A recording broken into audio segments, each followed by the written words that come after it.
Battleground, which we all absolutely loved. We also got some, raffle prizes. Yes, for all of you, Ruthless Esports is really on another level here. And speaking of levels, things are about to spike up once again as we continue on to the playoffs tonight. So welcome to day number 1, week 2. This is the Clash of Giants Season 2 Pro Series brought to you by Ruthless Esports. My name is Red Queen, still together with Sir Cloud. Yes, and as what you mentioned, it is week 2, meaning that day 1, week 2, all the teams will start with 0 points again. So it's all the same playing ground. Everyone resets back their motivation. If the numbers affected them somehow, it's like, that top spot is just too far. Okay, it's all 0 again. But that also means that teams up there, especially Formidable Vibes, will need to redo whatever they did last week if they want to be on top again. Same thoughts, Circa. I mean, it can't get any better than this, I swear. Everybody's just really putting up the extra work right now. I mean, to be honest, if Kagendra performed the way that they have played yesterday from the beginning, there's that big chance that they can actually get close with what Formidable Vibes had put on the board. Yeah, not only Kagendra, like towards the end of the week, we did see a good performance from Morph GPX as well, and of course Kagendra, and we got a couple of other teams. Oh, T2K as well, let's not forget about them. They did fairly well towards the end of the week. So if they continue on like that, well, we may expect Formidable Vibes to have a good challenge to retain the top spot. Oh yes, we've made it through 7 matches yesterday, closing week number 1 of the playoffs in Vikendi, might I add. Can't say I didn't miss, having that map as a, like a field of battle for all the players. Was pretty nostalgic yesterday, but yes, the top 16 teams had an extra game as a bonus round, so they have that kind of advantage, especially against those teams that weren't able to actually get into the top 16 week number 1 of the playoffs. Yeah, the fact that the BTR got that chicken dinner towards the end, that shifted a little bit. So it's, well, I mean, it's just, it will only affect like the top 16 teams. Obviously, those who didn't play the Vikendi game can't change their placement. But what will not change is our schedule here, ladies and gentlemen. So today is the 25th of September. As you can see here on screen, it is the first day of week number 2. So we will play 5 days of the playoff stage, and then, same as last week, we will lock in the weekly bonus points. We will combine last week's weekly bonus points with this week, and then we will find out who are our 16 teams to be in the grand finals.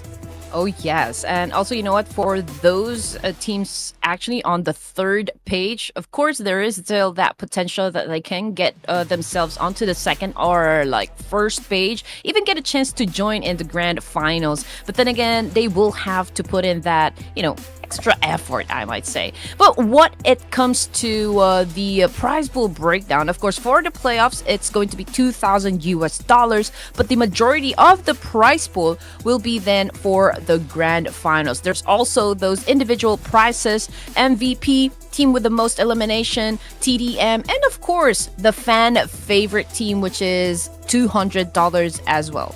Yeah, in which you guys can be part of by voting for your favorite team. That will happen later on, ladies and gentlemen. So keep your eye on that.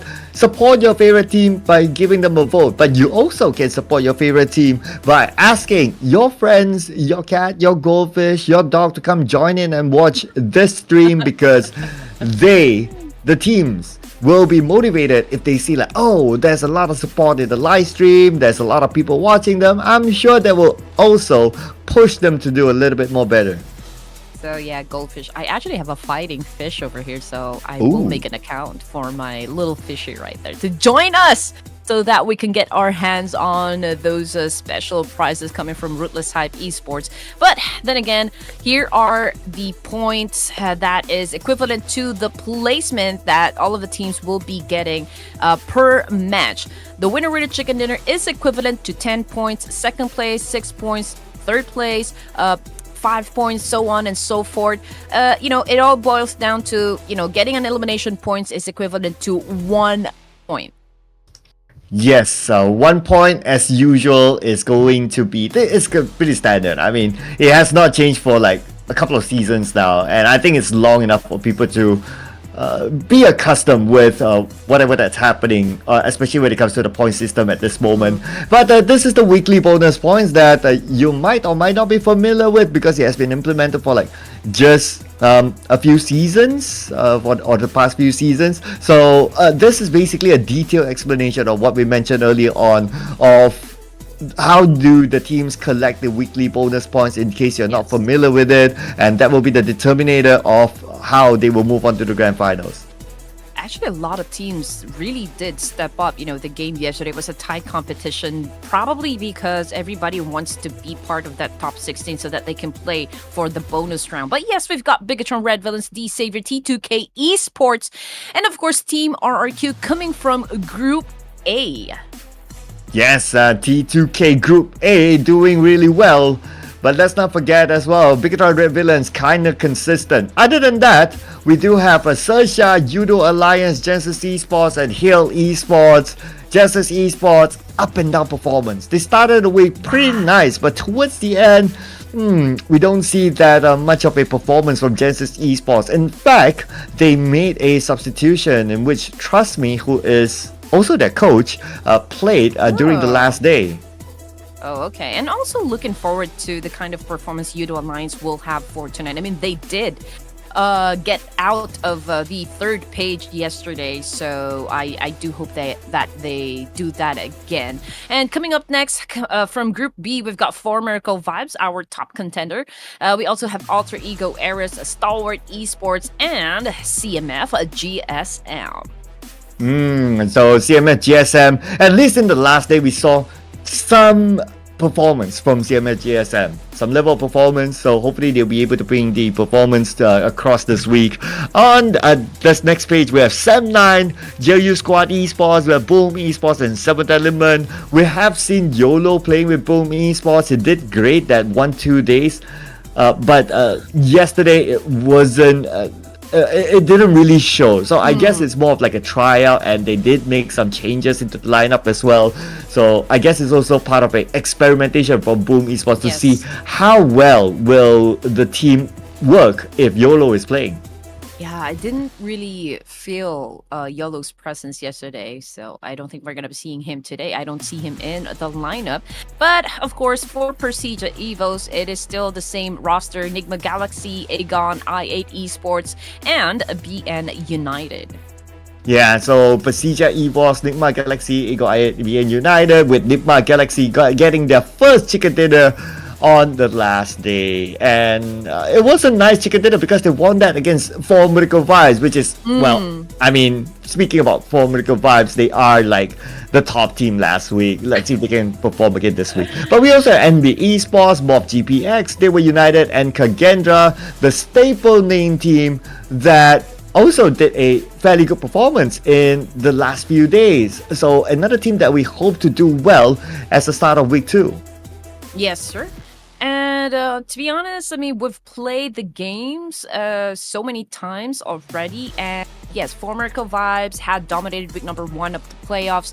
So I'm kind of wondering if the teams did their homework. Probably they've already started the broadcast that we had from day number 1 to day number 5. So they have a chance to actually try to, how to say, like, have a formula of their own that can probably take down whatever For Miracle Vibes is cooking, right? Yes, well, whatever they've cooked, it definitely was well served to them because, well, they were like runaway winners. They didn't really need to play like the last day and they would still be at number 1. And maybe that's why in the last day, For Miracle Vibes, they weren't as hot as the days before.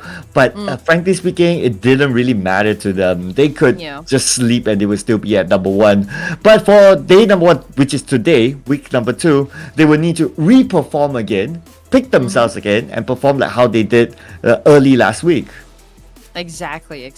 So I believe, most of the viewers are kind of expecting that Formerica Vibes will do the same thing. But then again, the teams right now for week number 2 of the playoffs, hopefully they are really prepared this time. I'm really looking forward at Kagendra. There's also XERXIA, Dewa United. That's kind of, you know, closest team perhaps that can maintain their consistency and maintain the kind of pace like what Formerica Vibes was able to set. And also, just to remind you guys, we have a community cup going on under Ruthless Hype Esports. It has a total of $500 under Battle XO. This is actually our tournament partner for the Clash of Giants. Again, you can play games, you can stream games, and you can earn cash at the same time. The link is already provided at the description, so all you need to do is just click on it. Yes, register right now because slots are limited and you don't want to miss out on the opportunity of winning part of that moolah, as you can see here on screen. Yes, we have been showing that 3,000 slots since the first time we showed the poster, but well, it's a running number, ladies and gentlemen. But we also have giveaways for you guys out there. Stand a chance to win either HyperX headphones, AirPods, or iPhone, or an iPhone 15. All you need to do is ensure we hit the viewership number and follow the following steps to enter onto the giveaway, just like what you can see here on screen. Yeah, make sure that you guys tune in up to the grand finals, right, to get your hands on these amazing prizes. HyperX headphones, AirPods, man, I would love to grab those. And also, I mean, the best thing would be the iPhone 15. Yeah, it is. It is very expensive. I've seen the prices, so yeah. So if you can get that, then amazing value that you will get.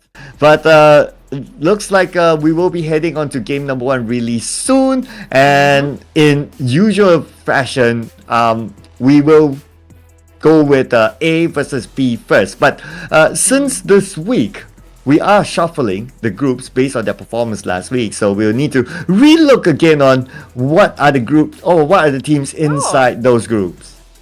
Yes, we need to know. We're just actually waiting for production to cue on the graphics, but it's going to be happening in just a while. And here it comes, ladies and gentlemen. First game will be in the map of ERANGEL, and it's going to be Group A versus Group B. Okay, as what Sir Kyle mentioned just a while ago, I believe we have a reshuffling of teams, so we'll just have to wait, like, who will be matched up against each other for our first game.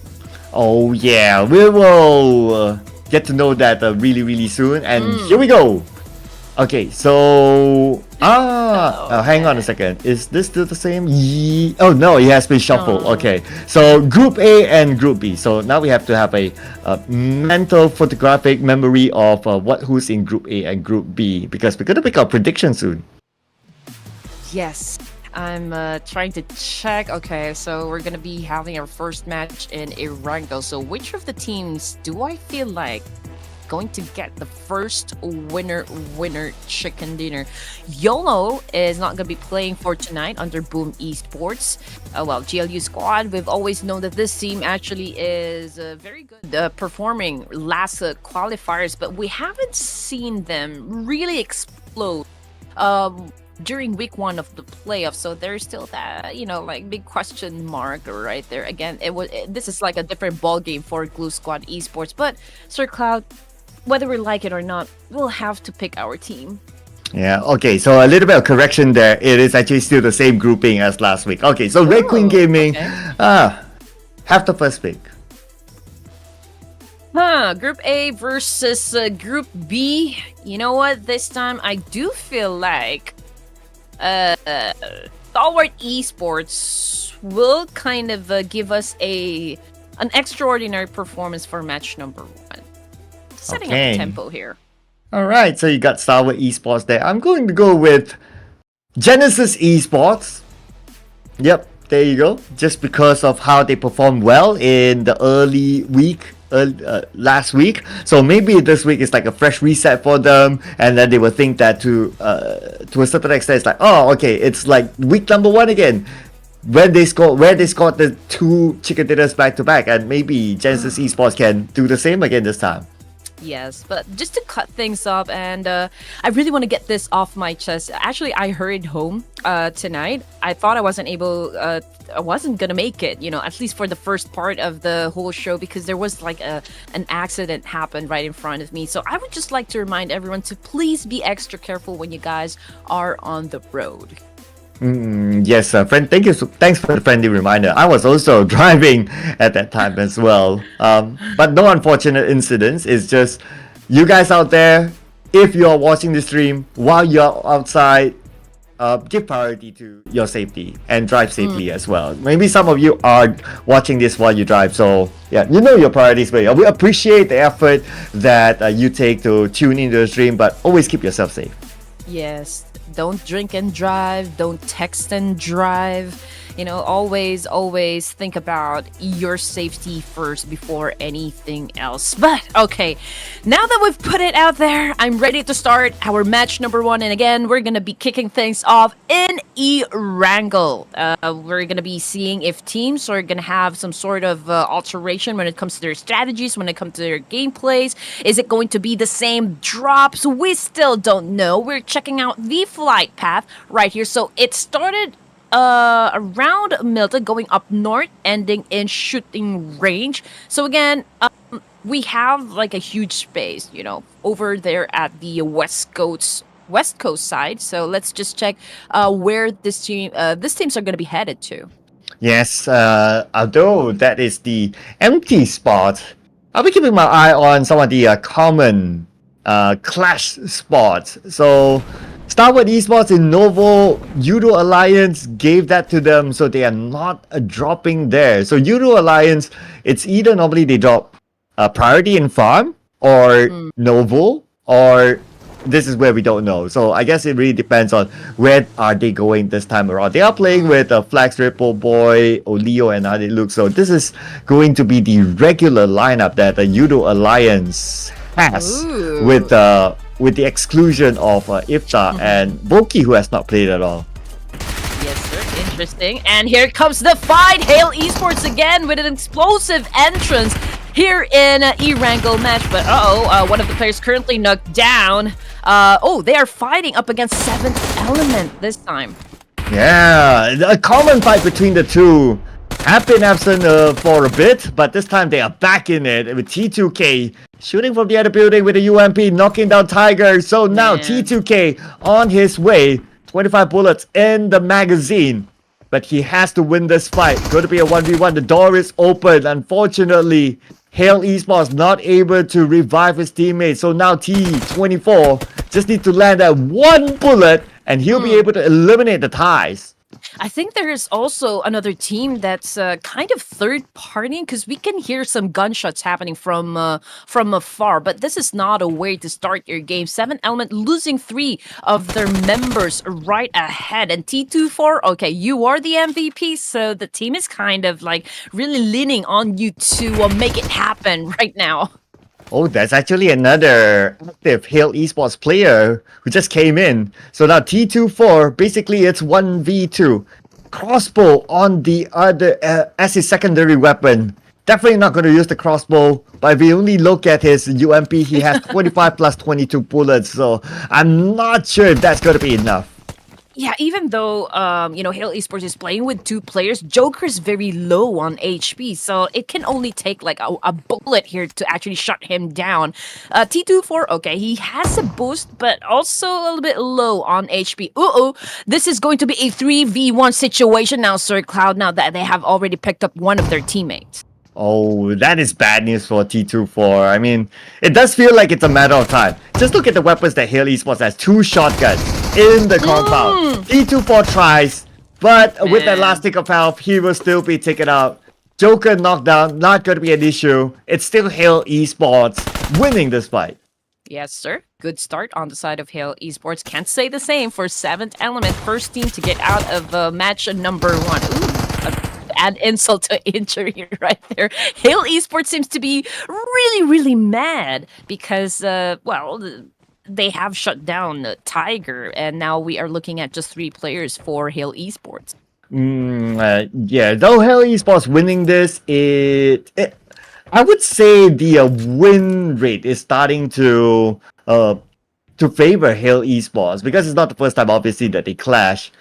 And I believe that Seven Yeah. Eleven probably won like maybe once or at most twice, and Hell Esports is starting to like win 2 or 3 times against Seven Eleven. So looking good for them, and that would also mean that it could be a signal to Seven Eleven to maybe at some point move away from Hell Esports if they kind of like feel that, oh, okay, we're losing the fight, let's just give them the respect and drop somewhere else. And looking at the Savior right now, no NIGMA Galaxy this time around Pachinki, so I don't think they have to be worried any moment. They can loot in peace, so I guess the Savior's feeling safe. If we're gonna be looking at the map, and I'm already checking like which of these teams might have an altercation, XERXIA Esports as well as Genesis, they are down there in Rozok. So perhaps in just like a few seconds or like minutes, these two teams will definitely engage with one another. Engagement wise, we have. Okay, I don't think we've seen that many Rozok encounters. So with the circle, I think it's more of like, okay, we just stand by next to each other. If we need to, then we'll go. But since it's like stage 1, it's unlikely that we see that kind of like aggressive push. And let's remember as well, it is day number 1 and all the points are reset again. Unless if it's like, okay, day 3, points might not matter that much, or there's a objective of taking down that particular team quick, then maybe we might see those moves. But since everyone is 0 again, I think it will be everyone will kind of respect each other, unless that you kind of drop straight on, just like the case of Seven Eleven at Hell Esports. Yeah, could be. And Rozok actually is part or like at the edge of the circle right now, and there are a lot of teams that would use that as their entry point. So just checking out what can happen.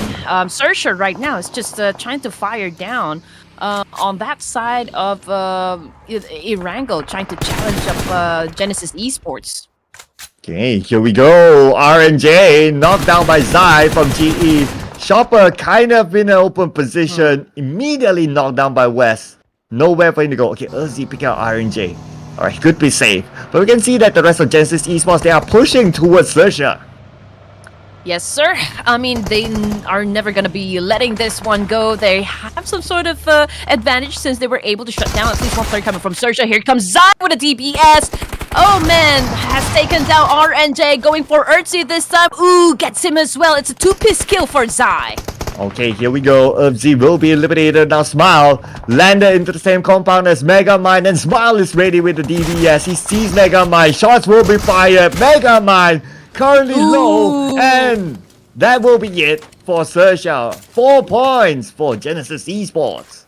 Yes, sir. Megamind not working his big brains from that encounter. Genesis Esports coming out on top. So again, we already have like our second team to be taken out. A match number 1. Rozok is now free with 7-9, and there might be another team that would probably collide again in just a few more minutes. We'll just have to wait and see because the zone is already devouring most parts of ERANGEL. So these teams, they have no choice but really engage with one another. Yep. Fnatic for Alter Ego got taken out by 7-9, and now Tip Tato as well. So 7-9 seems to be winning the fight. Alter Ego will bash, and 7-9 takes the point away, but that will be knocked down by Alpha from afar. Looks like Alter Ego trying to fight back, but since they only have 1 player left, but Drew, he is not going to pursue further. Yeah, Alter Ego will be focusing on longevity this time. I mean, they need to make sure that they get some placement points. I mean, that would be very good for the team. So even though they've lost all of the members, there's still that chance to get to the last few zones for match number 1, just to accumulate those extra points, right? And then, I mean, this circle just went further west once again. So the right side of the zone will definitely be very busy since this is the only entry point. Everyone is hurrying and getting inside the safe zone right now. It's a little bit congested now, as you can see. GLU, CMFgSM, we even have the Savior T2K all in just one spot. Another fight I'll be interested to see is YOODO Alliance and Formidable Vibes down on the south bridge or the left side bridge. It looks like YOODO Alliance, they're not interested anymore. They kept Formidable Vibes in the military base. The last we saw them, when the map was open, they were taking out the blue. So not sure if Formidable Vibes is still waiting or are they changing their rotation to take the right bridge instead. But what we know for sure is that YOODO Alliance is no longer interested, and now they will focus on getting into the circle. Perhaps. Okay. I mean, for Mercurial Vibes, I'm pretty sure they're pretty laid back right now for day number 1, perhaps. But it's okay, if they do like a late rotation and get inside the zone, last, compared to everyone else that's hurrying up to get inside the circle, there's the possibility that they will be gate kept. But then again, when it comes to like gun skills, the gunfights, we just know that Formidable Vibes has no problem defending themselves. Not at all. But anyway, Formidable Vibes don't need to think about that because YOODO Alliance left, and now if they manage to scout the movement of YOODO Alliance, they can head across the bridge and move themselves into the circle. And speaking about the circle, a lot of teams parking themselves into the middle. That also means that the edge of the circle is less defended. So if Formidable Vibes comes in later, they should be alright. Could be. YOODO Alliance will be coming on to the southern part of the safe zone. But D-Savior, STALWART Esports, CMFgSM, man, they are all right there within proximity. Again, we have like a 30% body of water over here, so we don't have that much land. Eventually, we'll be losing all the spaces, so these teams will no longer, be coexisting with one another. They will have to fight it off. Oh, yeah. Speaking about fighting, though, T2K sent a few shots across, but no aggressive move for them.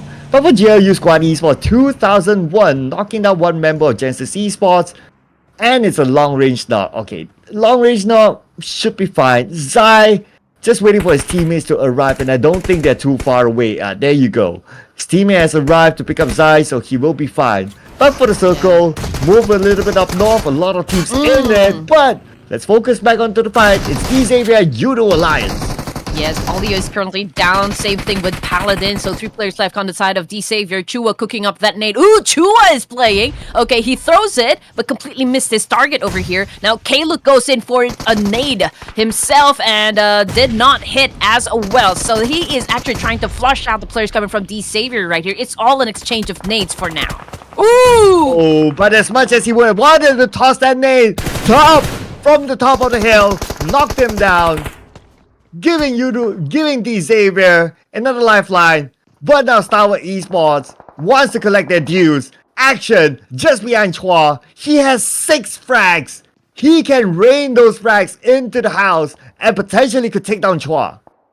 Hopefully they can settle this dispute as soon as possible, because man, I'm just really looking at the map and where Formidable Vibes is headed. Okay, they're not going towards that direction. They will probably challenge up boys coming from Hale Esports. But yes, this is the current situation, guys. STALWART Esports, they are on a split, right? Emo Top has taken the higher ground advantage, probably just to get some information. And Action right here is just waiting really for that good opening knock right there before he engages.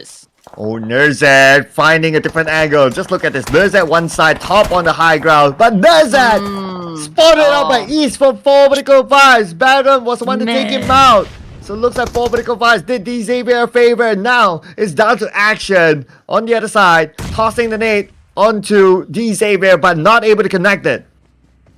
Oh man, I thought Formidable Vibes actually changed their direction, but I do feel they heard the gunshots and like, okay, let's try to join into the mix and acquire points before we get into stage number 4.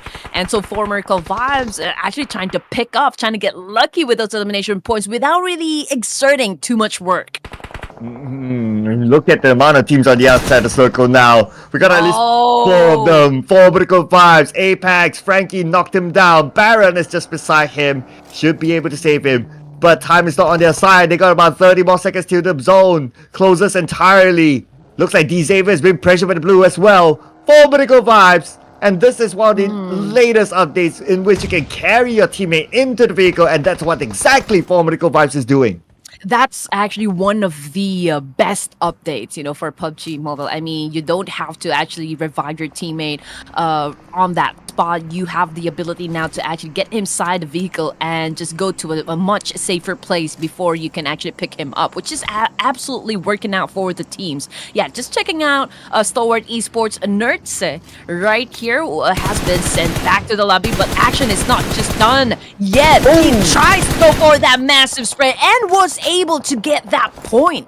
Wow, revenge for Nizet. Action took that risk to wait in the blue, and that paid dividend as he will secure that point. Now top is tanking it out, but look at the damage onto him. It is just painful to see D-Xavier making their way still into the circle, and now twice on his way. Unfortunately, Frankie will fall to Doc. Yes, but check out Icy, man. He will be coming from a different angle here. Okay, so old Frankie is not alive anymore, no longer part of the team. Chu was getting a little bit damaged from all of the spray, but he is the only player remaining for the side of D-Xavier. Right now, he is just trying to prioritize getting inside the safe zone, but can he make it though? Yes. Oh. Yes, he did somehow. With 10% of health left, and now he's okay behind this haystack. But Icy's not okay as he just got eliminated. Last I noticed that he docked himself on shore, but action, taking out Apex. It will take a Mongolian team to take out another Mongolian team. Now STALWART Esports on the 4 vertical fights. We got action here. In action, but he was run over by Doc, who came in from nowhere. Can I report a hit and run, please? Somebody call 911. Yeah, but Apex getting carried by Dark over here. Made sure that he gets inside the vehicle so they can do a reset on another location where there's really not that much gunshots. But yes, 12 teams remaining. And onto the side of T2K, who TF was able to put an elimination under his belt. Still with a complete squad, which is absolutely good for the side of T2K. Just checking out their position, there is one team very near where they are exactly, and those might be the boys coming from Genesis. Well, what we're sure is that CMFxGSM is now in action against 4 vertical fights on the outside of the zone. Rowdy, together with Memo is going to lead the charge. Okay, he made a tease there on the 4 vertical fights. Rowdy tosses in there, he sees Baron. Baron gets away, joins up together with his teammates at the shack. But the zone will arrive. I'm not sure if they have the time to pick up their teammate while Rowdy is putting pressure on the 4 vertical fights. Yes, sir. I mean, it's a difficult situation on the side of former Vibes here. They are actually getting pushed in the corner right there. Mad Cat goes down by the hands of East922. Man, that's the MVP of the Week 1 playoffs. Dog92 tried to counter as well, and CMFxGSM on the kill feed is losing their players one by one. Former Vibes still survives their position. Yeah, somehow they fought with STALWART, they fought with CMFxGSM, but still alive, still having at least one player now with ease, eliminating another team. My goodness, really, what does it take to stop 4 vertical fights? They got 7 elimination points now, but only one player left. But still, a good effort there by 4 vertical fights, a good performance, I must say, overall. Yes. Please give us whatever these guys are having for breakfast, lunch, and dinner, because former Vibes really is an unstoppable force for this pro series of Clash of Giants. BIGETRON Red Villains, okay, Boys Hill has been sent back to the lobby, so we are working on just 3 players here. And right now, Boom Esports might be assessing the situation, whether or not they're going to be crashing the compound and challenging up BIGETRON boys. Mikkel over here coming from Sem9, spotted players coming from Genesis Esports, but then again, these guys are around hospital area, which is no longer part of the safe zone. Yeah, so these teams need to get into the circle. Now it's gonna be hard for Sam9 because if they go left, it's gonna be GE. If they go right, there's gonna be another team. So until those teams move, they don't have the space. But we are also at stage 5, so space is not that much. Space is scarce. So even if they move, they still wouldn't be that far from Sam9. Yeah, and it's an open field once again, I do believe. So this is gonna be a bloodbath, you know, for stage 6 onwards. But anyway, Genesis Esports, most of the teams are actually part of the safe zone, so they don't need to worry about anything. They also have the opportunity to probably shut down GLU squad and Sem9 since they are already in position. But let's see what they're going to do, because GLU squad, although they have a compound, and it's no longer part of the zone, so eventually they will have to give this up. Yeah, Sem9 is starting to fall to the blue, as we can see here on the elimination feed. Ripple Boy ran over by Ichan. That means YOODO Alliance is out. And now we can see the movement here. GLU Squad Esports, they are holding back Sem9, and Sem9 has nowhere to go. While we move over to Alter Ego, the last man standing in the circle, praying for teams not to come back. Yes, here we go. It's all fireworks for now. GLU squad, spotting members coming from Sem9. Well, just went for the shot, and Sem9 has already been eliminated, which brings us down to just 8 teams remaining for stage number 5. GLU squad remaining to be intact, and they're just looking over at the guys from BIGETRON Red Villains. Of course, they will always have that goal or like mission to eliminate everyone and acquire those points. But for Miracle Vibes, East 922, even though he is all alone, he's not shying away from any altercation inside the game. And not at all. We can see him tossing those nades, although not landing. But at least it's a warning sign to the teams that don't come that way, because to the teams, they don't know how many people are there, but they have a gauge that somebody is there. So it's up to the teams if they want to take that risk. But speaking about taking risks, Smile taking the risk, long range on the 2001, and it worked out for him as he knocked him down. But the point is not secured yet. 2001, waiting for the elimination feed. Could it be BTR securing it because they eliminated GLU Squad Esports? Yeah, 7 teams remaining, everyone. 5 elimination points for the side of BIGETRON Red Villains. I do know that these guys also have a huge following, so a lot of them are actually cheering for this specific squad. Also with Genesis Esports, as you all know, during the playoffs, I think they are the team with the most number of winner chicken dinners. So I will just have to confirm that later on. But yes, this is the current situation, ladies and gentlemen. T2K, Hail, 4MV, Boom, pretty close with one another now, since this is already the 6th stage. Wow, a Boom firing onto BTR, but you gotta be careful because behind them, someone else is approaching. Yummy is playing this time, YOLO is taking a break it seems, while T2K, by the edge of the circle, spots out Genesis Esports from afar on the other side of the circle in fact. But it's not Genesis Esports that they need to be worried about, they need to be worried about the passing teams on the left, and it's Hail Esports. Yes, here we go. Boom. Jabbar was actually shut down, and Yummy as well. Razy goes down as well, so it's just a joke. But Ancho was able to do a clutch. There's still a chance to revive Razy, but they already lost 2 of their members. But then again, I'm not seeing any more teams that has a complete number of players for this squad, so I guess they still have a fighting chance. Only T2K and, well, GE technically still has a full squad, but one of them currently calling out for help, and that's going to be Zai. Was Hail Esports who shot him down, but Hail Esports, again, GE is very far, so the team that they need to focus should be the team on their right, but it's okay if they can pick up that 1 point, and that's fine. But it's not fine for Boom Esports, out at number 6. So T2K, okay, the only team that is a full squad right now. Final 5 teams remaining for our match number 1, looking to get that first winner chicken dinner. Ladies and gentlemen, again, Boysil has been sent back to the lobby, so it's just Lapar, Genfuzz, and Superboy working out for BIGETRON Red Villains. We can see Superboy trying to do a little bit of tap and fire against Genesis Esports, but not landing any shots though.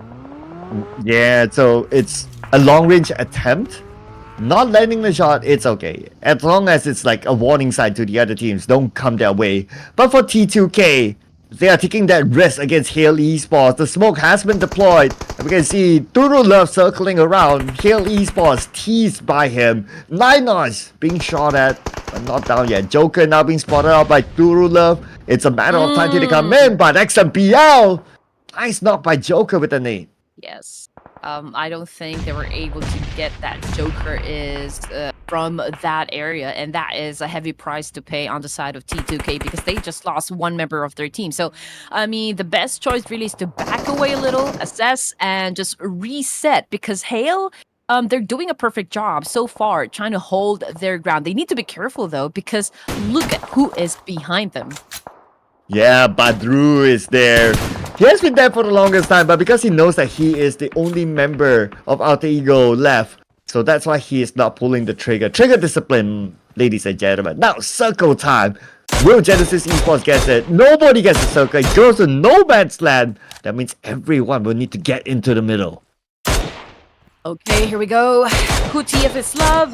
He has the information going up against Superboy, and yes, he was able to shut him down from that distance. And now, since this is already the crucial part of the game, it's going to be a little difficult for the side of BIGETRON Red Villains to go for the pickup, but I think Lapar is going to make it happen for the team. I mean, you need to have all the manpower that you can get just to finish up the job, right? To always have that upper hand advantage against your opponents. Doki, as you can see on your screens, going up for another location over here. Oh, he needs to be careful. That vehicle's about to explode. There you go. Now, this would be a perfect cover for him now since Genesis Esports is not actually letting him go. But you know what? It was just like too late for him. Yeah, because on the left it's just too heavy for him. BIGETRON Red Villains was the one to shoot him down. Genesis Esports on the other end, they'll be okay for now because majority of the teams on the south side of the circle, but Genesis Esports still on the outside. Sending one player in, probably going to make a barricade for other teammates to come.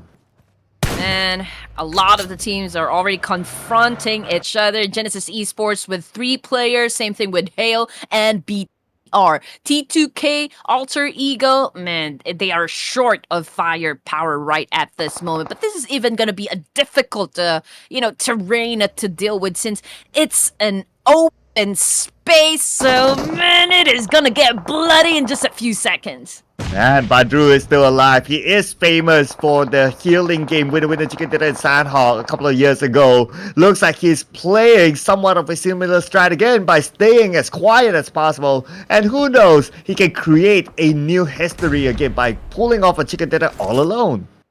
Yeah, this is the part of the game wherein you cannot just, stand up because that would be revealing too much information, right? So I do hope most of the teams, they still have those resources, especially those smokes, right? Just to cover them up a little bit, just to give that kind of illusion or like a distraction to your opponents. But Nine Noise not looking so hot because, man, he got shut down. Same thing with that last player coming from Alter Ego Eris. So we are down to just 4 teams remaining, ladies and gentlemen. Oh, here we go. Gen Force tapping onto Jane from T2K. Not able to land a pixel shot. At the same time, we can see Duru Love making his move as well, getting into the circle, going on to GE. West very low, but he still won it against Duru Love. Man, I don't think they can still revive who TF is love right at this moment because West Carry is just like there. Just baiting this player, baiting T2K Esports to save Turu Love at this point in the match. So it's gonna be difficult for them. Ooh, what a perfect angle coming from Jane of T2K, shutting down that player coming from BIGETRON Red Villains. Wow, nice shot there from that sort of distance. But for T2K, they still need to get into the circle, trying to crawl their way in.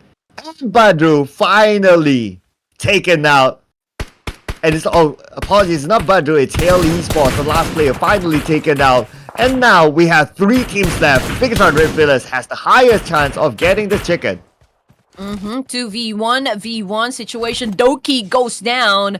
Genfus with a mini 14. But you know what? BIGETRON Red Villains, they already have a total of 10 elimination points, which is actually now it's only BIGETRON Red Villains And Genesis Esports, although, I mean, Genesis, we're looking at just West Carry over here. But then again, we've seen this kind of scenario a lot of times, sir. Cloud 1v3 situation. Let's see if he can do, or like pull up a miracle right here. Here comes BIGETRON Red Balloons with an attack. West Carry with a DPS. Ooh, he shuts down one. But Superboy, man, with an awesome move like that. Well, they were able to get that winner chicken dinner, having all the advantages, of course. So kudos to the kind of performance West Carry was able to show us. Yeah, kudos to him. He managed to get that one knock, but I don't think he was able to secure that elimination. But it was a good effort, and he still managed to survive onto a second place, and that's not too bad. I mean, the three that he was going up against was BIGETRON Red Villains, and we know what sort of firepower that they have. If he's not able to win against them or pull off a clutch, then yeah, that's absolutely fine. I'm sure the fans will understand that. And looking over at the summary, BIGETRON Red Villains, obviously with the chicken dinner, also taking home 11 elimination points. That's going to be 21 points for round number 1. Yeah, and you almost won once again. I mean, Genesis Esports, even though they weren't able to actually get that winner chicken, it was still like a good performance, right? I mean, coming off from week number 1, this is a strong start for them. And of course, having said that, we'll always be looking at the consistency and maintaining, hoping that they can maintain this kind of pace for the entirety of week number 2. But then again, we are looking, of course, for the 24 teams to finish at the top 16, because that would get them the slot for the grand finals. Yes, the slot for grand finals is still up for grabs, even though the teams ended up like in page number 3 last week. But don't worry, this week can be a redemption week since we reset all the points again. So it can be anyone's game still. And like what we saw earlier on, there were a couple of good performances from some other teams as well. CMFxGSM doing not too bad, and I can name a couple of them, but we'll need to see the level of consistency that they can put up. For our MVP in round number 1, week number 2 is going to be, well, Yuhai, aka now naming himself as Superboy, with 4 eliminations and 769 damage. The sun is shining bright in ERANGEL. Probably that's why Superboy is super hyper, in getting those elimination points. No kryptonite this time for match number 1. For elimination points for this guy, man, absolutely doing wonders right now for the team. Let's check out the match summary for our match number 1, week 2, day 1. Oh man, highest elimination still went to East 922 of 4 Miracle Vibes. Can you believe this guy? I know, right? Like, okay. Well, if we were to be objective, it's like, okay, he got 4, Yuhai got 4, Lapa got 4, Nine Noise got 4. So, to a certain extent, they are tied. I wonder what the exact tiebreaker is, but yeah. Anyway, still getting his poster up there. I mean, Yuhai has 1, so let's share it across, right? That's fine. All right. Okay, chicken dinner, it's BIGETRON Red Villains with 21 points, followed by Genesis with 13. Hail at the 3rd spot with 12. And again, what a good opening match for Hail Esports, finishing the game with a double-digit score.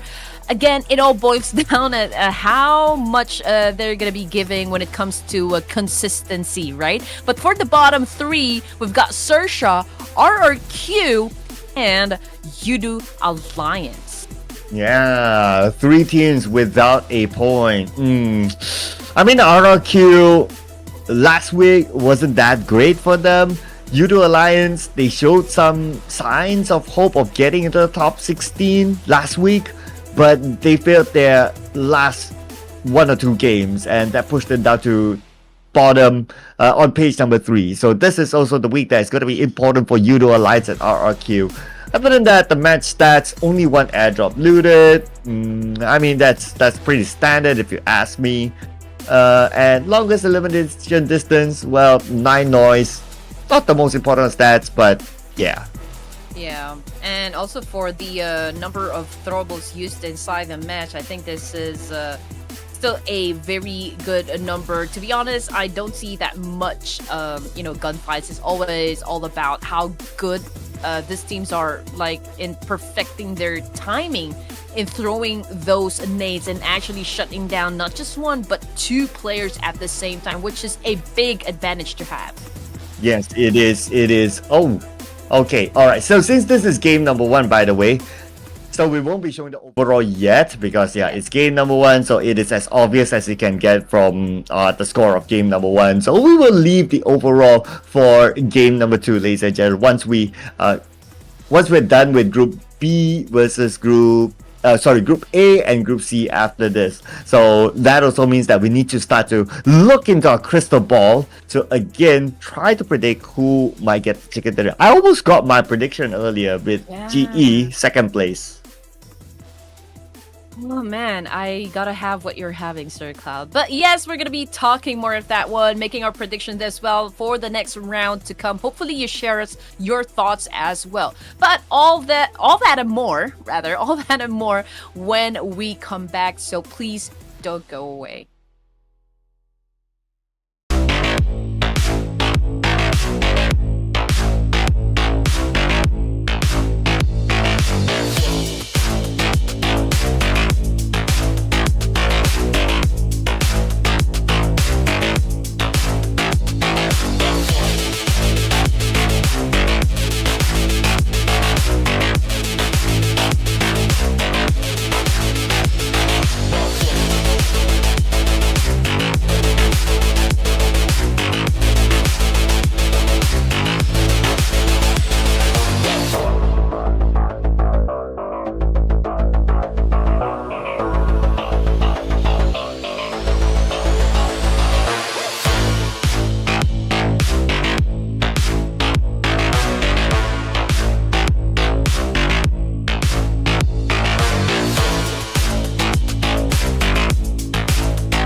We're back, ladies and gentlemen. This round will be the debut of Group C in week number 2. This is the Ruthless Pro Series Clash of Giants Season 2, together with me, Sir Cloud.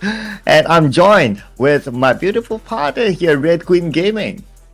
Wow, thank you so much. I believe this is the first time you called me beautiful. Oh, I'm blushing. But yes, thank you so much. Here we are again, ladies and gents, all excited at what is about to be unraveled here tonight. I mean, it was a good start for Bigetron Red Villain, so I'm sure the fans out there making a lot of noise because they are very much happy because, to be honest, it was kind of late, during week 1 that Bigetron Red Villains actually showed what they can bring into the table. So hopefully for week number 2, they can continue on bringing that kind of energy for this set of matches. Yeah, could it be like the Indonesian galore again, like how we saw in the qualifiers especially? We almost got that yesterday until the day before, until the streak was broken. I believe it was from XERXIA Esports or someone else who broke the streak.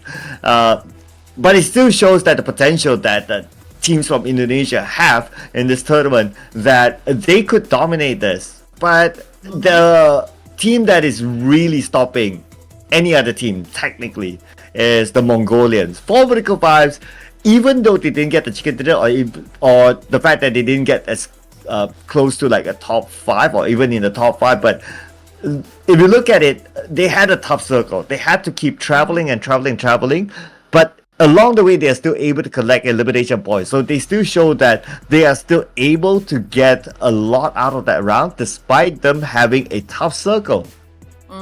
Probably they're still slowing down, perhaps, because again, these guys are enjoying the perks, right, of having the massive gap and just sitting on the throne for quite some time now. I mean, for 5 straight days during week number 1, they are the top of the food chain. So probably for week 2 they're gonna be doing just the same, but it wasn't a good opening match for MV, but still a very good chance for them to do a massive change for their strategy. Community Cup is still ongoing onto the side of Ruthless Hype Esports with a $500 prize pool. This is of course coming from Battle XO, our tournament partner. Again, you just need to register. It's all for free. You can meet some friends, play games, and earn cash at the same time. And slots are limited, so check the link in the description below, ladies and gentlemen.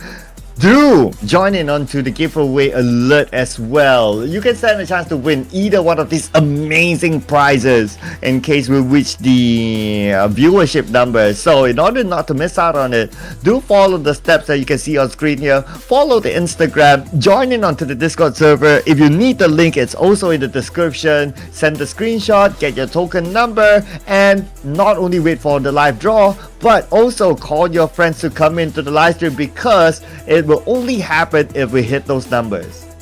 Yes, come on guys, let's make it happen for each and every one of us. I mean, who doesn't want to have their hands on that HyperX headset, AirPods, and an iPhone 15? Man, that's ridiculous. But anyway, heading on to match number 2. It's going to be Group A versus Group C this time. And yes, you can see the screen right. It's going to be 6 matches this evening. We're done with match number 1, so we are already looking ahead at Miramar. Yes, A versus C. But that also means that the powerhouse for Medical Vice is not playing in this round. However, BIGETRON Red Villains is, and they will be joined in this round together with their arch rivals PERSIJA EVOS as well. So just to remind everyone again about the teams playing in their respective groups, we're going to focus on the Group A and welcome Group C to week number 2. Yes, sir. And also XERXIA will be playing. So I'm looking at this, guys, right? Because again, they were late in the game during week 1, and I would love for them to actually play with the same kind of energy that they showed us yesterday, because that was really explosive. That's the XERXIA that I know will they be able to replicate that kind of performance back into week 2? So that's what we are going to find out as soon as we start match number 2. Yes, XERXIA, GPX even, who had a good second half of the week, so they could turn up well as well today. It's just something that we'll be keeping our eye on, since this is of course the debut of Group C in week number 2. The mentality might be different. They might come with a refreshed mindset and they can perform very well. Also, within this group we have PERSIJA EVOS, who can do well as well. So something to take note of. Or maybe we might see the rise of teams like AGONxI8, for example, who has yet to score a chicken dinner. Yeah, AGONxI8, they finished at the 3rd page, right, during week number 1. So yeah, I would love for them to do a major comeback, for week 2. But here we go again. The thing that is making my head ache so much, because I'm up against Sir Cloud right here when it comes to the team prediction. And so I do have 2 teams in mind, to be honest. XERXIA and PERSIJA EVOS. So, okay. This time I feel like really Flyboy's gonna be spreading his wings, like really stretch and get the chicken dinner this time, right? So I'm looking in XERXIA. Okay, XERXIA it is for Red Queen. So I will, on your behalf, pick PERSIJA EVOS. Let's go. Yeah, PERSIJA EVOS. Let's go. And let's see. I mean, it could be none of them, right? Yeah, because we're talking about 16 teams. So yeah, the chances is like 1 to 16 to hit that chicken dinner. Yes, but of course, we would love for you guys to join in the fun. Please do type it down in the comment section which of the teams you think is going to be winning the second winner winner chicken dinner for this evening. And again, don't forget, you have to give us the reason why. You have to justify your answer. No, this is not a quiz at all. It's just like, for like a healthy conversation. We don't want any toxicity down there in the comment section. Let's just let the teams do the talking inside the battlefield. Yes, because, of course, I'm pretty sure the teams, after the games, they will review back the live stream. While they review the live stream, they will take a look about what people are talking about their performances. So do leave something nice, ladies and gentlemen. Treat someone else just like how you would treat yourself, and everyone will be happy. Right? I mean, this is a game. It's supposed to be fun. Yes, it can be a little competitive. Actually, it is competitive, but it's no reason for us to get, very toxic in the comment section. Let's just enjoy and have fun, because again, this industry is really thriving right now, and these players, man, they are doing so good that they can get anything that they want based from all of the tournaments that they have been winning. And I just wish I can play at this level so that I would have a chance grabbing my hands on those big prize pools, right? Yeah, and maybe driving a really nice car like what IC is doing now. I mean, Yes. yep. His car is very nice, I must say. I'm a little jelly, but he does deserve it. I mean, like, he's been like in the world stage. He's been a champions of multiple PMPLs as far as I can remember. So yeah, definitely he worked hard for it. It's not easy to be up there. I mean, sometimes people think that, oh, if you go pro, immediately you would like earn this sort of riches, but you gotta remember, like, for them to reach out there, it took so much out of them to be there. Like, the journey is hard. Oh, yes, really. And even the hours that they put into just making sure that they're very good at what they're doing, right? I mean, just 10 to 12 hours of like playing this game over and over again can be really exhausting, not just physically but mentally as well, not to mention the pressure that they have been feeling right in participating in a lot of tournaments. I mean, at some point it can really get to you. So I do understand why some of the tournaments, the original roster taking a break, and sometimes that they need to do some social media detox, because they also need to be focusing on their mental health. Yes, mental health is important, ladies and gentlemen. So do balance yourself, find time to touch grass and all that. Just like how these players do. They do have their own me time to touch grass as well. And but inside of Miramar, they're not going to touch grass. They're going to touch dust the entire way. Looking over at the teams, looks like we have one team absent, and it seems to be BN United. They were absent yesterday, and looks like today, at least for this game, they're not around.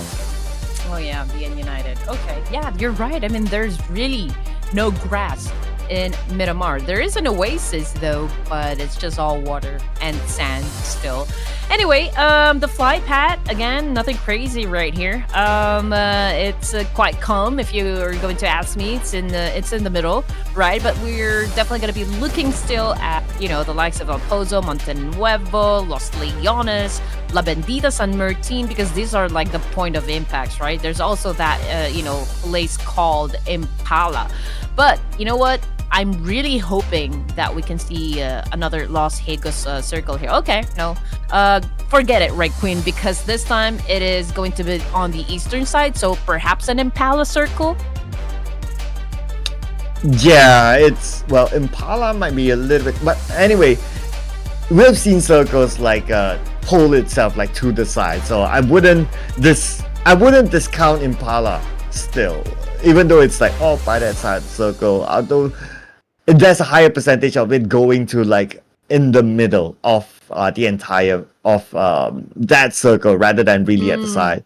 But man. you wanted early clashes, so we will see one here. Yes. The Xavier together with NB Esports sharing this same small house, and Chua has the weapon first, so now he'll fight back against a pistol, What? but he lost to a pistol.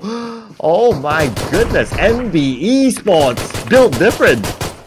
Oh man, and he is not stopping still. He was able to inflict a huge damage onto another player coming from D-Saver. I believe that was Winnie, but two of the players coming from D-Saver already knocked down, and BE Sports is winning the fight. Oh man, D-Saver, just as when they thought that they will drop here, have a chill round, but no, NB Esports is there, but they still have Paladin now fighting back, knocking one member of NB Esports, and he will end the life of Sack. And now the rest of NB Esports, 3 more players will be looking for him. All right, good. Dodge right there come from Paladin. Now he goes up to the second floor, but Fizzboy's still not done cooking up that nade, but he's very low in HP. Paladin, on the other hand, trying to deal with this 2 players coming from NB Esports. Can he make it though? Very low in HP, so we might see the end of the line for D-Savior this time. Yeah, I mean, it's not looking good, but and there you go. That's a confirmation. So D-Savior will be the first team to be eliminated, but they managed to take home 2 points with them still, so not empty-handed. But yeah, that also means D-Savior will be taking an extended break because the next round they are not playing. I mean, in that process, even though D-Savior was at a disadvantage, they lost 2 of their members, so still not a good start, for NB Esports, because nobody wants to start the game like that.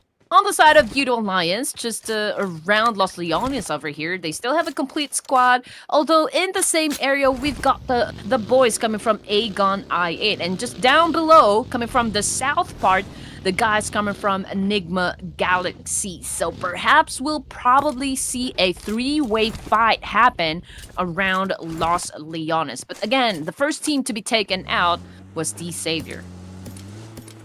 Although it's quite rare to see like big fights happening in Los Leones just because of how big it is, and there's the structures and all that.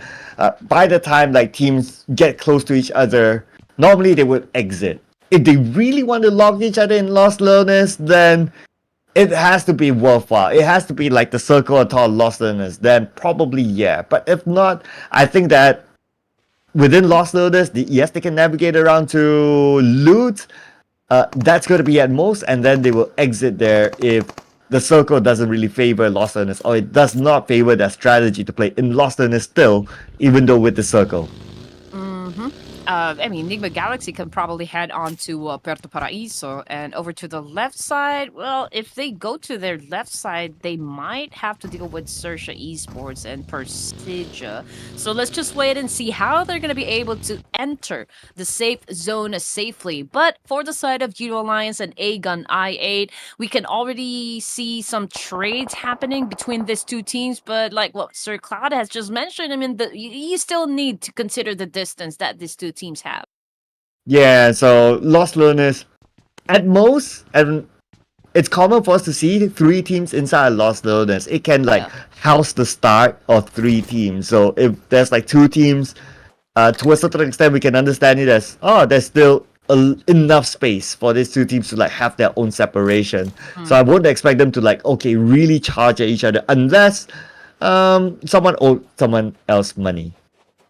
Yes, sir. But a lot of teams like Devil United, XERXIA, as well as NB Esports will then be coming from the western side, but big chance as well that they will be greeted by the boys coming from BIGETRON Red Villains. But of course, they still have that option, though, whether or not they're going to be coming in hot, from that direction right now. I mean, this is just stage 1, so if they want to stay a little bit more onto the blue side, they can do that, because BIGETRON Red Villains will then have to head towards the middle, but it's a little bit populated around there, because I can see Kagendra, I can see T2K and Genesis Esports within proximity.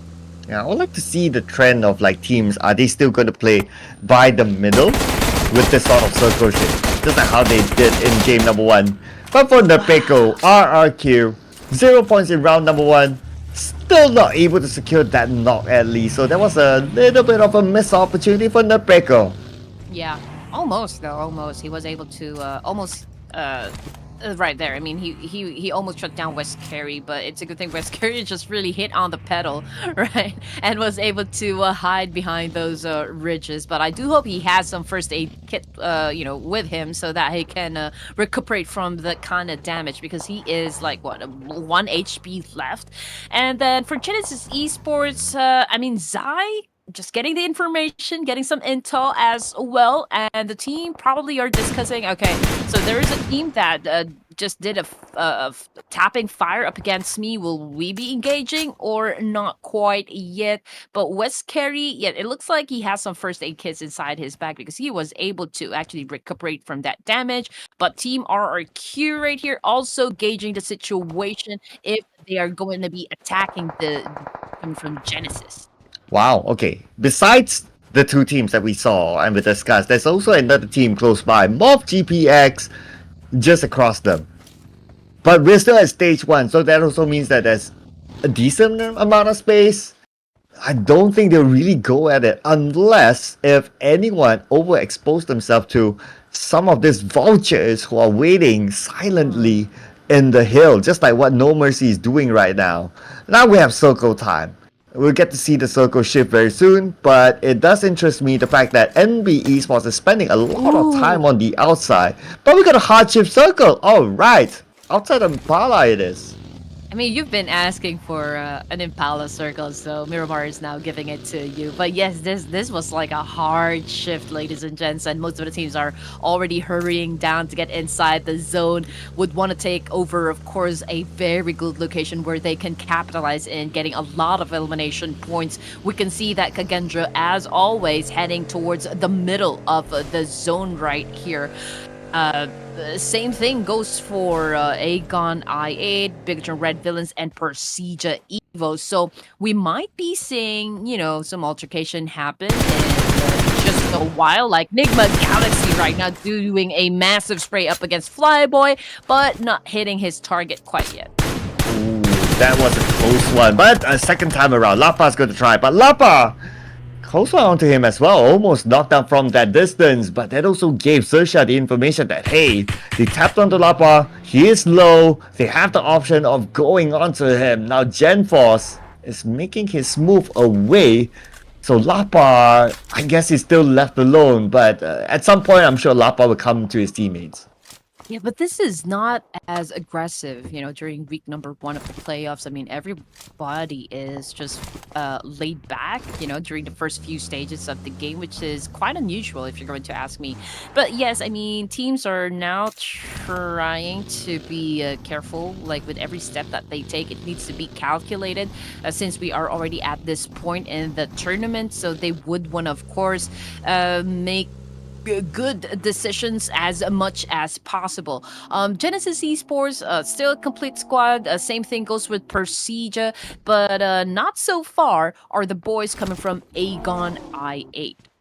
You know what interests me is also the fact that NB Esports is still tanking the blue till now.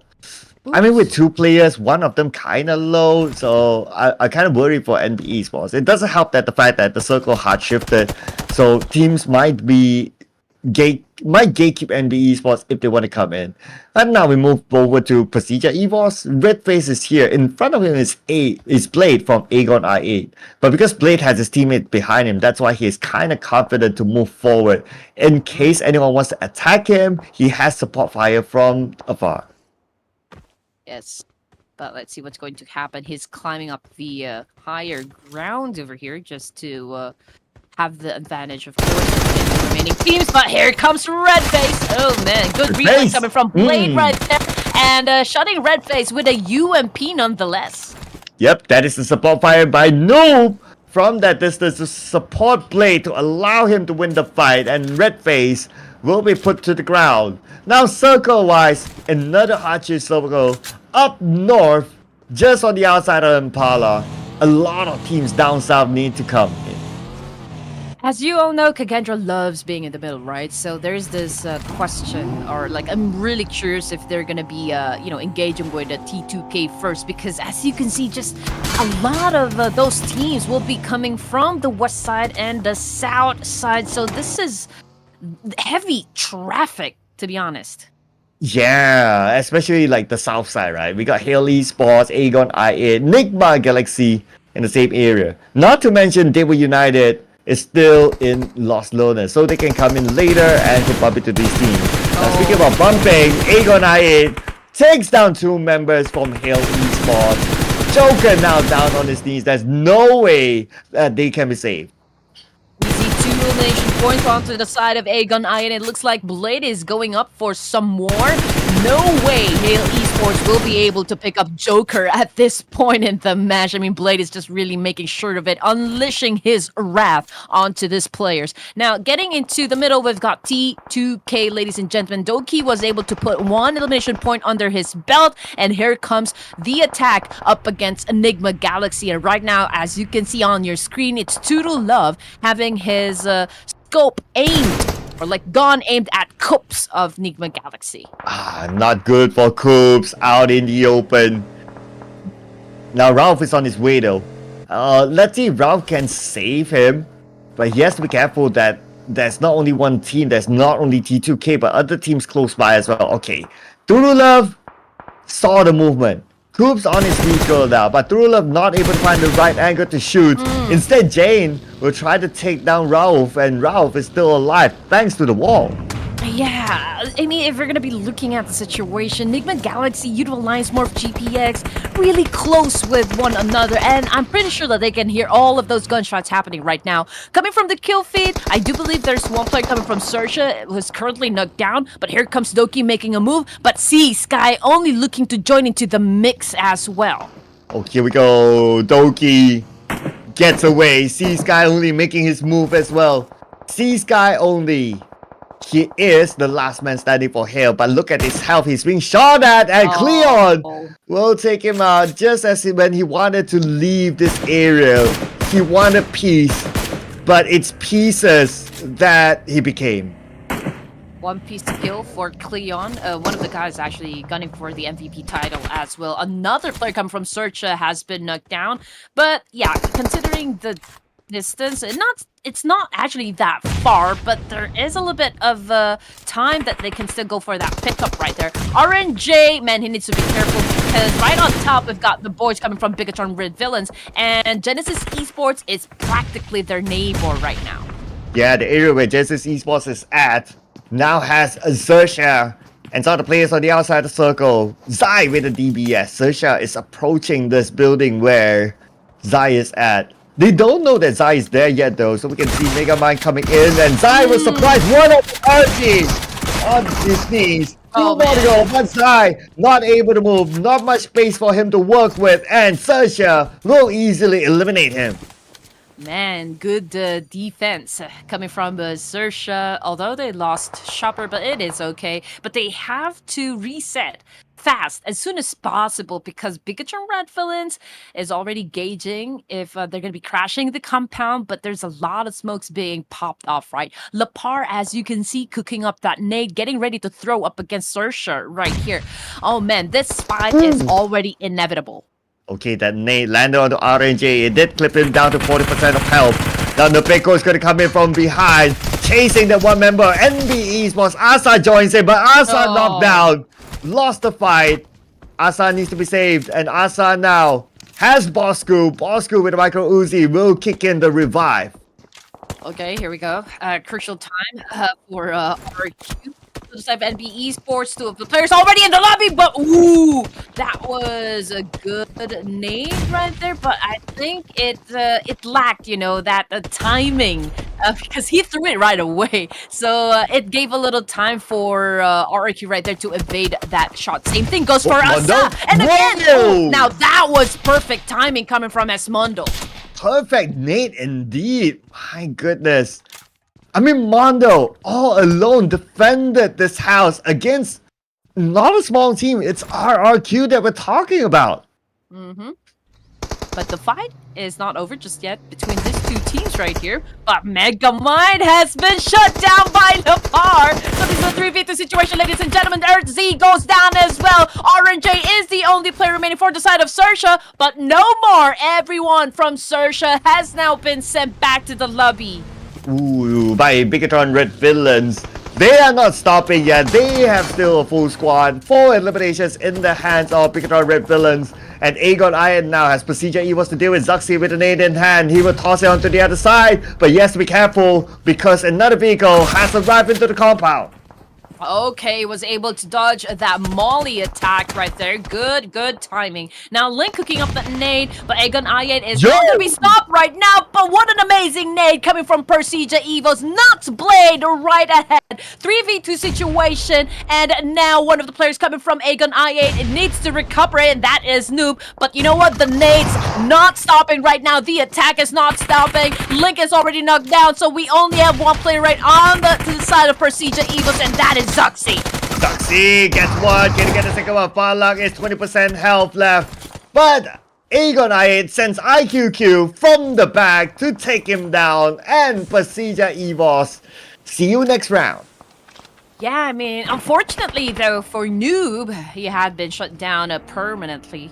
Man, I think we are down to just 9 teams remaining. YOODO Alliance still alive and kicking, which is absolutely great. AGONxI8, man, they are not out of the woods just yet because BIGETRON Red Villains is here to go for some more points to put under their belt. Fala cooking up that nade, throws it in. Nobody gets down for the side of BIGETRON Red Villains. Oh, I think I spoke too soon because two of the players already on the ground, but they are still fighting. Yeah, and GenForce recovered himself. Now only him left against AGONxI8, and GenForce goes up to the second floor. Scar L in hand, tries to defend his ground. He's not able to pick up his teammates unless he eliminates AGONxI8. But the nade! Wait! How was that nade tossed? That took out GenForce and also BIGETRON Red Villains! What? That is a freakish nade! Right there, I mean, he got killed in the air while actually he jumped, you know, from the second floor down to the ground. And it was wonderful to watch. But anyway, 10 teams remaining. Okay, we've got more GPX on your screen, and then we jump on to YOODO Alliance. Again, Olio is already out of the game, so just 3 players onto the side of YOODO right here. And just look at their situation, man. It's gonna be tough for YOODO Alliance because they need to get inside the zone, and they will have to deal not with just 1 team, but 2 teams. Ooh, yes, getting into the zone with 2 teams that you need to deal with is going to be hard. But for Smile, he's going to make something hard look easy with that spray, eliminating AGONxI8 just like that. Nice sharp shooting shown by him. But now we have a NIGMA Galaxy, more GPX next to each other. But it is YOODO Alliance that needs to come in. Yep, here we go, Kagendra versus Dewa United. But coming off from the kill feed, man, YOODO Alliance getting picked off 1 by 1 as well. Oh man, Galak is the only player remaining onto the side of Dewa United. And it's not really looking too good because Kagendra, they are all alive. Oh, here we go. Chicho Galak with a nade. Toss onto the left, but nobody is there. He will show himself again. And Zero, make sure he does not become a hero. Oh man, I mean, I almost thought that Kagendra will be dealing with T2K because they are always right there in the middle, right? But yeah, they chose to actually engage with Dewa United instead. Coming from the kill feed, Coops from NIGMA Galaxy currently knocked down. But again, they have the compound, so it will be difficult for Morph GPX to actually penetrate this moment. I mean, it's not the right timing just yet. Pretty much NIGMA Galaxy can still do a massive counter right here, but there is that pressure already for the side of Morph GPX. I mean, what are they gonna do? Man, they will just have to do a very good execution on how they can eliminate the rest of NIGMA Galaxy while not having the advantage of that compound. Yeah, especially when the circle moves away from them after this stage 5 to stage 6. Not sure if they can rotate further. They might want to consider to take that fight. Okay, from our view, there's some space up north, but no mercies there as well. Look at the circle. T2K has the advantage. Now, do they want to go in? Or do they want to... Okay, I guess Morph GPS can slowly play by the edge of the circle rather than trying to take that fight against NIGMA Galaxy. Yeah. Okay, good choice. But No Mercy as well as Mondo right there. Last players remaining for their respective team, and they're just really being quiet right now, just making sure that they can get inside stage 7 safe. But Bobo Ho is not done just yet. But yeah, I mean, he's not gonna be doing that much for his team, but it looks like he can shut down a couple of players coming from NIGMA Galaxy. Raouf and Lord already out. Ooh, nicely done by MIRAMAR. Okay, picking out those points. And Freak is going to be the last man for NIGMA Galaxy. Rocky and Cole is still there. Looks like NIGMA Galaxy totally didn't expect this from MIRAMAR. Good trigger discipline by them to wait for NIGMA Galaxy to show themselves. Amazing, and I almost thought Bobo Ho wasn't gonna be able to make it, just considering his situation. I mean, 2 of the players from NIGMA Galaxy going up against Bobo Ho, the chances of you surviving the fight is, of course, not in your favor, but he made it happen for MIRAMAR. And also coming from your screen, NB Esports, last remaining player has now been eliminated. So 6 teams remaining for stage 6. Yeah, stage 6 teams. Pretty decent, I must say. But for T2K, it's not decent. It's great for them since they are right smack in the middle of the circle. But they need to defend 360. They need to defend every corner because there's 5 more teams who will be interested to take their position. Yeah, a lot of strategies will be coming into play as soon as we reach the final few zones in any map. I mean, one thing is for sure, you really need to find a very good position wherein you don't have to worry about any teams coming from behind. You just need to focus, like what's in front of you. But sometimes it's difficult to actually achieve. But let's see what's going to happen as MIRAMAR now deals with the 5 teams inside the game with 6 elimination points under their belt and still, with 3 members of the squad. Kagendra as well. 4 players still in full squad in time, but you gotta think about it. Kagendra, similar like T2K, they had the circle for the longest time, so that's why we don't see much of them in action. But speaking about action, NIGMA Galaxy got into one, taken out, and now we have our top 5. Yeah, I mean, T2K, they don't even have to move. They'll just have to wait for the teams to come at them rather than really giving up their location right now. It's such a good location for T2K. Now, we've got No Mercy on prone, and Clayan already spotted him. He cooks up that nade. Let's see if it's going to hit. No Mercy goes up. Okay, a little bit of damage. He's low in HP, but here comes the second nade. Can he nail him this time? Yeah, this nade could take him out, but he fights back. And Cleon is there to follow up, and he will land the shot, land the final blow onto No Mercy. RRQ is eliminated, and at the same time, the circle has shifted. T2K still has it. Man, T2K is having the time of their life right now for match number 2. We can see Westbury, just trying his best to at least inflict a little bit of damage onto the side of T2K. But then again, all he is doing right at this point is kind of revealing their position. I mean, you're not even sure if you can actually get a knockdown. And if you were able to knock down at least one player from T2K, it's not even a guarantee that you'll get that point. So it's a difficult situation. Yes, it is difficult, as we can see here. But difficulty is what they need to overcome now. And speaking about the level of difficulty, okay, Kagendra full squad, T2K full squad, MIRAMAR 3 players, GE 3 players. I mean, it's not like 1-1-1-1. It's like a lot of players still left in these 4 teams, spread across these 4 teams. So to every team, it is fairly as difficult, I must say. Yeah, but West Carey, onto the side of Genesis Esports, he doesn't have that much armor, right? Almost none. Same thing for his teammates. So it only takes a few bullets to actually shut them down, and that would be a disadvantage up against them. T2K and MIRAMAR probably first 2 teams that will battle it out, and whoever will be winning this fight will then have to deal with Genesis Esports. But man, that was a good nade, and 2 of the players just like that was shut down onto the side of T2K. Ooh, and look at this. Kagendra is coming in with 0, knocking one member of T2K down. Cleon will knock down XMPL as well. T2K only left with Doki. Oh. They had the middle of the circle, but they are not able to defend it. And they were eliminated when all the other teams come in at the same time. Alright, Kagendra is still alive though, okay? Big chance for them to actually get that winner-winner chicken dinner. With 3 kills under their belt and a complete squad, they have absolutely the advantage. Just looking at the situation, where they are exactly at the edge of this circle, so there is still that, you know, slight chance they get eliminated by Morph GPX and Genesis Esports. But let's see what Kagendra can pull out of their sleeves. Yeah, because Kagendra right now they don't have the circle, so they need to move forward. Morph GPX and GE has the circle. Rocky knocked down, Leon knocked down by Rocky. Looks like a 3-way war here as Cleon focus onto Mernat instead on the other side. But it is now pressure on the Kagendra since they don't have the circle. They have about 20 more seconds to get in, but it is Morph GPX to try and stop them.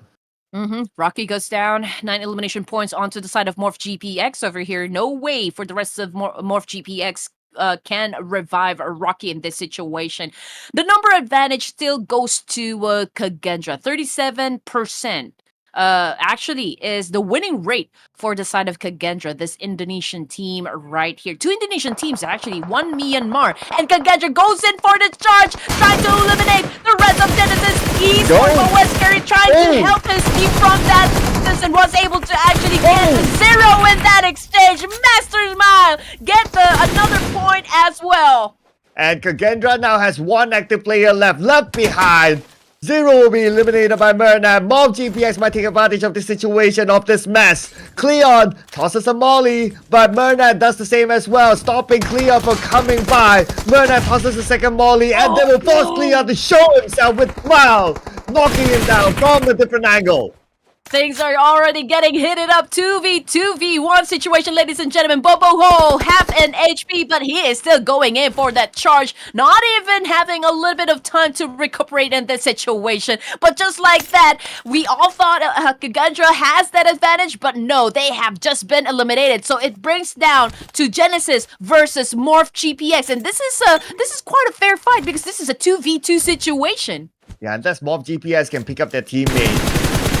But at this moment, I don't think they're doing so. They're putting focus on the GE. Shots fired out by Bobo Hu. It will not connect. The smoke is not helping his vision. Right now, it will be really helpful if Morph GPX can have that 1 extra hand. But it looks like it's not happening anytime soon. As Rocky is getting closer and closer to GE. That nade landed on the Smile. It does clip him down to 10% of health. And they are starting to charge in. If only they knew that there's only 10% of health on Smile. Now again! This time, Mernat goes down. Smile is super duper low. Rocky just needs to spray it with his UMP and Morph GPX. Another Indonesian team taking home the chicken dinner. Whew, man, that was a great fight. Pretty intense.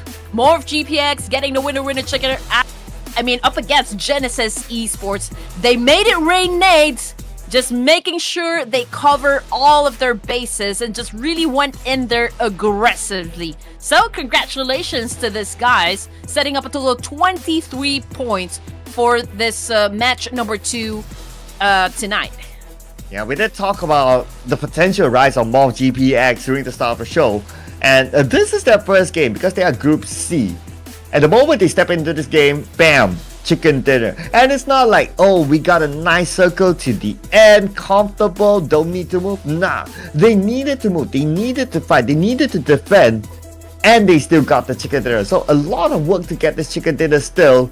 Well done by Morph GPX, bringing on the momentum from last week.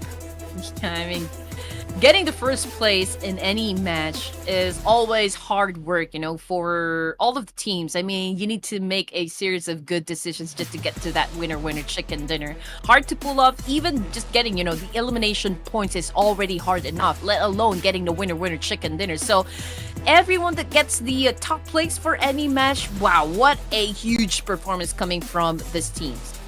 Yeah, and also Bobo, the IGL of Morph GPX with 6 eliminations, 1,251 damage, will be the MVP this round. And I believe this is the first time that he shows up as the MVP as well. Good stats here, lots of damage, lots of eliminations for a single player. And Boo Boo Hoo, he is the key player since he's also the IGL. So a lot of brains, a lot of mechanical skills to make this happen. Oh yeah, I mean, this is a huge platform where everyone can actually, showcase their talents and of course how they're going to be performing in the next tournaments, an even bigger one, and especially like PMGC. But let's check out the match report. I can see a lot of Bobo Ho, to be honest. We've got Pepeng and we've got Coops coming from NIGMA Galaxy, but this is the longest elimination category for Coops. Ooh. Yeah, and Coops, well, longest elimination distance. Yep. Okay, you know how I feel about that. It's like, yeah, that extra stat just to have your poster on it. But this is the stat that matters. Mob GPX 23 points, GE with 14 points, AGONxI8 10 points. So those are the double-digit teams. On the other end, Hail Esports 0 points. And I believe this is also the second time around that YOODO Alliance failed to pick up a single point. Oh yeah. Oh man. After seeing a quite a strong performance during the last 2 games, perhaps, or maybe like the last 3 games yesterday, was very good coming from the side of YOODO Alliance. Now we're seeing them kind of drop the ball again. Not a good start, if you're going to ask me. But still can't believe though that T2K, even though having that middle position or that central location, I mean, it took a little while before they actually engaged in a lot of fights, but they kind of just lost the advantage. Yeah, it was just too bad for T2K. They had like the best position earlier on, but I guess the whole 360 onto them thingy was just too much for them that they failed to defend their ground. But still, yeah, it was a good effort for them to pick that sort of spot and defend as long as possible. Now, overall rankings, Genesis Esports up there, and for the first time, first time in the longest time at least, Formidable Vibes is not at number 1. But to be fair, they did not play the previous round. Yeah, but still, they are on the first page, so you guys need to be careful with that one. 11 ranks for Morph GPX. Wonderful performance, okay? But then again, to be fair, this is just like the match number 2. Kagendra on number 9, followed by NIGMA Galaxy, NB Esports. I mean, all of these 3 teams moved up 6 spots, so quite good performance as well. Alter Ego, D-Saver, Team RQ, SEM9, CMFxGSM. Well, it's still a little low, with the total points, but plenty of more chances to go, of course, because we still have like 4 matches before we end the night. And on page 3, the page that nobody wants to be at, YOODO Alliance is now the only team without a point after 2 rounds. For the rest of them, they were united PERSIJA, EVOS, XERXIA, 7 Element with at least a point still. But since we have 23 teams in the overall rankings, I wonder if BN United will make an appearance anytime this week. Oh man, I do hope so, because they've worked so hard just to make sure that they play quite good, right? Even in the bonus round yesterday. So yeah, I still wish that BN United can join us for the entirety of the playoffs and also see them play during the grand finals. Yeah, hopefully, because as long as they can play this week, they still give themselves some sort of chance, right? But hopefully we do see them play. Maybe after the break, we don't know. But for now, ladies and gentlemen, that is a wrap for round number 2. We'll be heading for round number 3 after this before we re-rotate the groups again. But before that, as usual, we'll take a breather. We'll see you guys after this break.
Again, it's a Monday, but that's not gonna stop us from having a good time. As long as you don't change that channel, well, it's already guaranteed. You guys are still watching us, Red Queen and Sir Cloud, casting this one heck of a tournament, Clash of Giants Season 2 Pro Series by Ruthless ESPORTS.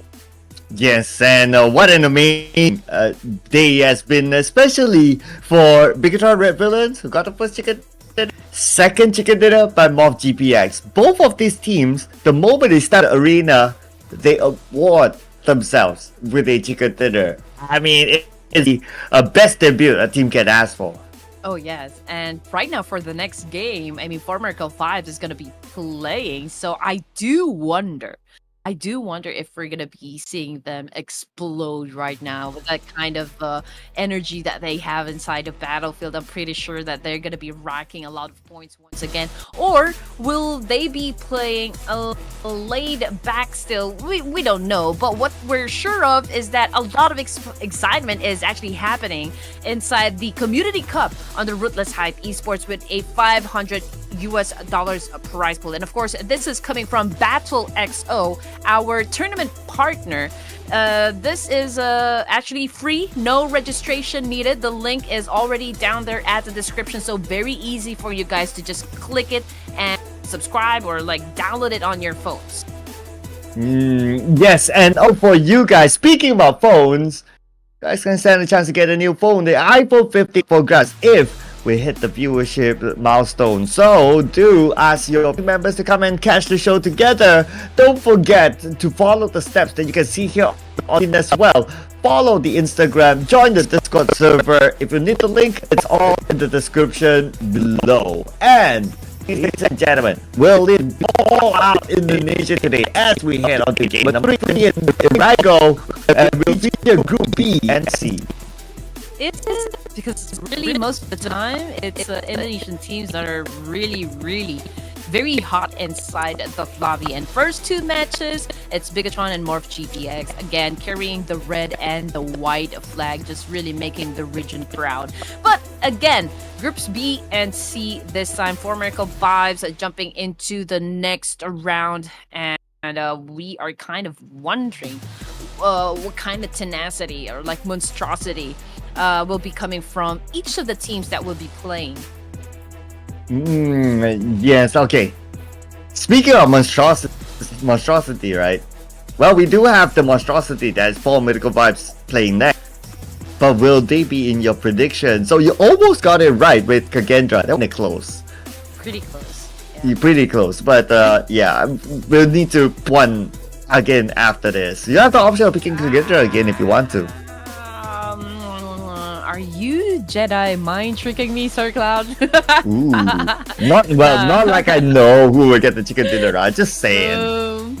Okay, I can already hear the teams again saying, "Oh, please, Red Queen, don't pick us. You've got the caster curse." But okay, wait a minute.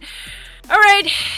Even though we don't want to do this, we have to. I'm really sorry. So if I'm gonna be choosing a team again this time, let me just check my notes right here.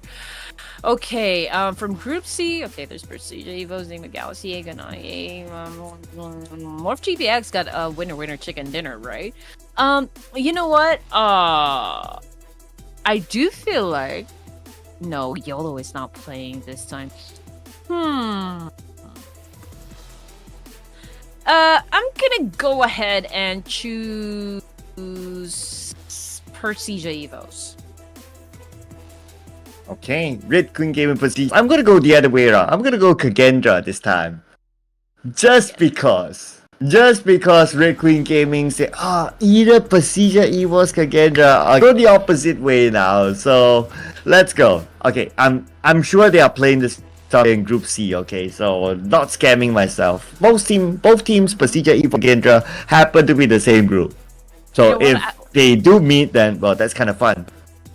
What I love about Kagendra is the fact that they're really not afraid to get right down there in the middle and just really challenge up everyone. And they also do quite a good job defending their, their compound or like holding their ground and just really racking up some points. So, yeah, it's really not a bad choice, but we kind of would want to see more aggressive Kagendra, right? Because during the last match, yes, they were able to get to the last few zones of the game, but I feel like there's still something that is lacking. But since that you picked them, probably something's gonna change.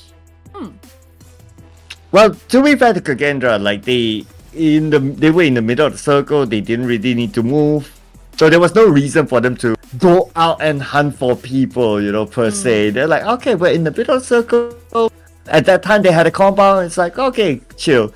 But then comes the question, what do they do when they come out? Okay, to be fair to them as well, they did put up a good fight to the other teams. It's just that when the circle shifted again, that's where the disadvantage was to them, since GE and Morph GPX had the circles. All they needed to do is just to hold Kagendra. And Kagendra did try. They did try to take the fight with GE, but that's when they lost it, because GE was prepared when arrived.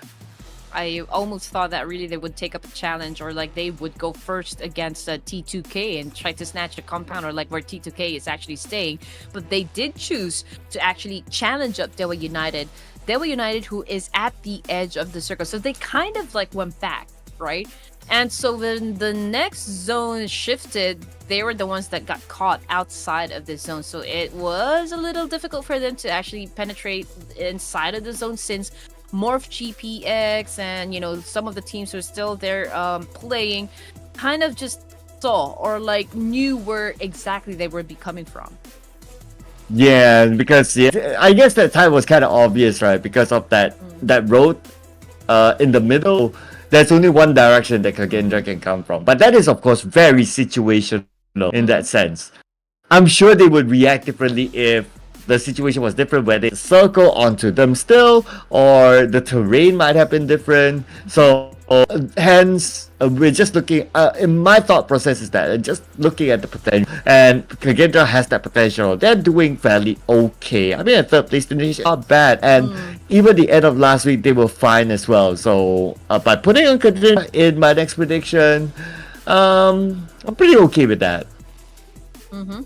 Exactly. Now, of course, I chose PERSIJA EVOS because I do feel that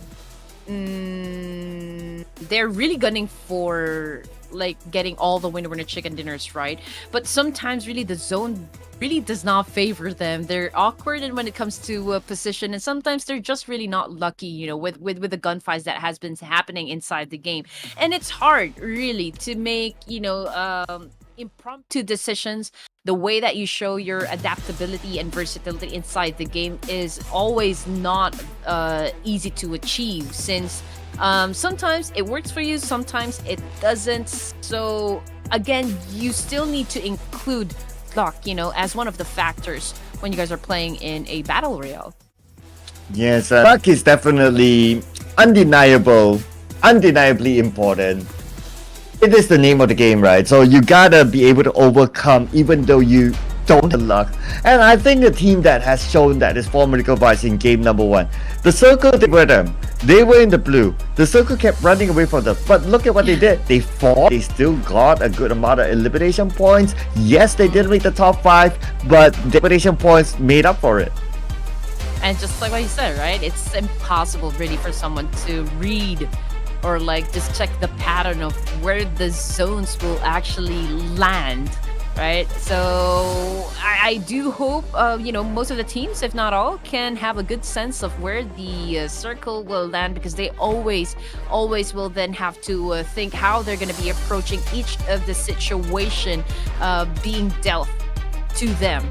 But speaking of situation, of course, the game has already started, and as you can see, the flight pad is down here at the bottom. Again, there's plenty of space to go around, onto the northern side. So let's see which of the teams will be going for that huge stretch, or like maybe go for a vehicle gameplay right here and opt to go up north. We're still not sure, but most of the teams have already dropped, and I'm looking at who will land at Pochinki right now, but NB Esports and PERSIJA is quite close with one another. Same thing with Alter Egos and Sem9.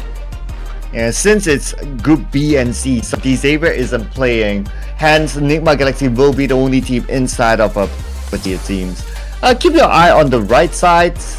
Yeah, I think we might see an early fight between Alter Ego and Sem9 perhaps, but we also they have a good distance. But what I was interested as well when we were stats is that if you kind of notice, the stats are only for this week. It feels like the stats of last week we'll still see form recoveries all over. But talk about like the potential early fights and Razy from Boom Esports putting pressure on CMFxGSM, but it is not them that got the first few knocks. While in the air, just to say. And also, you know what, DP28 is a good gun to use, especially when trying to take down someone from a long range, right? But unfortunately, he doesn't have any scopes to work with, so a D46 from CMFxGSM is quite safe at this point in the match. Jilyu Squad Esports at the beginning of match number 3, they were able to put 1 elimination point under their belt, so that is well, and we could tell he is just too good for those kill points. And first blood has already been dropped this time, and the fact that we're playing with 15 teams, meaning that BN United is still absent from this round, unfortunately. Yeah, so looks like we will continue on, we potentially might continue on the entire week without BN United. Quite a shame. I do like though, I think they're pretty unique, but I guess it's also partly, I don't know, maybe because they did well in week 1 and that kind of affected the overall team's morale, or they just take a vacation. Probably. I mean, yeah. Whatever they choose, it's whatever is good for them. I think they would go for that one. Possible fights. Okay, CMFxGSM as well as Boom Esports within one area. NIGMA Galaxy, although there is that distance, but I'm also wondering if they hear those gunshots, if in case CMFxGSM decides to go up against Boom Esports, will they be joining the fight? It also goes, you know, for the players coming from Morph GPX, but I can see they are rotating and probably headed to either shooting range or Severny.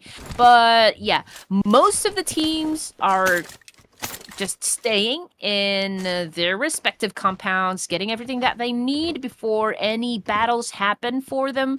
This is gonna be a passive stage 1 for ERANGEL. Understandably, because the circle is still like 50-50 between the north side, Severny side, and also the main peninsula. I always have this theory of if it's like a 50-50 circle, it's better to be on the north rather than to stay at the main peninsula. For somehow it is easy for the north to come down to the main peninsula if the circle shifts down, rather than for south or for the main peninsula to go up because of how the choke points work. I know it feels like, okay, it's like the opposite and all that, but you kind of think about it, with the slight differences in terrains by the bridges, whether it's up north and down south, that is what makes the rotation a little bit different. Hence, I'm a bigger fan if it's 50-50, go straight up north and you stand a better chance.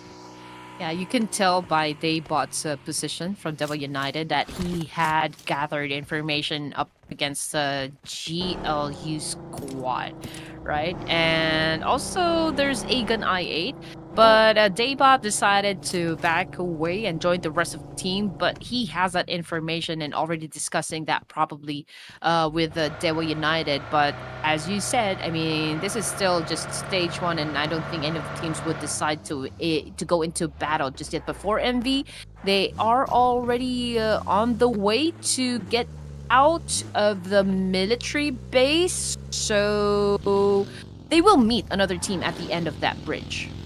I wonder if the gatekeeping will happen. That will be another interesting thing to observe as well, especially at the military base side. Now, STALWART Esports, we can see that they're still there, and they're going for a vehicle. I guess the vehicle didn't spawn nearby, near them in Novo, so they have to track a little bit more. But for them to tag stage 1, stage 2 is still doable. We can see that they have a decent amount of first aid on them, so they should be fine. It's just a matter of whether teams want to gate them, and that will be the bigger factor that determine their survivability. But yeah, 4MV already on the way. Stalwart Esports also trying to get out of Novo, but I do feel like AGONxI8 knows that Stalwart Esports will be coming from that direction. I mean, yes, they are on board their vehicles, but they are going around and round, surveying the area and staying right at the end of the East Breeze, very near Milta. So there is that high possibility that the bridge camping will be happening, and AGONxI8 will definitely fight up against Stalwart Esports. Well, if we talk about bridge camping for Vertical Vibes, they should be alright. The last time around, it was YOODO Alliance trying to stop them, but now YOODO Alliance isn't playing, so they have an easy entry on the left side bridge. But for Boom Esports, they have company in there. Boo Boo Who all alone. The MVP from the previous round will be second player to be eliminated. And just when we thought YOLO's not going to be playing for Boom Esports, there he goes. But unfortunately, man, he's too aggressive. He's too out there in the open, and that just gave way for Rocky of MorphGPX to shut down not just one, but two players from Boom Esports. Yo, kinda took the bait. Rest of MorphGPX were waiting. YOLO, who's making his debut today. Not the best of debuts and not the achievement that he wanted on his resume. But Pepe now jumping out of the building, switching places with the one player from Boom on, circling around with the AK in hand. But Pepe knocked down by Razy. Razy won the fight. YOLO unfortunately is still out. Witty wait for Razy to shut down that player. I mean, he wasn't able to get him or tag him from the door. He went in for the window. So, man, that was a good performance right there. But Rookie, on the other hand, gets shut down as well. Razy making a move at Chul. Of course, cooking up that nade, getting ready to throw up against the remaining players coming from MorphGPX. But look who is coming. Sam9 joining into the mix while Rocky from MorphGPX still bleeding out there in the open. Oh, at the same time, the circle is still 50-50 between the south side. But speaking about Sam9, Kenny has arrived. He is alone though. Mamparang is behind him, providing that support long-range cover. Oh, Deb! Welcome to the show! He has arrived on the other side as well. So it looks like Sam9 is interested in West Verni. And naturally, Sam9, this is I would say this was their home until they change into around the areas of mansion. So this is where Sam9 was technically born. Should know this place like the back of their hand, especially with Mamparang being the OG of Sam9. Well, there's really a lot of factors for you to choose an area, right? I mean, you need to be able to defend that, know it inside and out, to effectively defend that if any other teams would dare drop into the same area. So Semna probably, okay, it's time to explore another location inside ERANGEL. Perhaps that we can even do better if we choose another spot, right? But for Miracle Vibes, coming fresh out of the military base, was able to put down 2 players from inside the game. Now, coming back to what was happening down here in Severny, we already have like a Mexican standoff happening because 3 teams are now in one area and Razy just got, exploded by Sem9.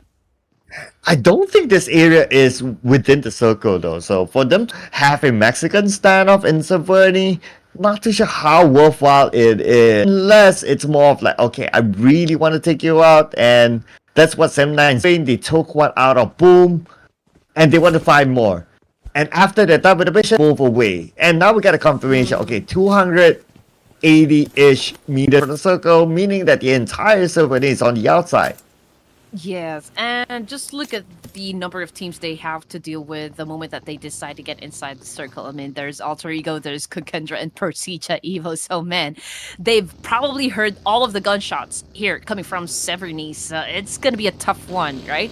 And Sem9, I think they understand that kind of position. That's why they are now headed, or like probably going to another location. But PERSIJA EVOS challenging up the guys from CMFxGSM with 3 players remaining. What is going to happen? Oh, there you go. And not only that, another team actually looking from afar, but PERSIJA EVOS seems to be winning the fight. Memo will be taken out by Misery. There's another one on the second floor, on the top floor. Misery that hits back onto the building to safety to reset.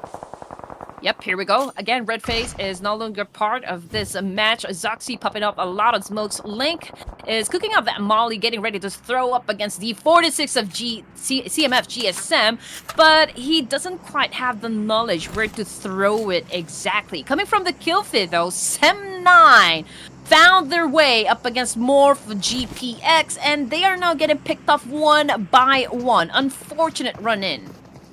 D46 now has a nade, tosses at the door, but it did not land on the EVOS, and now he's exposing himself. Misery rushes in, and that's going to be a forward cleanup by PERSIJA EVOS to eliminate CMFxGSM, first team to be eliminated.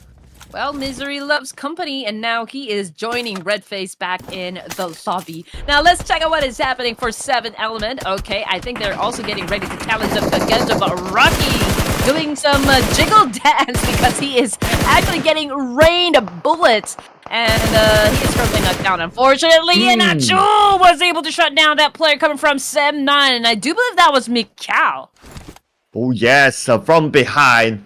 And look at these teams, they're still standing time to locking each other together, including Boom Esports up north. Sem9 not letting go of Severity as well. Mikkel being picked up. But Cleon is down, but he has one first aid though. He can still survive this, but with only if he has eco. And I do see a bike at that distance. Should be able to get out of. Morph GPX. Okay. One player remaining kind of stuff. But Achoo is not quite done just yet. Just went for a massive spray, but unfortunately missed the opportunity to shut down these 2 players coming from Sem9, and we can see they're cooking up some nades. But yeah, I mean, it's he is a bit far, so I don't think a knockdown is gonna happen. But Sem9 now leaving Severny. So man, it's gonna be tough for Boom because the zone is already here and there's already a lot of teams that is staying right around the edge of the circle onto the northern side of the zone. Oh yeah, and that will make it difficult for teams coming in later, just like Achoo right now. Actually, man, if you guys look at it, Sem9 is still there. And they are still taking. I mean, Sem9, come on, guys. I think it's better to prioritize into the circle. Okay, all right. They're on their way. I think they did a pit stop to just heal up themselves. But still, I mean, Morph GPX knows exactly where they are. And I can see, like, what, 3 squads that might greet and say hello, but Sem9, look at that. They just made sure that the rest of Boom Esports will be eliminated before they get inside the circle. But their fate is quite questionable as well. I mean, the future is not that bright, at least for this match, for Sem9. Oh, Sem9. Okay, but at least it is that one of them is at the edge of the circle. Okay, we can get a clearer view right now. It's going to be me. But by the time they arrive at the edge, like, Element is there, Kagendra is there. Oh man, like what you say, the future for Sem9, scary. And just look at the situation right here, Sir Cloud. Former Vibes, they don't have that much choice but to actually cross here.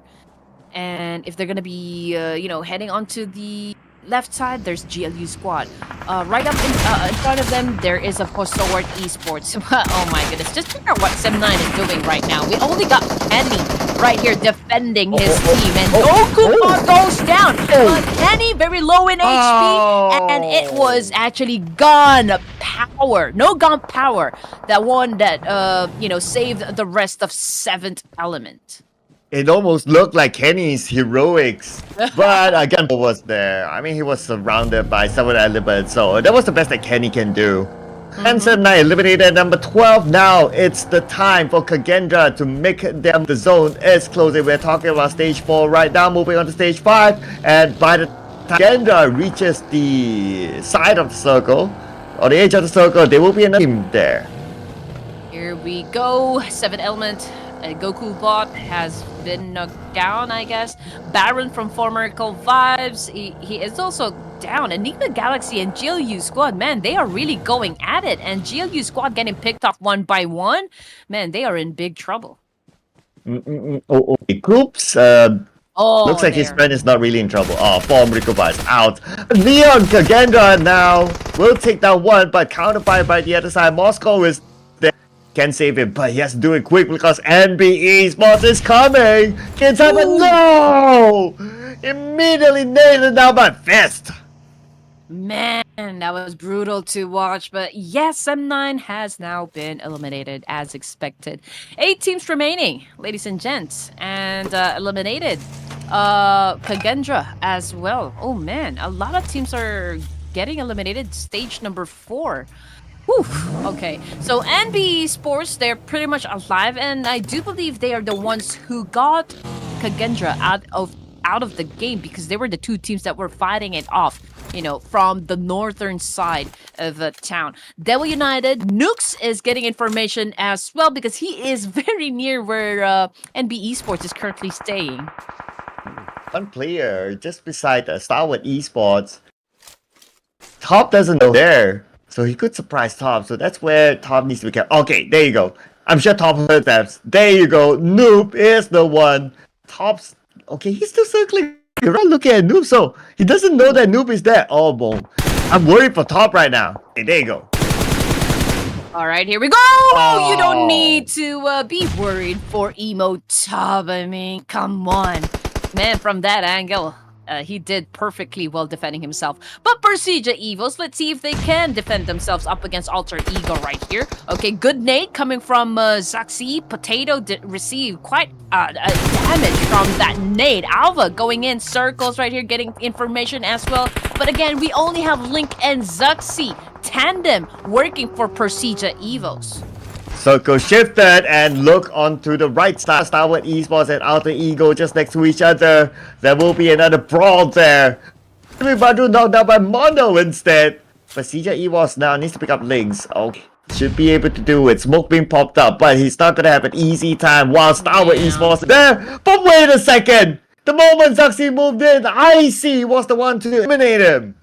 Yes, because it's still in the open. Even though you have the smokes pop up, they know exactly where you are headed. You're there to pick up your teammate, right? So it was an obvious nade coming from STALWART Esports. But of course, they're not out of the woods just yet because they still have to deal with players coming from Alter Egos. And now both of the teams are just, you know, running around in circle, right? You're getting the information, all using a vehicle. But I'm still waiting for these guys to pull out their guns and just release mayhem at each other. Ooh, okay, now the race has started, ladies and gentlemen. Who gets to the circle first? You can see Alter Ego making their way, trying to get as close as possible to the IC here on top. Taking out one member of Alter Ego, now trying to aim the other. Action being shot at. Oh, punctured tire behind. That's going to slow down Action's movement. And Badu, the moment he landed, he got knocked down, and now Top is looking for more with Fnatic on the other side. At the same time, Chicho Galak is there as well. See who gets the point. Yes, we can feel a lot of aggression coming from the side of STALWART Esports. 9 elimination points, and now that makes that 11 elimination points. Quite a rampage coming from the side of SPE. But you know what? Action is not stopping getting all of the action just yet. Right now, they're pointing their guns up against NB Esports. And you know what? It's not just STE, it's also Devil United. Not a good spot for NB Esports. Man, it's a big mess, right? Just look at all the movements. It reminds me of like flies on a trash. But the movements are just like really messy. Everyone's like circling around, trying to take down each other. And so far, it's STALWART Esports having the last lap with 11 eliminations. Man, this is not a good spot at all for NB Esports. They are really, you know, being slaughtered from this angle. And here comes Devil United, ready to get those points. Attack coming from Kenneth right there with a UMP. Also Nooks getting inside this shack, but you came too close, man. But here comes Kenneth to save the day. And again, we are still looking at 3 remaining points coming from the side of Devil United, and they are fighting it all blind at the same time. Man, the smoke just isn't helping Devil United, but now the Molly will. That will force NB Esports to come back. And NB Esports one by one falling down on flies, but it's going to be Daybon. Still somehow NB Esports won that fight, but NIGMA had to be there to pop their balloon. Oh Man, I mean, both of the teams really weren't in a very good spot after all. I mean, it is right down there in the middle. A lot of squads surrounding that area. So it was just really like, a free kill. They were just like sitting ducks, if you're going to ask me. Now, 2 teams remaining for this match. It is NIGMA Galaxy and Stalwart Esports. Will NIGMA be getting their second winner chicken dinner for the playoffs? NIGMA Galaxy, they do have the circle advantage at this moment. They have 2 players in STALWART Esports action being picked up. But STALWART Esports, look at this, they only got 14 eliminations. If they get the chicken dinner, it's going to be a big bonus for them. NIGMA Galaxy still trying to STALWART Esports are coming in. We can see the movement here by STALWART Esports. They are finding a way into the circle, go all the way up north. Yes, this is a fair fight still. I mean, 4v4 situation, but man, 14 elimination points onto the side of Stalwart Esports. They are on fire. But you know what? Raouf is also on fire. Man, he just shut down Emo Top, if I'm not mistaken, from Stalwart Esports. But No! STE answers back because they've eliminated Lord as well. Oh, there you go. So that's going to be an eye for now. Coops on one for himself. And it's going to be action, but Raouf knocked down. So another trade between 2 teams. But now, looking at the summary, it's going to be 2v2 unless they get picked up. But Nerzat is going to come in. Coops is going to go in for the charge. He does not want to allow what Esports to reset. Knocks down Nerzat. 1 more to go. It's going to be icy. Simple of a clutch again, but not this time around. NIGMA Galaxy will take home the second dinner in the playoff. A lot of essential kills came from Coops. Not gonna lie, because he was able to actually shut down not like 1 player, no, 2 players coming from STE, and it's just like domino effect from there.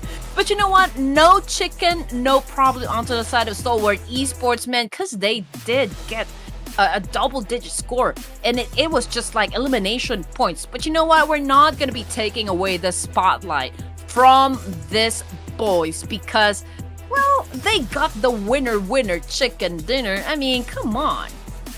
Yeah, they got it against STALWART Esports, so there's no shower team, obviously. But with the amount of eliminations that STALWART Esports got, wouldn't be surprised if they got the most points in this round as compared to any other team. Let's check out the team stats. So, Freak was the only one to not get a single elimination for NIGMA Galaxy, but that's okay. It is a team effort at the day, and they still got the chicken dinner. Like what you said, we gotta give credit where credit is due. Yes, sir. And when it comes to eliminations and damage, it was all Coops. And damage taken, it looks like the highest will be coming from Lord. So I do feel like he is the one catching all the bullets for his team. Yeah, but that is the trade. Who's your surprise here on page number 3? Honestly, XERXIA. XERXIA, right. XERXIA. 1 point out of 2. Yeah, I'm still looking forward to YOODO Alliance really getting back on track. Yeah, I think the other that I'm kind of surprised here is probably PERSIJA EVOS. Yeah, probably not a page 3 team. But of course it is still like just 2 games at play. So 1 game can really switch up a lot. And to put that close, right? I mean, it's always like a day 1 thing. Well, yeah, XERXIA as well. I mean, they really came off strong during the playoffs of week number 1. So, judging by the kind of energy that they can bring into the table, I don't think they have a problem with it. So, opening week number 2 is not working out yet for them, but I do have this much faith for XERXIA that they can make a huge difference. Even with just 1 game, getting the winner chicken dinner, setting up a double G score in the elimination points can do wonders for the team. Yeah, but we will be heading on to a break, ladies and gentlemen. See you guys after this.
We are back for the re-rotation of the groups. Ladies and gentlemen, it's going to be Group A versus Group B. Upcoming in our next game, Ruthless Pro Series Clash of Giants season together with me, Sir Cloud, as well as my buddy here, who is still trying to get the next prediction right, Red Queen. Yes. But please, ladies and gents, check out our giveaway alerts. Again, we have some milestones to reach over here. 5 HyperX headphones to be given away if we get that 30,000, 2 AirPods if we hit that 50k, and of course, what everybody wants, iPhone 15. But again, we have to get that 70,000, which I don't think is impossible at all. So please do spread the word and continue to invite your friends, your family, your ex-lovers to come and join us right here for the Pro Series Clash Giants, brought to you by Ruthless ESPORTS. Yeah, and by the time they join, they will be entertained by Group A versus Group inside of Miramar, which is going to come up next. So keep your eye on the action. So far, we are getting BIGETRON Red Villains, the first chicken dinner of GPS, the second, and the third is NIGMA Galaxy. This is NIGMA Galaxy's second chicken dinner in the playoff. And just to refresh everyone, Group A and Group B. Yes, sir. So while you guys are checking out the teams and probably thinking to yourselves, okay, which of the teams we think is gonna be winning this next round, I do hope that you can, like, be patient with us, work with us, be so very kind, because yes, we are experiencing a little bit of technical difficulties, but of course, it's not gonna stop us giving you a wonderful show, and also for these teams to do a very good job so far right here inside the battlefield. And if in case you missed who won the MVP title from the previous match, it is of course the handsome looking emo top coming from STALWART Esports with 5 elimination points, 886 damage output, and an outstanding 21 minutes survival time. Okay, I want to hear it from a Red Queen, right? Rate, Top, and Lamborghini. Oh my out of goodness. Really? Yeah! Now, Lamborghini versus Top.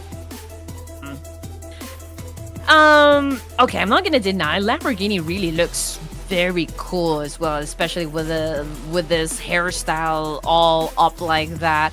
But when I look at Top, he has this sort of aura that tells me he's a sophisticated kind of guy, very much he's quiet, but you know that you can feel his presence when he is there, kind of thing. Still with a number, yo. Yeah. You gotta put a number. You gotta put a number. I'll give it 8 for Top and 7 for Lamborghini. There you go.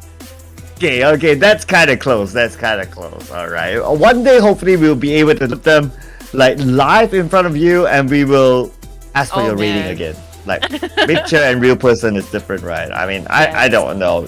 Gotta wait for that to happen in person. But in case you just joined us, ladies and gentlemen, this is the overall rankings as of now. And since we only played 2 rounds, I mean, no surprises that the points are super duper close. We will see a lot of reds and greens, meaning that the rounds just after 1 round, because it's still day 1.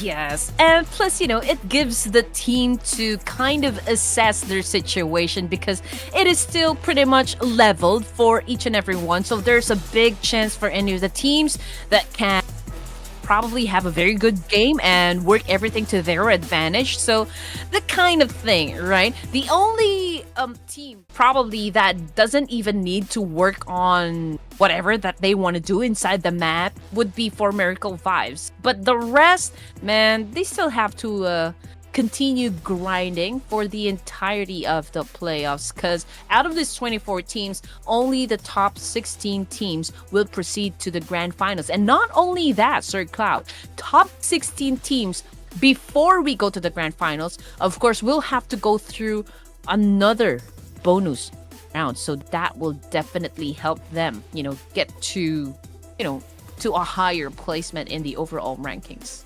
Okay, we gotta get to our prediction now. So Red Queen, get. All right, here we go. I'm gonna be choosing Bigetron Red Villains this time. Okay, I'm gonna put in T2K this time. Ooh.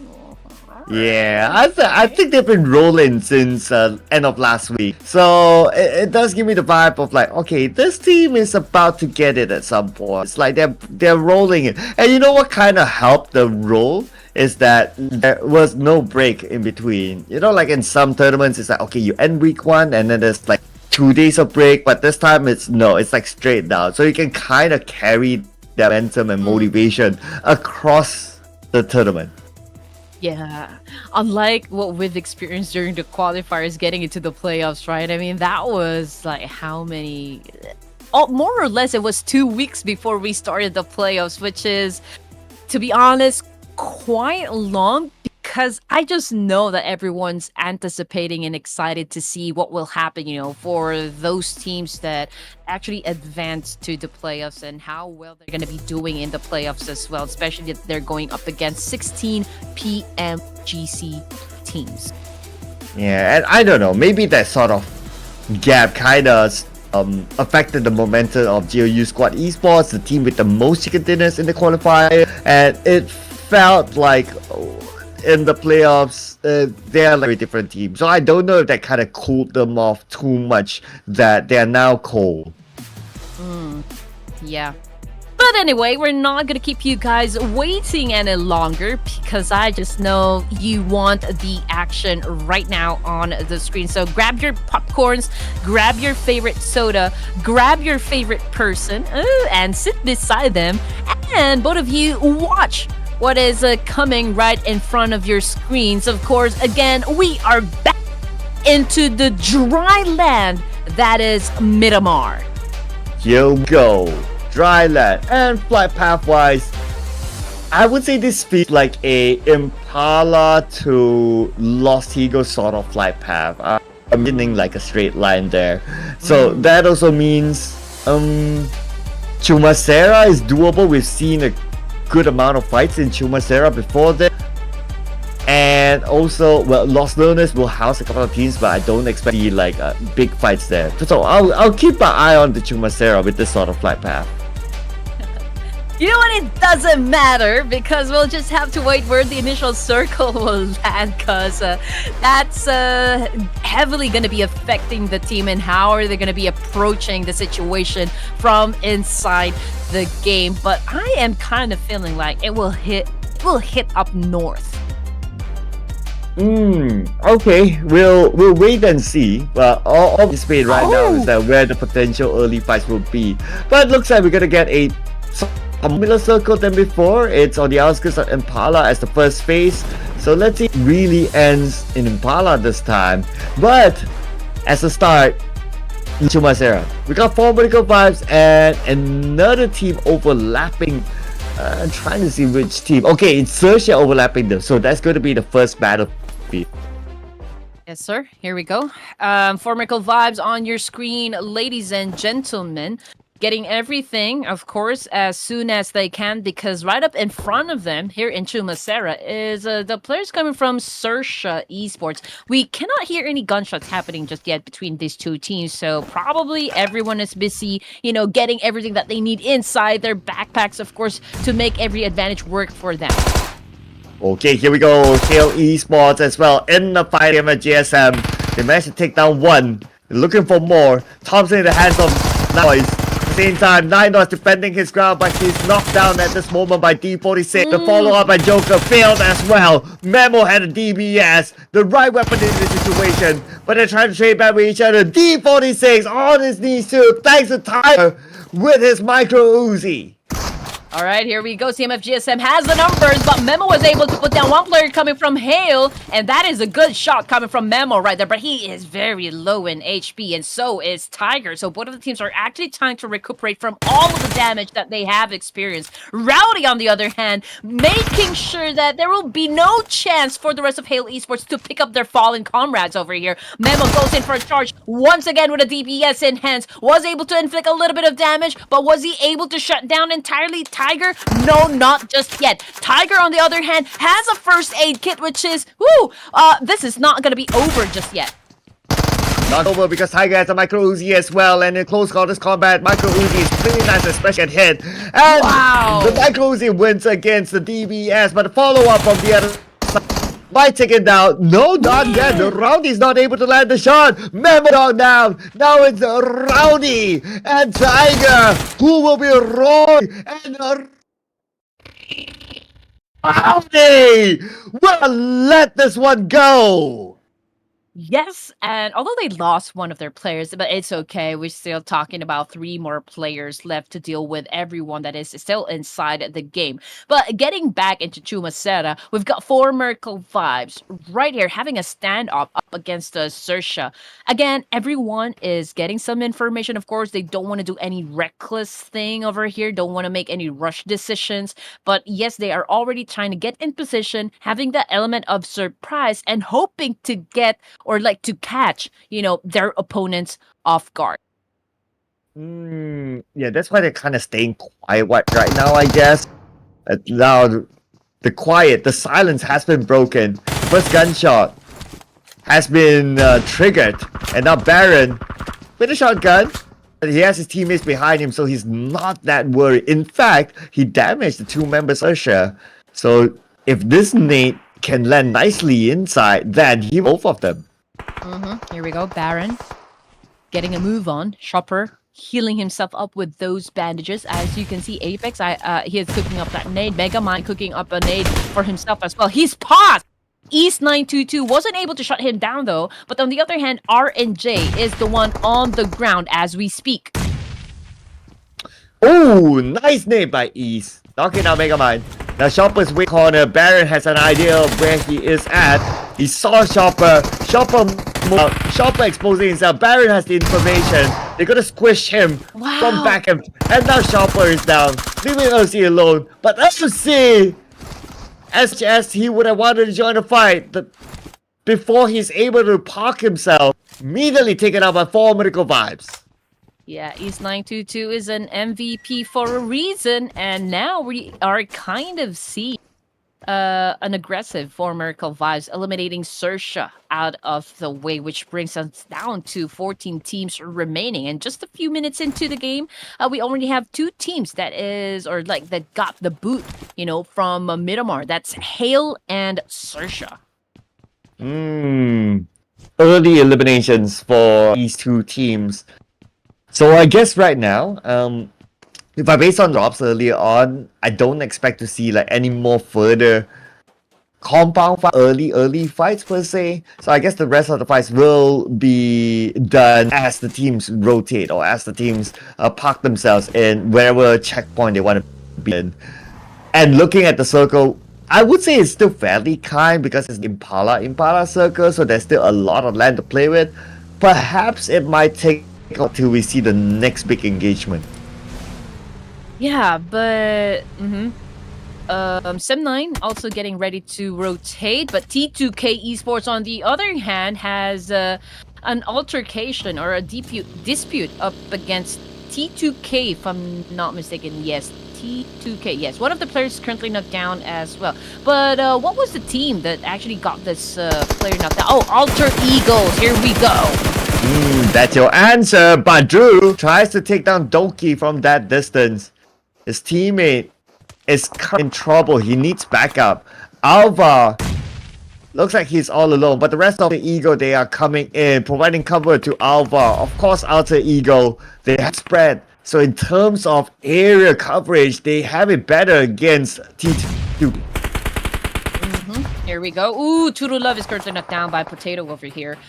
Alter Ego seems to be doing a great job, but Doki doing a massive spray as well. Wasn't able to shut down anyone. Now here comes Potato again with a charge using his UMP. Jane answers back with an M416. But you know what? He is already getting cornered here. Oh my goodness. Alter Ego's going in for the pinch and Jane goes out. Okay, that's more now from Potato as he has this nade in hand, cooking it up. Toss onto the other building, but nobody is there. Potato, that is his only frag. Now Potato knows there's someone on the other side. He's waiting for his teammates. Now they're going to rush in together. Potato needing to find his target. Badru joins in as well, and they will rush in onto the other side. They see XMPL, and that's going to be a straightforward cleanup by Alter Ego. Yep, T2K eliminated early out of this match, which is an unfortunate scenario for the side of T2K over here, but a good thing for the side of Alter Ego Ares. I mean, it's been a while since we've seen Alter Ego Ares really dominating fights just like that. Fnatic got the most kills for the team. And checking out Sem9, man, they're not looking too hot, as well as two of the players has already been sent back to the lobby. And Dep right now might be colliding with a YOODO alliance if he continues onto this path. But of course, man, I can only see him, and it would be wise for him to actually challenge up YOODO Alliance. But he might try to check where YOODO Alliance is actually going to be heading to. Oh yeah, he now has a good clue of YOODO Alliance. YOODO Alliance knows his presence as well, but he's not going to stop there because, like you just pointed out, he is alone.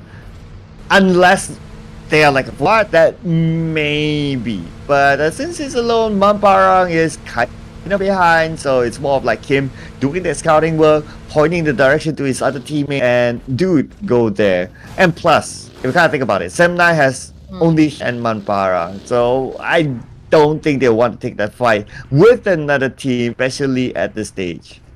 Yeah, and also the circle has left Impala.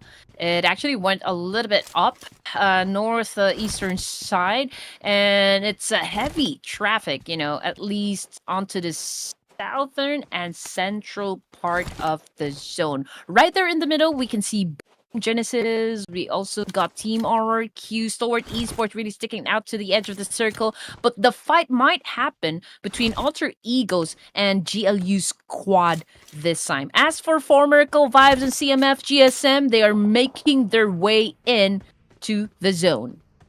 Yes, they're still taking out the blue though.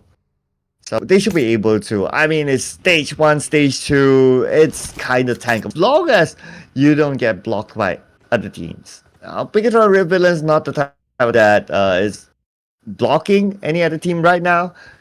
Because if we look at like recent trends of BIGETRON Red Villains, and especially like these Indonesian teams, they tend to play in the middle of the circle. So they don't play that gatekeeping role that much. So I'm surprised to see BIGETRON Red Villains here. I'll be surprised to see like if any Indonesian like plays by the edge just to block any other team, especially with the counter.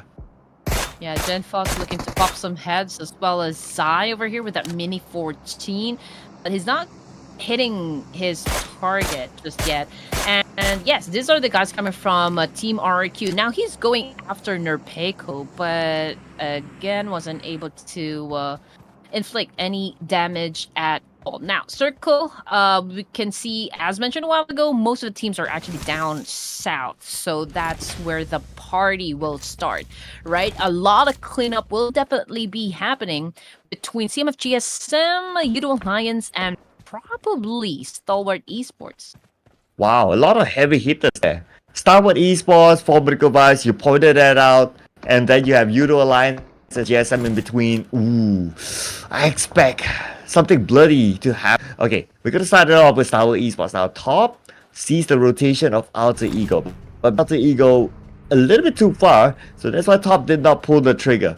For the others, well, I think it's just a matter of time. Out of all of this, 7 Element is the only team that will be coming from the northern side, so I don't think anyone's gonna be gonna do some contest just yet. STALWART Esports, on the other hand, started their fight up against YOODO Alliance because Olio now is currently knocked down and bleeding, probably out there in the open. Not quite sure though if there's a teammate nearby that might go for the pickup. Same thing goes for Rowdy of CMFxGSM. Oh my goodness, Formerical Vibes racking up some points once again. Well, they want to take back that #1 spot. There is an unusual spot that is 8 of them, so they want to get that back. They will try to do it against CMFGS, and one of the fights that we kind of expected with the presence of Formerical Vibes and STALWART Esports down south. So no surprise that they pulled the trigger on the CMFGSM, but it is CMFGSM that somehow managed to evade the shots. But next, they might be big with the YOODO Alliance.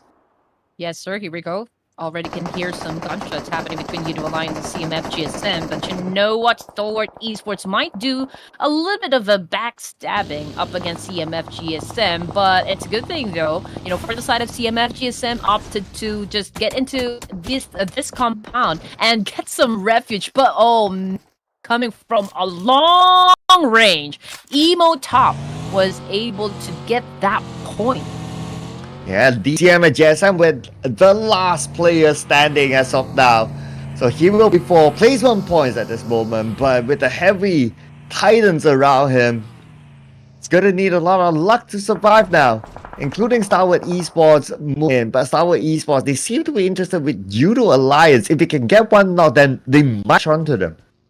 Yeah, need some mopping up to do. I mean, all of the teams pretty much scattered onto the northern side. We've got SEM9, Stalwart Esports, and YOODO Alliance. Now, checking out BIGETRON Red Villains. Oh, man.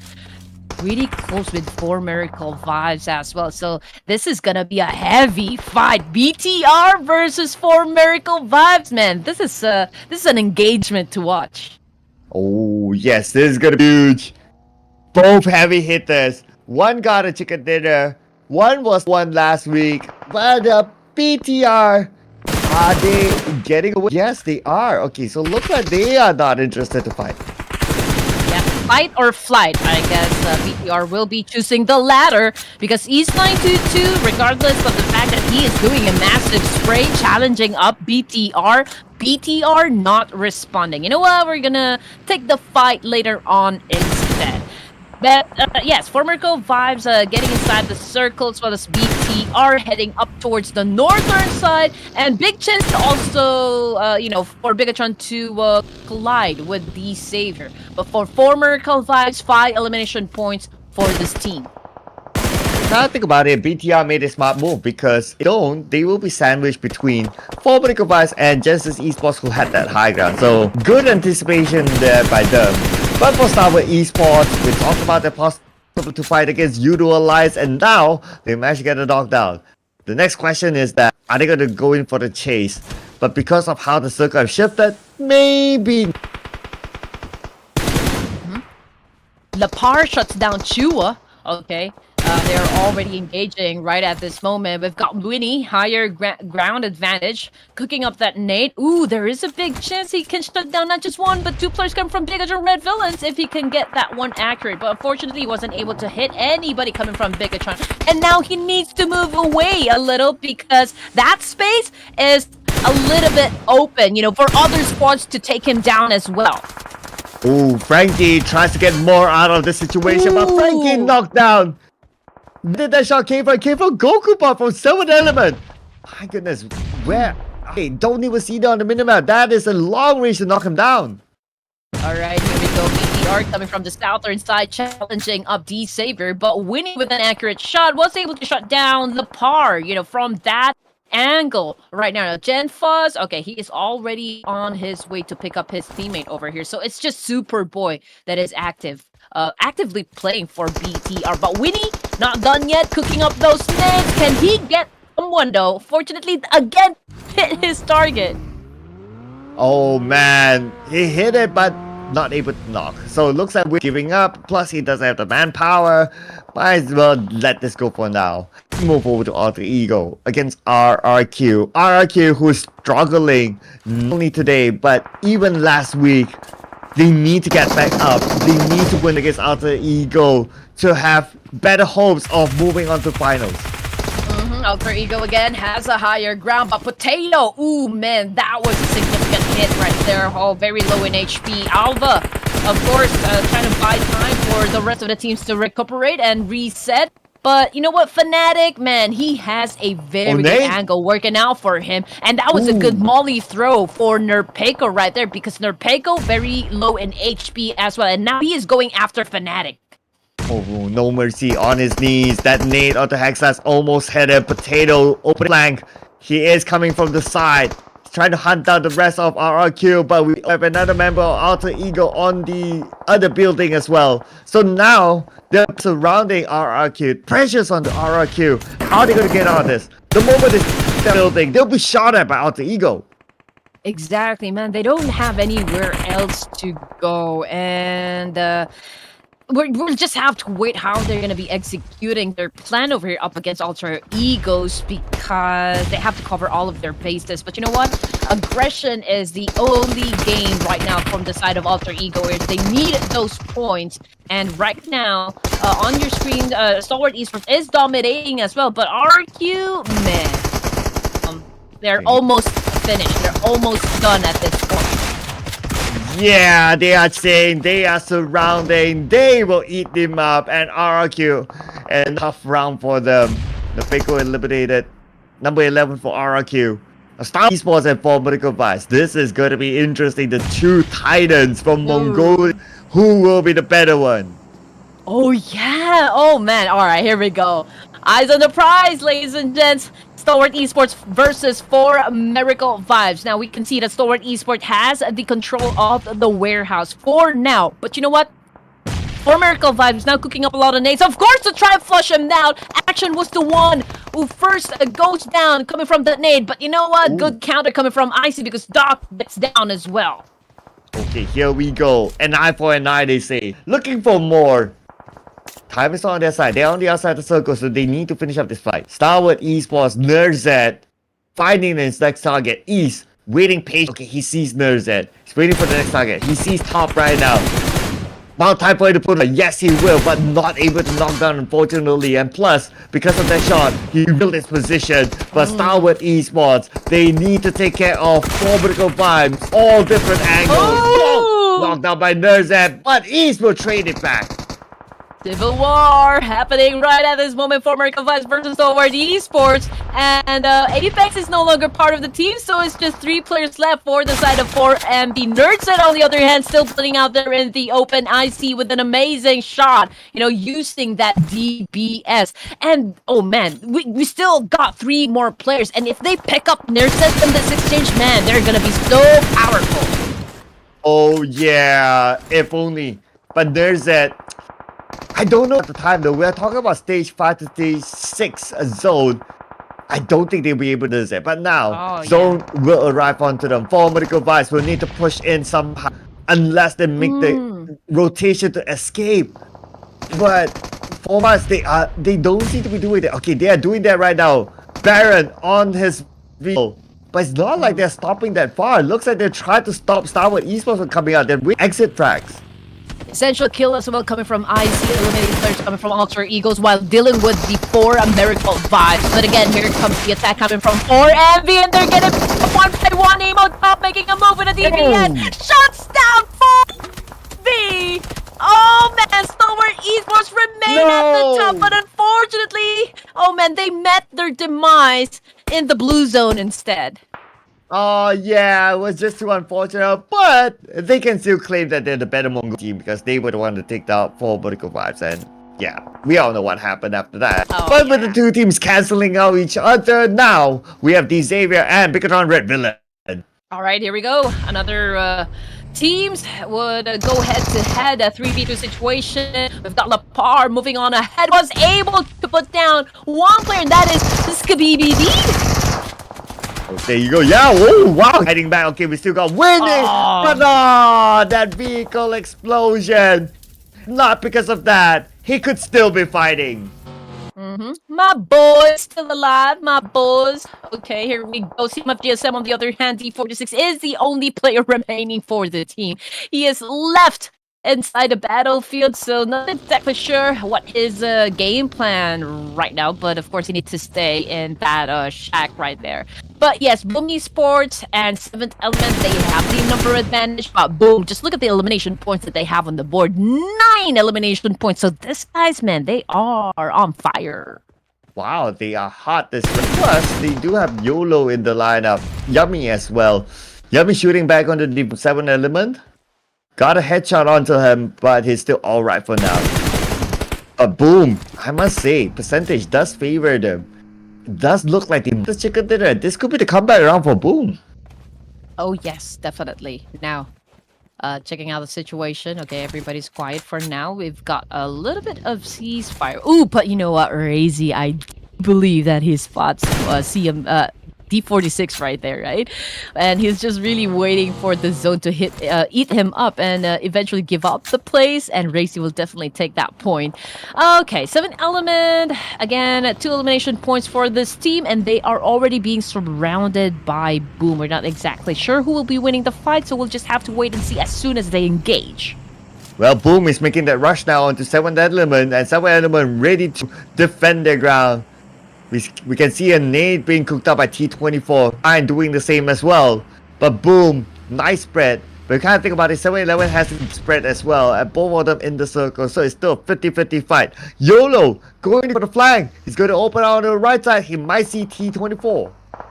Alright, here we go. Fair fight coming from both of the teams right here. We can see YOLO just trying to survey the ground, getting information, and actually cascading it to the back to the teammates, right? And same thing goes for Razy over here, man. Okay, they don't want to take everything to any chance whatsoever. They need to make sure about every step that they make inside this tournament. But you know what? 7 element really holding their ground, being calm in this situation and remaining their composure so far. T24, okay, he already made a spray up against another player in Boom Esports. Let's see if he can actually get one. Oh man, here we go. Goku bot spots one and was able to shut him down. Now he is going for the second. Unfortunately, he received some damage as well. Wow, Goku going Super Saiyan on the Boom, but not yet as Boom responds. And now Boom will take out one from 7 element. Boom is on the ramp. 10 elimination points now in the hands of Boom, and they're looking for more. We can see YOLO sitting around. Yummy is on his knees, so YOLO has to win the fight before he can take his teammate. Smoke will be popped out. He might go in for the revive because Yummy is low. Well, mayhem has definitely started between these two teams. They trying desperately so hard to eliminate each other in the process, but BIGETRON Red Villain still remains with 3 players. Boom Esports, oh man, I think they're going in for another angle. Still not done dealing with the rest of 7th element, but I feel like BIGETRON Red Villains, they are now being impatient and looking to get into the mix as well. Oh, here we go. Boom, knocked down because of BIGETRON Red Villains from behind. They could be the one to be the kingmaker and take home the chicken dinner, but we will not go down without a fight. They still have 3 active players at least, with Razy now charge Lapa. Lapa with an M4. Razy with an M4 as well. Lapa keep the members of Boom behind, and now Lapa cooking up his own day. He knows that Razy is in front of him. Razy gonna get across. Again, here we go with a DBS fight. And oh man, effective shot coming from that player right there. BIGETRON Red Villains. Lapar, on the other hand, still continues to rack up some points for his team. 5 elimination points. That is the number of kills that Lapar has already put onto the board. Oh man, 5 from a single individual player? My goodness. That's majority of BIGETRON Red Villains eliminations. And now Lapar is looking for his 6th. He will take out Ichan. 1v1. Lapa versus the final CMFxGSM. Oh yeah, we now are looking at the final 2 teams remaining. BIGETRON Red Villains with just 1 player. Oh, this is a 1v1 situation, and both of the players are actually cooking up the nade. D46, who remained quiet for a long time, now has the chance to grab that winner chicken dinner. Okay, Lapa getting closer and close. 46 tosses a nade. Lapa has a nade of its own, tossing onto D46, but D46 evaded it. D46 knows where Lapa is. They're face to face. They're right in front of each other. And we have D46 switching his weapon. Lapa already with the DBS, and Lapa, nothing will deny the hungry man from Chicken Dinner. And that means Red Queen wins the team prediction. Oh yeah, celebrating right here. Congratulations to BIGETRON Red Villains. Man, it wasn't an easy win for the side of BTR, but they have been, very much aggressive from the get-go, making sure that they get everything that they need for week number 2 of the playoffs. Just 20 points in total, right? For match number 4 this evening. Man, unbelievable. Wow. And finally, Red Queen lands it. After, yes, second day of last week? Yeah. And you gotta thank Lapa for this. Okay, a single individual, 8 eliminations. out of 10 from Red Villains. Basically, this guy. Okay, as far as I remember, 8 for individual is the highest we have seen in this tournament. Oh yeah, I mean he really carried the team right now for this specific match. I mean, can you imagine 8 elimination points coming from an individual player? I'm pretty sure he will get the MVP title as well. I mean, for this specific. Yeah, he has to. Oh, 6 elimination. Oh, yeah, knockouts. 6 knockouts, 8 eliminations. I mean, he has to be the MVP. I would be surprised if it's otherwise. I don't think any other individual has that many eliminations.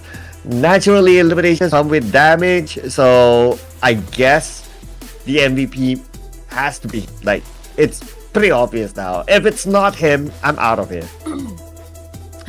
Okay, bye. Wait, how is this possible, right? Come on, seriously?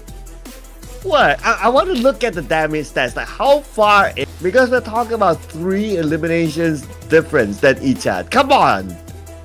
Ah, man, come on. Okay, all right. That's it's quite a bit of a shocker here, but yeah, let's just wait for the numbers to show up on the graphics. But 8 elimination points versus 5 elimination points. Okay, let's see. All right, highest eliminations, Lapar. Highest damage. Man. All right, so it's the damage that really puts in the work here. 28 damage difference between Lapar and Icha. Only 28. I mean, it's that close. Okay, it's that close. But okay, big up to Ichan. I mean, it is the rule of getting the MVP by qualitative performance, but by quantitative performance, and damage plays the priority role in determining the MVP. So Ichan gets congratulations there. Still the MVP. Second place finish, but not really the second place finish, but the second most points collected by a single team. 14 eliminations. Yes, sir. And Boom Esports, man, I'm very much glad that I can see that they are already picking up the pace again. I mean, it's always fluctuating, you know, when it comes to Boom Esports. I mean, sometimes they're really doing good, but then with as soon as they step into the next game, they kind of drop the ball. So I'm still not quite sure what is going on with Boom Esports. But yes, I am happy at the fact that they're quite, you know, showing what they're capable of. XERXIA, T2K, GLU, SEM9.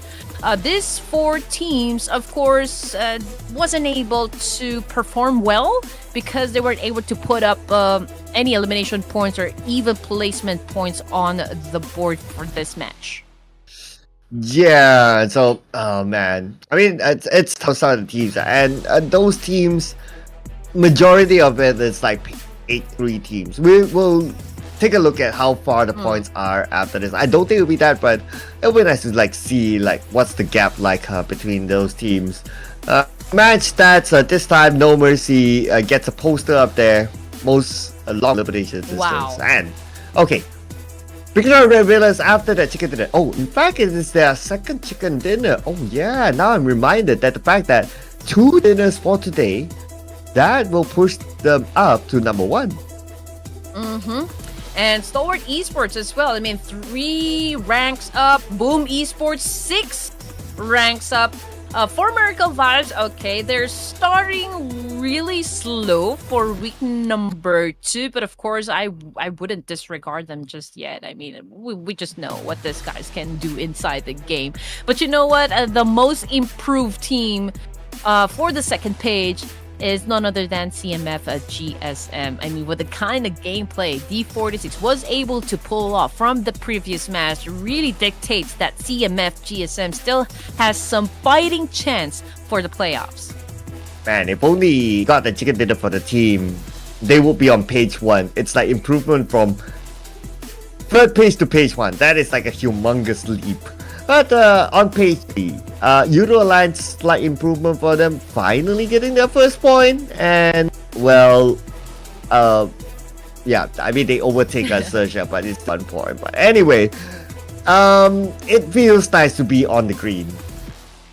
Yes, sir. Crazy exchange happening everywhere inside Miramar. A lot of insane moves as well. And of course, we're still looking out for more action that will happen because we still got what? How many more games do we still have? 2 more games before we end the night. And I'm pretty sure that the players, the teams, they're also looking forward the moment that they drop into the game to eliminate as much players as they can. Yeah, 2 games after this, ladies and gentlemen. But before we head on to our second last game for today, as usual, we'll take a breather. So we'll see you guys after this break.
Still non-stop action coming from the battlefield, but welcome back to the Clash of Giants Season 2. This is actually the Pro Series, and we don't want to make you guys wait any longer. My name is Red Queen, together with Sir Cloud, and we cannot wait to get inside game number 5 this evening. Oh yeah, game number 5. Ooh, a lot of surprises. Like teams that were not really performing at the start of last week, they are starting to perform at the start of this week. So we might see a significant change towards the end. Teams that fall wise, yes, they are doing like for them they're okay, but it's not like explosive like how a lot of teams or a lot of viewers would expect them to perform like how last week is. But speaking about performance, if you want to train like the pros and perform like them one day, you gotta start it off with community tournaments. And what better way it is to start with other than starting with this community tournament brought to you by BattleXO. 100 events currently live, does not cost you a single cent to register, and you stand a chance to win part of the $500 prize pool. If you want information, check out the link in the description below. Yes, sir. And we also have some 5 HyperX headphones to be given away, as well as 2 AirPods, and of course an iPhone 15. But we need to reach these numbers that you can see on your screens. And also, we've got some mechanics for you to be eligible to participate in this raffle draw. You've got to follow the Instagram, you've got to join our Discord server, send us the screenshot, get your token number, and wait for the live draw. Again, don't forget to subscribe to Ruthless Esports because you don't want to miss out on any opportunity or like any information about what is going on inside the community. But checking out once again. Today's matches, two winner chicken dinners is of course coming from BIGETRON Red Villains, and we are jumping to ERANGEL next. This is already the second to the last game for this evening. Yes, and we are going for A versus B after this, meaning that the heavyweights, Political Vice and STALWART Esports, making a break. And just to remind everyone on the groupings, focus on the Group A and Group C next. But if you think about it, is there a power shift? Because the title of heavyweight now might shift to BIGETRON Ruthless, maybe? Maybe. Yeah, because they also did quite well before the playoffs ended during week number 1. So perhaps there is the kind of retaliation that is along the way coming from BIGETRON Red Villain. So, I mean, that would be something to look forward to, right? If in case we find BTR versus 4 Miracle Vibes once again, because it is currently 1-0, right? 1-0. Can 4 Miracle Vibes make something happen up against this team? Well, looks like that will only be answered later because 4 Miracle is going to take a break after this. But anyway, prediction time. You go first, Sir Cloud. Come on, let's go. Oh, okay. This is ERANGEL. So BIGETRON Villains having 2. I'm going to take their arch nemesis, PERSIJA EVOS. Let's go. Yep. This is SD, AC, right? It is AC. Yeah, AC PERSIJA EVOS is there. Yeah, let's go. Okay. So of course, PERSIJA EVOS in my narrative is that arch nemesis. You don't see your nemesis getting 2 chicken dinners and you not getting anything. So yeah. It's 2-2 now. I'm feeling pretty confident. All right, I think I can get the next one. Okay, here we go. That'll be. I don't want to be too cocky, but let's go with the more GPX this time. Locking it in. Come on. Okay. Looks like Indonesians. Okay, tell us why Morph GPX. Well, they are actually one of the teams that was able to score not just one chicken dinner. They've had multiple chicken dinners for the playoffs, so I do believe that they can replicate the same kind of energy and bring it to the next game. They already have that consistency. Yeah, they've had a set of bad games, but I'm pretty sure that it won't be like a reason for them not to have a very good game for this next round. So they already got a chicken dinner. So you're also saying that Morph GPX becomes the next team today to score 2 chicken dinners in a single day. Like in a single day, we got 2 teams with double chicken dinners. That is going to be a record. Yeah. And also during the playoffs week 1, right? They were able to score 2 chicken dinners, if I'm not mistaken. That was 2 chicken dinners from Morph GPX, right? So yeah, I just know that these guys can flex their muscles once again coming back into this next round. So yeah, I'm gonna be flexing my muscles as well. Okay, all right. Looking forward to that because Morph GPX, I mean, they have been carrying the momentum from end of last week, right? So they are. It is a good pick. It is a good pick. I look forward to see if they'll be able to do it and allowing Red Queen to really flex her muscles. So yeah, let's see. But other than that, right? Okay. I would say like if there is like a team to get the chicken dinner, I would. Okay, and this is like a bonus, so it doesn't matter like whether they get or it won't feed to us. But I would like to see like this. I would like to see AGONxI8 getting the chicken dinner as a dark horse among this team. Were they able to score a chicken dinner last week? One chicken dinner, right? Last week? Yeah, you're testing my memory, but best of my memory, yes, it was At least one. Yeah. Yes, they got one. Yes, they got like the first one of last week, and then after that, yeah, I mean obviously it's full. So if they can get like won today as well. At least it's like the anniversary of that chicken, so to speak.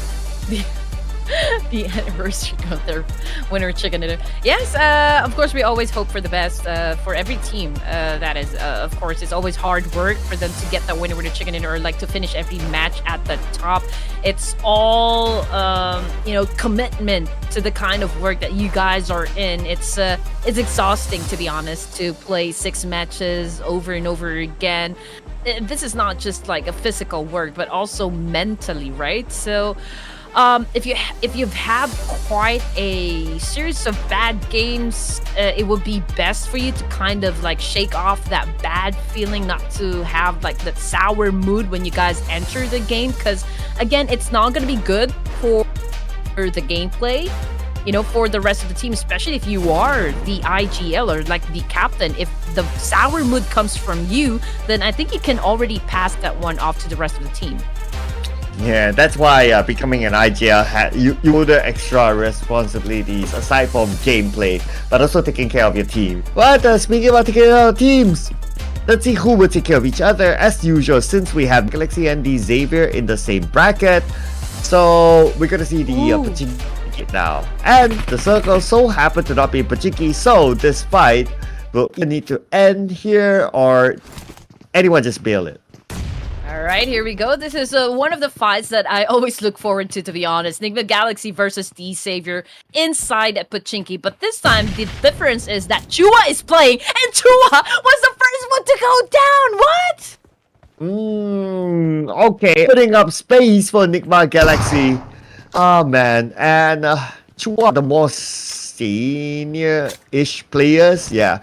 I mean, Frankie will be the senior player, and then it's Chua. And unfortunately, he went out. And what a way out by Coops punching him to the ground. Man, not a good start for Chua. But 3 players left onto the side of the Savior. And old Frankie, as soon as he stepped down, man, Coops was there. And he is also punching him out, unleashing a haymaker. And just making sure the Savior, again, will be at a disadvantage. Okay, here we go. Long range onto Winnie. Him down, allowing Ralph to get close. And Winnie, okay, M249. This is a nice weapon. M249 will take out Ralph, and Ralph will be eliminated by Winnie. Tired by Lord. And Lord failed to save his teammate, but he will get Winnie. Yeah, it looks like NIGMA Galaxy again will be the kings of Pachinki. Although we still got one more player left onto the side of the Savior, but I don't think he will be taking this fight any longer. But yeah, he's just remaining to be quiet inside that house. Pretty sure that NIGMA Galaxy is aware of the fact that, every time that these Savior choose to drop around Pachinki, it's always a full squad. They don't scatter around Pachinki. It's always in the same spot. So in just a while, NIGMA Galaxy will surely be on a hunt, for this last remaining player coming from the side of the Savior. Yeah, so that one last player trying to get away though. We can see the effort here, but let's see if we can get away. But while that, let's check out DJ EVOS. Misery currently knocked out, and he's rather from his other teammates. So T2K will say thank you very much for the point. Yes. T2K. Alright, okay, so I mean, they've had a pretty okay game during in Miramar. It's just they lost that compound, right? Or they lost the fight when we headed to the last few zone in Miramar. But yes, here we go. XMPL with a massive spray, but with a micro Uzi. It's hard to pull off a kill there considering the distance. Yeah, and the moving target. If it was like static and all the bullets hit, that's cool because of the firing rate. But because of the moving target, you would kind of miss a few bullets here, and that sort of firing rate, you wouldn't have enough to knock down. So it was lucky enough for a red face in that situation to get away.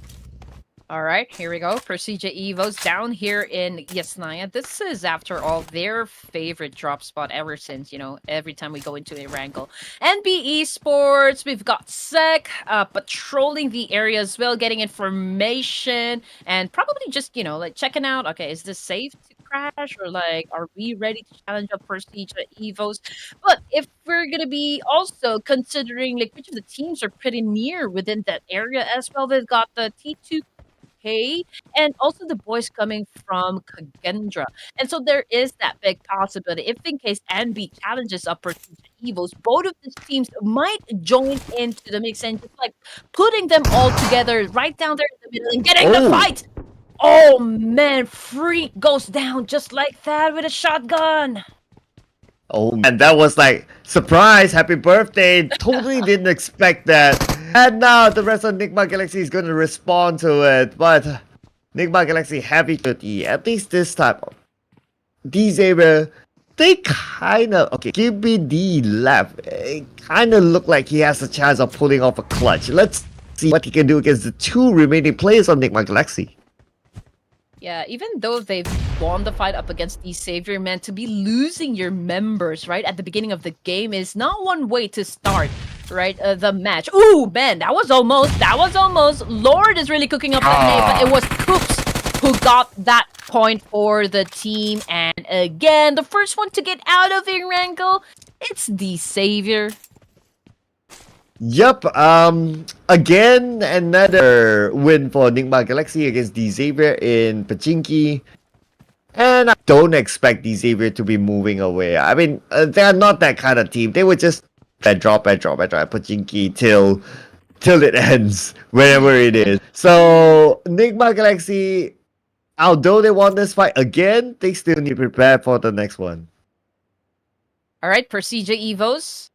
Pretty spread out around Yasnaya. NB Esports, on the other hand, are all together coming from one side. But you know what? Nobody's moving because not everyone has that correct information at, you know, the location of their opponent. So again, nobody wants to make any mistakes, right, at this point of the competition, because it's going to be taking a toll, right? But another fight has been happening between MorphGPX and Team RRQ, and man, I can see players burning up alive. Oh man, it looks messy here. MorphGPX already lost one player. That's gonna be boo. RRQ, they must win this fight. They cannot stay at page number 3, so they responded, but RRQ now only has 2 active players, that MorphGPX has 3. Make that one more for RRQ. Morph being the last man standing. DPS gameplay for him. He tries to win the fight, but MorphGPX overwhelm him. I wasn't breathing, to be honest. Okay, MorphGPX, okay, they won the battle right there, but they lost one member of their team, and they're looking at you know, like a possibility of T2K crashing the compound as well. XERXIA on the other side of town, challenging up, of course, Genesis Esports, and yes, I do believe that those are like one of the fights that is inevitable. It's most likely to happen because of the, you know, proximity that they have within each other. Now, Megamind goes in for the charge. Man, XERXIA is, can't say they are winning the fight, but yes, they are defending the compound well. Oh, but then Nate, where did it come from? Oh, GE West knocking down Megamind. And are they not done with the fight yet? Yes. I really need to get a good vision. Okay, it's done, right? Mm-hmm. It happened so fast, cool. to be honest. Yeah, I know, right? No time to describe what was going on exactly, but to just state that, okay, these two teams are actually going at it, but yeah, okay, the other team is already winning, they have the compound, they have defended the ground, but yeah, XERXIA has been, you know, Genesis Esports, rather, was the one who got eliminated out from that fight, which brings us down to just 12 teams remaining and 43 players alive, and this is just like, what, stage 2 in ERANGEL, but yeah, we've got 10 seconds on the clock before we get to say hi to stage 3. Yeah, that was literally you blink and you miss it. I think I blinked somewhere in between that. Oh, okay, we're done? Oh, alright. And that means that we have 12 teams remaining and we only have 2. But expect another team to be eliminated now that we have NBE in the area where PERSIJA EVOS is at, and NBE Esports, they're hungry for eliminations. Obviously, they are really hungry at this point. Now, we've got Redface just maintaining his position right here. Not moving, to be honest. T2K versus MorphGPX this time, and XMPL has been sent back to the lobby. Oh man, Tudo Love as well is currently knocked down. Okay. True love. Knockdown. Can he be saved? But we can see the elimination feed still. Second knockdown as well. NB Esports finding a way to counter fire back. But because of navigating through this building or these buildings, it's not going to be easy. Urban warfare is always rather difficult. But I don't think that any of the players coming from PERSIJA EVOS would then pursue any of the buildings where NB Esports is currently staying at. But you know what? Who is getting that information and getting intel as well? It's Kagendra. They are deciding, of course, whether or not they're going to be joining into the mix. But of course, if they spot someone, especially if someone goes onto the rooftop, they will definitely go at it. Zaxi shot at. That was a close one there. About 10% health. Hopefully he's able to find a spot to reset. Kagendra's waiting on the other side, so they are monitoring the situation. And what's going to be interesting is if these teams choose to exit through the right side, Gendra will say, "Hello, my little friend." Yeah. I thought you were going to say hello to my little friend. Okay, here we go. 12 teams. But I forgot that line. All right, guys. We do watch the same movies now, I can tell. But yes, 12 teams remaining. 41 players alive, ladies and gentlemen. Morph GPX is trying to get inside the circle, but they might collide with XERXIA, right? But XERXIA, if they engage in 2 of 5, there's also that possibility that NIGMA Galaxy will join, but of course NIGMA then has to face Hale Esports as well. So, man, a lot of possibilities, a myriad of things that can actually can happen right inside the game. But we'll just have to wait and see which of the teams will decide to get into a battle. Man, more teams approaching Yasnaya now. It's gonna get crowded inside of the city. BIGETRON Red Villains not interested to go to just yet. I guess they can anticipate that someone's there. But NBE took down one player of BIGETRON Red Villains, but that is like long range. So for SEP to really secure that elimination point from this distance, not gonna be that easy. Yes, I mean, all they can do right now is just break the arms, right, and just listen up their defense. But to go in for that sure kill, it's a little impossible for now, right? But 3 squads in one area. This is still a standoff, if you're going to ask me. Nobody wants to make a mistake so far. Nobody wants to pop their heads out, right? Because they just know that there are a lot of guns that will be pointing at them. Oh yeah, I mean the moment you never know where the shot will come from. Like from you, like we know where they are and so on, and all that. But if you're the player inside, gunshots are happening, footsteps are around. You just don't know exactly where you're at. So to even come out of the building is a risk for the players. Yes, map sense, game awareness. It really needs to be at the at the highest level for yourself individually. Actually, you need to be able to carry your own weight when you guys are playing in the pro league, because again, when you are in a tournament like this, most especially, is that your mistake, your errors, it doesn't have a room here, right? Because if you do that, then that could be detrimental. That is always a disadvantage. Absolutely right. But they need to turn the disadvantage to an advantage. Aha, that's very philosophical, right? But yeah, I mean, that's always the case. Like if you play PUBG, like not only like the circle RNG, the weaponized vehicle, but also because you got 16 teams in a single map that do anything. So there are so many possibilities in the game. If it's like, okay, one team versus one team, then you can kind of anticipate what they do. But if it's like 6 teams, it's not possible to like anticipate what everyone will be doing. Exactly. It all boils down on how your team, like how much the experience for your team is, because the plethora of skills that they have is quite great already. But then again, you have to consider the execution, the planning, and just really how good you guys are at breaking down information. So those are just some factors. It's not even the entirety of like skills that you need to be able to perfect. There's a lot more. Yeah, but speaking about skill, perfect shooting skills is one of them. And Rocky seems to have perfected it, landing a couple of shots onto his opponent. But it's just because of the terrain, he's not able to complete the knockdown. But that's fine, at least he has the information. But because of that shot, he alerted YOODO Alliance, and he was shot at, so he has to reposition himself and not overstay. NIGMA Galaxy also seems to be doing okay for this match. They already have 4 elimination points under their belt. Unfortunately, though, we are looking at just 2 players remaining from their team. But of course, not taking out the possibility that, you know, they can grab the winner chicken dinner. It all boils down on like what kind of battles will they be picking? What kind of rotation will they be doing? Or like which of the teams are they going to be challenging?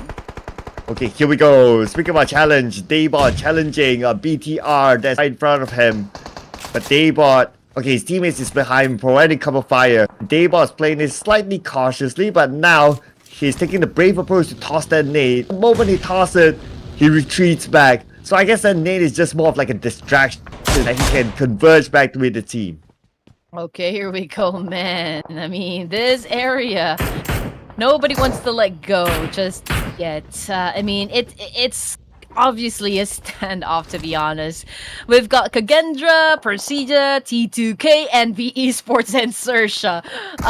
Inside Yesnaya Polgania, I know, guys, this is a massive place inside ERANGEL, but then again, we'll just have to wait and see where the next zone will shift, because then you'll have no choice but to eliminate each other. Hail Tiger has been knocked down by AGONxI8 this time.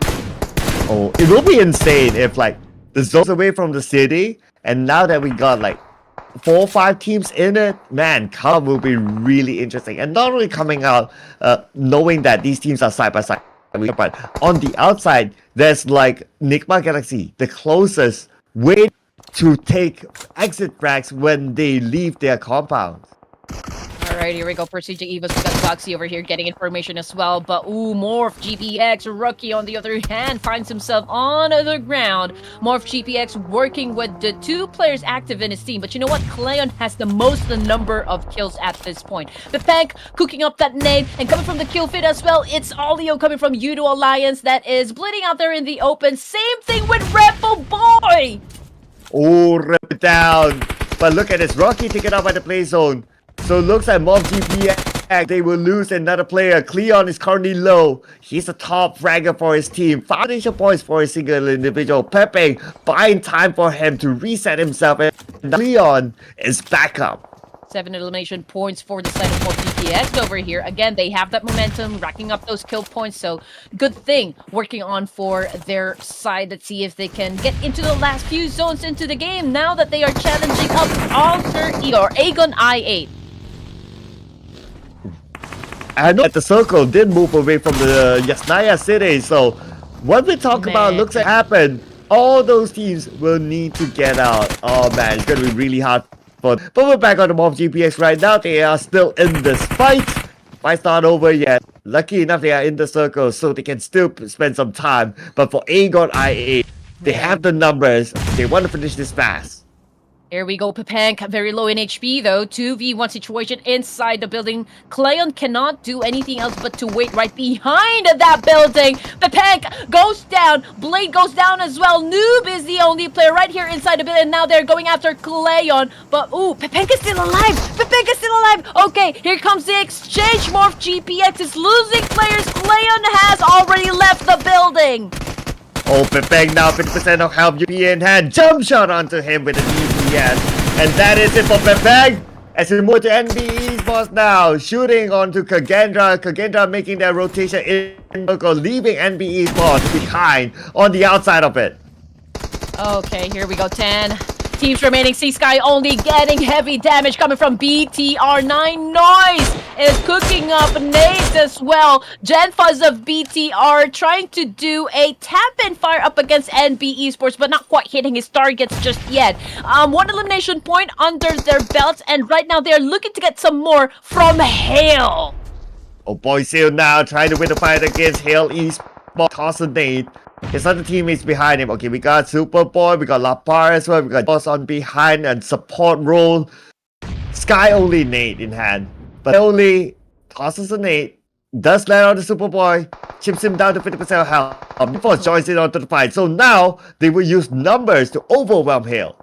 Yes, number advantage, of course, goes to BTR. But you know what? Both of the teams are just trying to make the crater work to their advantage. But yeah, Sky only is now seeing the ground because, well, he is already on his knees. Nine Noise is the only player remaining over here. And we've seen him get inside that vehicle. But you know what, Genfus? Hey, you don't have anywhere else to go but, you know, back to the lobby. Oh, that is a nice rush by BIGETRON Red Villains. We're done with that.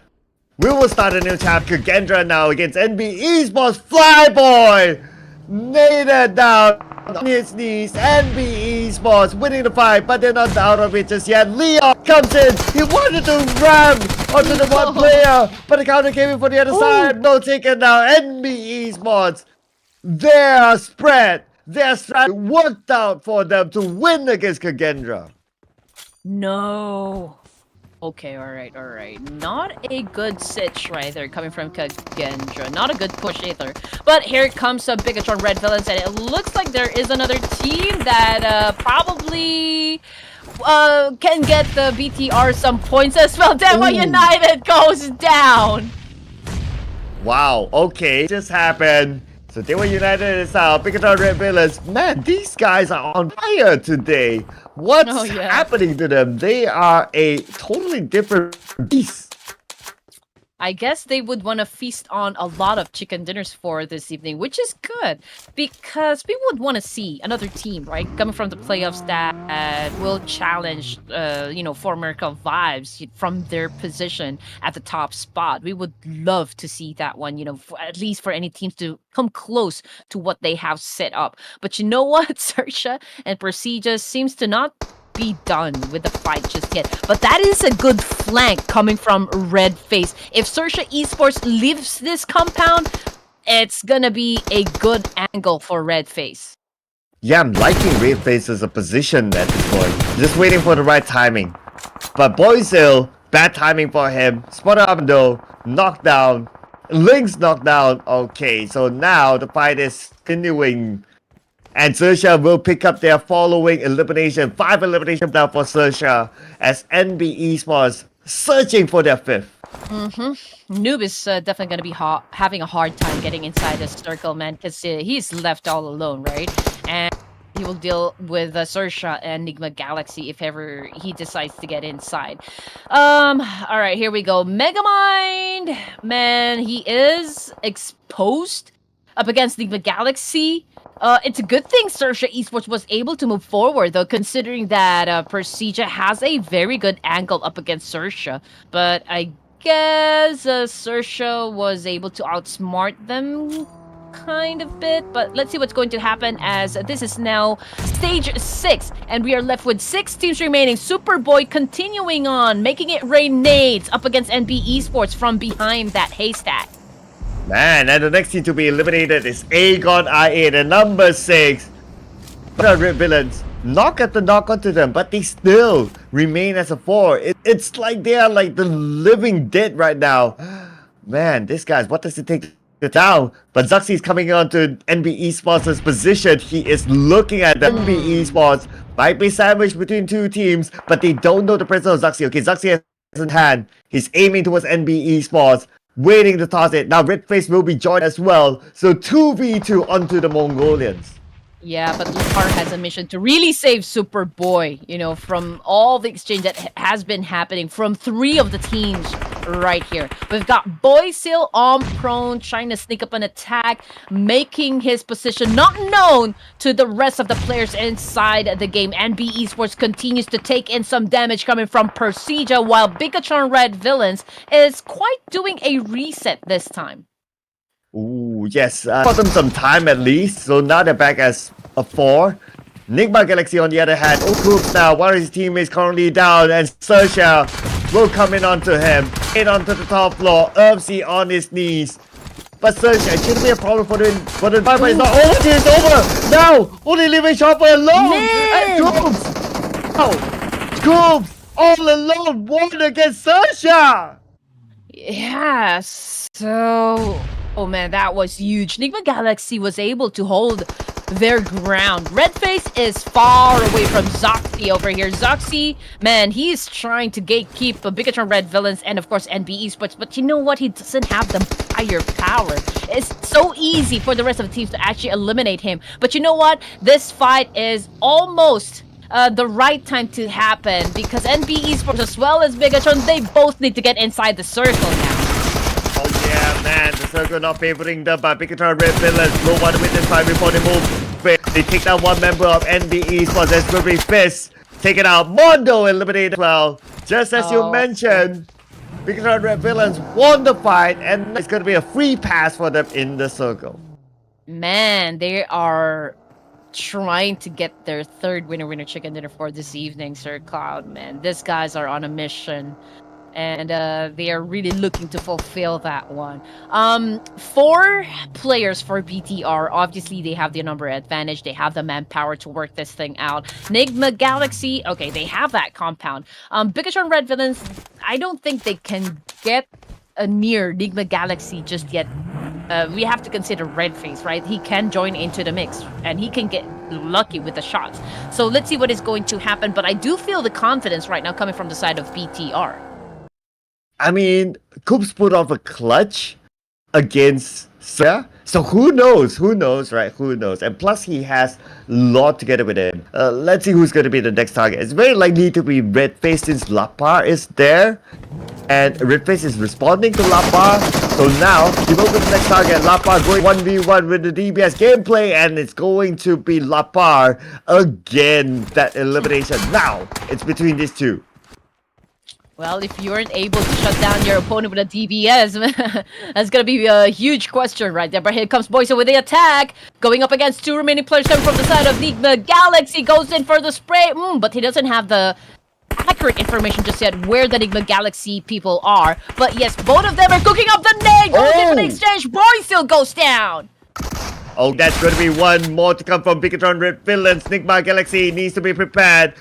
Healing himself up. Coops onto the second floor. We got Yuhai on the outside. An airdrop just in front of him. And Yuhai still has his teammates behind him. So he's not all in this journey. Here we go, 3v2 situation, ladies and gentlemen. NIGMA not giving up this position. And of course, Superboy trying to make it happen for the team as well as Lapar. We can see a lot of nades being exchanged as well. Lapar not letting go of its DPS. Goes in for the shot and was able to get lured. Lapar, straightforward elimination. Dropped right in front of his face for him to eliminate BIGETRON Red Villains. 3 chicken dinners in a day. This is a new record for this tournament as of now. Are you hungry? Are you hungry, Sir Cloud? But I'm not as hungry as BIGETRON Red Villains because these guys are just like monsters devouring everything. Yeah, my goodness me. BIGETRON Red Villains. Of course, there's a lot of fans out there just really looking at BIGETRON Red Villains and how well they're going to be performing for the playoffs. So, yeah, there's a lot of you saying, okay, this is the new BTR, right? But is the new BTR now coming back for the new BTR era? You know what? It's kind of... It's scary to claim that because the inconsistency sometimes is there for BT. I mean, yes, they're great right now, but I worry that in the next tournament, who knows, right? And yeah, I mean, it's a big statement to claim that, okay, this is new BTR of the BTR, because I guess if they want to stand that to be world champions, to be equal, right? So I guess that's the best benchmark. All right, here we go. Well, for now, at least for this Clash of Giants, they are doing well. The formula seems to be working out for their team.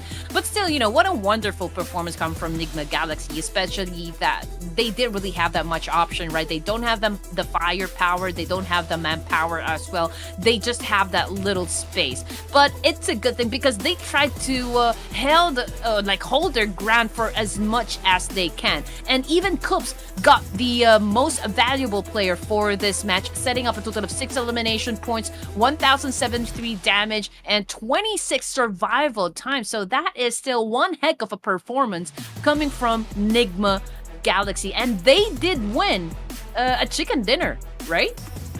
Yes, they did. And I do agree with Coops getting the MVP. Qualitative wise as well, he clutched XERXIA at that sniper tower. So yeah, I gotta give it to him. His eliminations is Coops, highest damage, obviously him as well. But let's not forget, this guy is performing insanely well for BIGETRON Red Villains as well.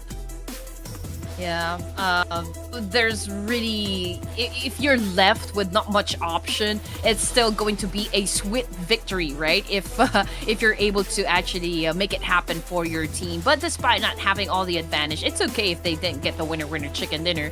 And BTR, as we all know, they have the momentum. They've won 2 chicken dinners before this match, and therefore this is, winning this match gets them their 3rd winner chicken dinner. So these guys, they are on fire, they have built their momentum, and they're practically juggernauts for this evening. Yeah, these guys, I would rather say that these guys are the new Formidable vibes. As of now. I know it's very early, I know it's only day 1, but 3 chicken dinners, how can you no to that at this point? Unless something huge happened tomorrow onwards, like the tables just turned 360, then maybe. But as of now, it does feel like these guys are putting on the Formidable vibes. Alright, here we go. Unfortunately though, the only team that wasn't able to put up any score whatsoever would be Genesis Sports. And again, quite an explosive start for the side of Genesis, but when it comes to consistency, that is where they are lacking quite a bit. Yeah, I totally agree with that. They got eliminated without us really identifying how. It was like, oh, it was that fast? Oh, okay. So I guess it was like in the situation of like, they got eliminated because they lost. That was the best way to kind of describe whatever happened with the visual that we have. Consistency is definitely a question mark here. Earlier in week 1, they were great, and now week 2, they're okay, but it's like really been down for them.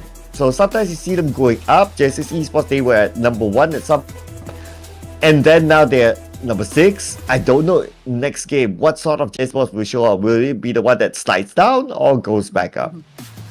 Yes, and if we're going to be looking at the kind of gap BIGETRON Red Villains was able to put up, it's almost as, half. Just like what Formidable Vibes did during week 1 of the playoffs. So, yeah, I can totally agree that the kind of energy BIGETRON Red Villains is showing us right now is just the same thing that how Formidable Vibes opened up, the playoffs during week number 1. And again, we'll probably say this over and over. I don't know how many times we're going to be talking about consistency, because that is one of the major ingredients, right, for your secret sauce.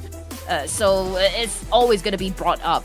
Hail Esports, yes, they moved up 4 ranks in the overalls, which is very good so far. And we did say this a while ago because you asked me, okay, which of the teams do you think is quite a surprise being part of the 3rd page? It's XERXIA. XERXIA right now, okay, maybe a slow start, this is day number 1 of week number 2, so there's plenty more space, right, to go around for Team XERXIA to kind of improve and make a difference for their team. They moved up 5 ranks just with 1 game. True enough. And now that it, I'll put another one in. They were united on page 3. It's a surprise as well. So yeah, I mean, but it's still close, right? You just need that 1 game, just like XERXIA, to like go up a good amount of placements. So they were united with another game in hand, in which they were playing that later. They could potentially do that. But for XERXIA, whatever points that they got is locked because yeah, they're already done with their 4 games. And I also want to put into perspective that the fact that PERSIJA EVOS got 60 plus points in 4 games, it is huge. Not that in 5 games each. So that is a different percent. 3 chicken dinners, 4, ladies and gentlemen. But they are done up for today. We'll see them again tomorrow. Before we end the day, we have one more round to go. Before we head on to that, as usual, take a breather. See you guys after this.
And welcome back to the last game for day number 1, week number 2, ladies and gentlemen. You are currently watching the Ruthless Esports series, Ruthless Pro Series, Clash of Giants Season 2, with me, Sir Cloud, together with Red Queen Gaming, who has found her prediction right. Yeah, I was trying to find the word there. So now, we're finding both of us, we're finding our third prediction. Probably going to Taldo. Yeah, I already know you guys have your favorite teams as well. You'd probably always rooting up for your favorite teams, right? Because that's the right thing to do. You always need to give your love and support to your respective teams of a choice. But then again, there's only gonna be one team that will come up on top, right? And this is already the final game for this evening. Final chance for the next groups to sort of like make a difference, right? For like whatever number of points that they were able to set up on the scoreboard. Now, ourselves, I understand that you guys have predictions as well. You already have an idea like which of this 24 teams will make it to the top 16, but of course we'll always be open for a lot of surprises because that's what we're actually looking forward to. Yes, and this is no surprise by now. You guys heard it time and time again. We're going to remind all of you before we will force you to register. Just kidding there. But anyway, the community cup is currently open. Thanks to our battle partner, which is BIGETRON for this season. More than 100 events live. Don't need to pay a single cent. You can pay and potentially earn part of the $500 prize pool. So, what else? Check out the link in the description. No further excuses. You all play the game, might as well make it worthwhile to play and potentially earn some moolah in the process. Oh yeah, Ruthless Esports, man, you guys are on the next level and I can't wait for you guys to really grow bigger, right, in the future. Giveaway alert, milestones to reach first before we get our hands on those HyperX headphones, AirPods, and of course the iPhone 15. And also we've got some mechanics for you guys to follow. There's our Instagram, Ruthless Hype Esports. You need to click on the follow button right there, join the Discord server, take a screenshot, get your token number, and of course wait for the live draw to happen. You need to make sure to follow Ruthless Hype Esports on Instagram, because that's where we will be announcing the winners for this raffle draw.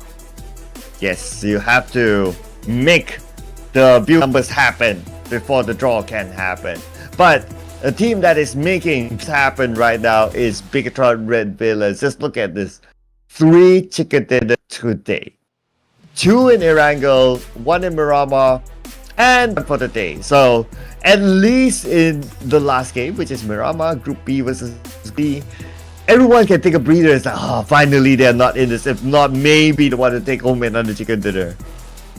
Quite a heavy performance indeed coming from the side of BIGETRON Red Villains. So yeah, they are going to be taking a rest now for this evening. So there's no more chance for them to gun for the 4th chicken dinner, right? But what is going to be fun is the fact that 4 Miracle Vibes will be stepping into our final game. Now, are they going to be continuing on playing this one on a chill mode, or will they be flipping the switch and turn as the monsters that they are when it comes to the field of battle?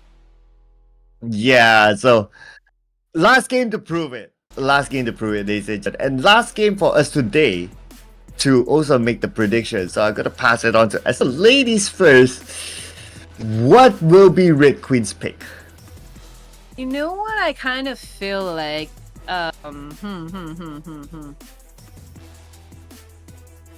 NIGMA Galaxy is on a roll here. I mean, they were able to actually get into the latter stages of the game. It was just so unfortunate because they couldn't make the numbers work for them. But then again, they still did a major performance having to deal with a full squad. So I'm going to go and lock in NIGMA Galaxy. Okay, so I take this team, which is no longer considered heavyweight. I would say for week 2. 4 Miracle Vibes. Let's 4 Miracle Vibes. Yeah, kind of missing their last week performance, explosive performance, multiple clutches everywhere. Seems to be a bit quiet today. So I would want to put it in as, okay, the last game for day 1, you know, go all out, show us what 4 Miracle Vibes is all about. That's interesting. That's interesting. But I can feel that they're going to have an explosive sort of performance for this next coming round, though. But the question is the zone going to continue on favoring them during the playoffs week 1? I believe that majority, or like most of the time, they are favored by the zone. Is it because they are always accurate when it comes to like reading the pattern of the circles or where it's going to land exactly, or it's just luck? We kind of don't know, but whatever it was, it worked for them during playoffs of week number 1. But can they do it right now for week 2? This is where we will see, right? So, but if you think about it, of course, yes, there's some element of luck to the game, but you can't 100% always have luck on your side. And if you think about it as well, for Miracle Vibes last week, it's not like, oh, they got like a small amount of elimination points. Majority of their rounds, they got like a lot of elimination points. I believe they're the holder of the most elimination points in the single round, and that's 19. And if we kind of take that into consideration, regardless whether you fuck on the circle or not, you're still able to churn out that amount of eliminations. Means that you still put work into it. You still try to get those elimination points rather than try to stay at one area, try to stay at one place, and you know the circle just gets to you and you just earn placement points. Yeah, so it's not always about the gunfights, right? And how effective you are when it comes to like the skills of CQC or like whatnot, having an altercation inside the game, but it's also about picking the right battles for you, knowing when to actually step up and knowing where to back up. It really goes down on how good you guys are at making decisions right on the spot and just really knowing how to adapt to whatever change that is happening inside the game. Yes, that adaptability is definitely the thing. So for Vertical Vibes, for them to pick up, it's adapting to like some of the teams that are starting to perform. BTR is one of them. A couple of them as well. Like you pointed out, NIGMA Galaxy. I think it's an interesting choice to point out that they are performing as well. So for Vertical Vibes, if they want to come back to their prime of whatever, of however they performed last week, yeah, I think is the key. I always have this kind of like a thought, or not really a belief, like a thought, right? Like if you start off super well, like for Vertical Vibes last week, for example, you're number 1. Your week 2 will be tough because everyone will try to find ways to overcome. Sometimes it's not about taking you out per se, but it's also like to certain extent a flex that hey, we took out the top team of last week, something like that. Yes. So it's like you become like a trophy to a certain extent. And you have that big targets on your back, especially if the teams really paid so close attention on how you guys move inside the game in each map, so to speak. So again, at some point you will have to really execute a lot of battle plans, a lot of game plans, and just make sure that you guys are not too predictable when you step inside the game, because as soon as the opponents were able to read your moves, then it's almost close to the teams anticipating everything that you do and also just guessing what you are about to do or like your next steps inside the game. And you don't want that to happen for your team because everyone will be out to get you. Ooh, and speaking about everyone out and about to get you, okay. Since Flight Path is up to Masera, so 4 Vertical Vibes likely to drop there. We might see another fight, so that is all and about to get you might happen. So you might want to keep your eye on the Chumasera. Direct drop from that area. Other than that, well, Genesis Esports is a plane, so St. Martin is open. We can see STALWART Esports dropping there instead. I guess that's out of the picture. Neymar could be another potential early fight as well. So out and about to get you, yeah, maybe these 2 areas. We can still see PERSIJA EVOS as well as AGONxI8 mixed up in the air, probably headed to Los Leones. We can see CMFxGSM, last team to actually drop from the circle. But okay, here comes the zone. All right, it has favored the northwestern side of the map. We can see El Pozo and La Cobreria, which is Kagendra and 7th Element, might have the early engagement as we've talked about just a while ago. Okay, the circle up north this time. I'm looking at La Cabrera. Okay, seems like we have teams Kagendra, 7 Element there. So keep your eye on that. Alright, here we do have NIGMA Galaxy. They're sharing this area with another team, and it's NB Esports on the other side. And we look at the of NIGMA Galaxy, we got 2 of their players on that side. Now we move up to Cabrera, and this is these are the 2 teams that I mentioned earlier. So looks like this fight is going to happen anytime soon. Yes, sir. No Gunpowder has a UMP level 1 armor helmet and a vest right there. Ooh! What a shot, though!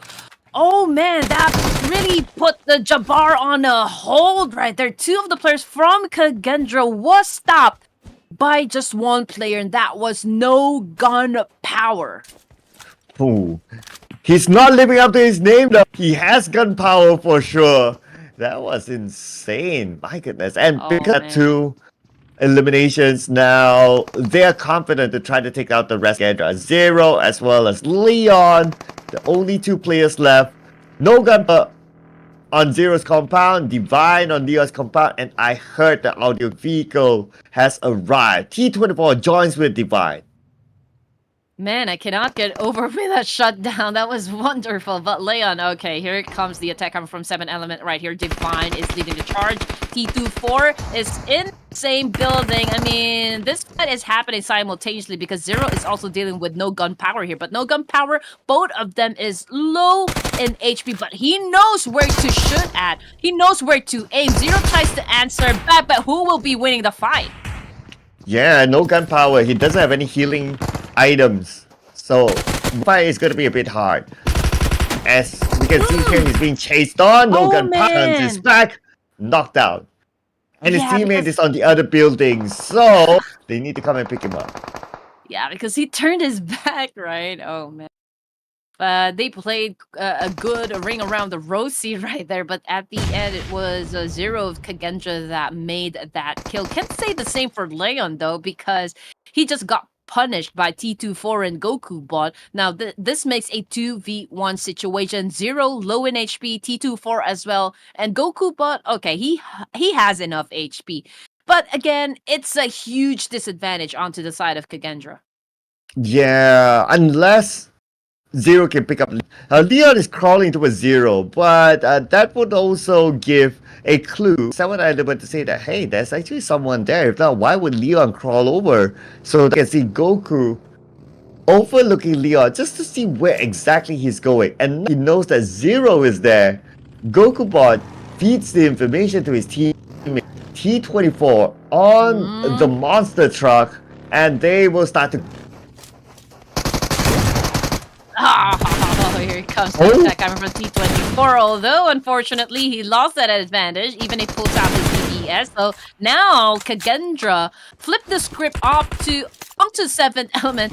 Oh, man. A while ago, it was a 2v1 situation. Disadvantage onto the side of KXERXIA. Now, it's a disadvantage onto the side of 7th Element. Ooh, T4. Oh, man. How did he lose that? My goodness. And Goku bot okay, he was in a position to give the information, but he's not in a position to give fire. So with that sort of happening, now Goku is left alone. KXERXIA has the advantage, and not only that, KXERXIA can jump into the monster truck. But I guess they're not doing that because they kind of know that if they do, and without cover, Goku can shoot. So they are using the smoke. They use the smoke, reverse back. And hello, Goku bot. Yes, they did try to do a smoke bridge over here. I don't know what Goku Bot is going to do at this point. Not exactly sure as well if he knows that KXERXIA is in a split offense this time. Although Leon knows that Goku Bot is on top of that building, but he only has micro Uzi. Oh, yeah. Oh, no. Okay. By the way, here. Okay, why are they going to do that? Okay.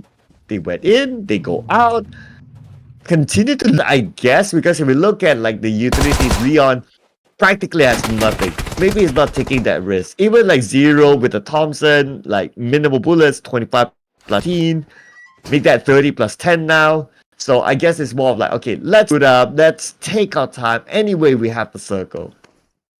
Okay, Goku Bot is not giving up his this fight over here up against KXERXIA, but KXERXIA kind of backed away a little, so I don't know what they are doing right now, running out there in the open. Leon very low in HP. Leon goes down, and now it's Zero for KXERXIA, the only active player for KXERXIA right now. Goku Bot, it made it a fair fight, because this is now a 1v1 situation. I have a few questions with that move as well. I have a few questions there, but let's see. If Goku Bot wins the fight, then I have even more questions to ask. But let's see now. Goku Bot was in, but Goku Bot went out to Zero. But frankly, if you ask me, it felt like it could have been like a clean 2v1 and they just win it. Okay, KXERXIA, they could have done that fight more smoothly, if you're going to ask me. They could have remained 2 players, right? I don't know why they actually ran out in the open. I mean, that really gave way, for Goku Bot to eliminate at least one of them. That was already a given. So, yeah, it was also a close call to Zero to not be able to actually eliminate Goku Bot from that exchange. So, again, also, I agree with you. I have lots of questions there. Yeah, only the players can answer. If only we have the interpretation. But anyway, now NB Esports, they've awakened the giants or the monsters that are NIGMA Galaxy by trying to take one down. Failed to do so. And now NIGMA Galaxy will come towards Zack, and Zack either knocked down by Coops. The rest of NB Esports around, we got Akash onto NIGMA Galaxy, but he also revealed his position. Yes, sir. And NIGMA Galaxy has to deal with this last remaining player right here, Akash. Okay, he has two first aid kits, and he's going up to the highest level, perhaps, to recuperate from the situation. But of course, it's pretty obvious that NIGMA Galaxy will not be letting go of this one. Here comes the raid coming from this team.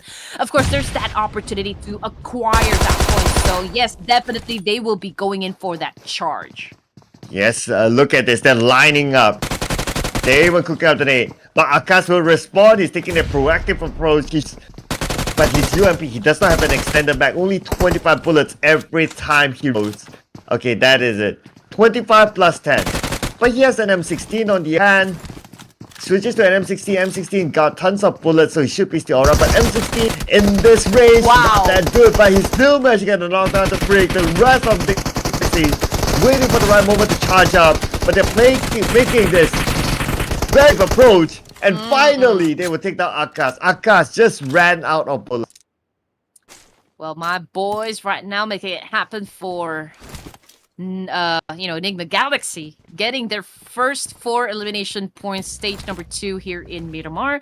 It was actually a very good pinch right down there. We've got one player that came through the window, while 2 of the players come from NIGMA Galaxy actually trying to go up the stairs. So it was really a good squeeze coming from NIGMA Galaxy. Now we are down to 13 teams remaining, and we might lose another team as well because Boom Esports and Morph GPX, man, they're going head to head. Oh, here we go. Pepeng. Rocky on his knees. But the rest of Mob GPX, we need to defend this area, and both they have arrived. YOLO is playing this time. And he managed to secure or help his team have one elimination for Yummy on the other side. It's chasing Yummy with the sky out of hand. He sees it across. Pepeng is on the other side.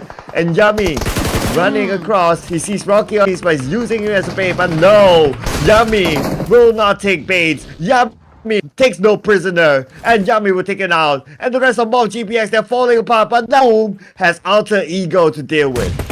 Yes, this is a 3-way fight, to be honest. Racing goes down as well. Boom Esports getting picked off by Alter Egos. We only have 3 players remaining onto the side of Boom. YOLO is still alive, so man, we need your magic over here because Alter Egos, man, they are already deciding, of course, to crash this ramshackle building over here to make sure that they assume this 3 more scores from Boom Esports.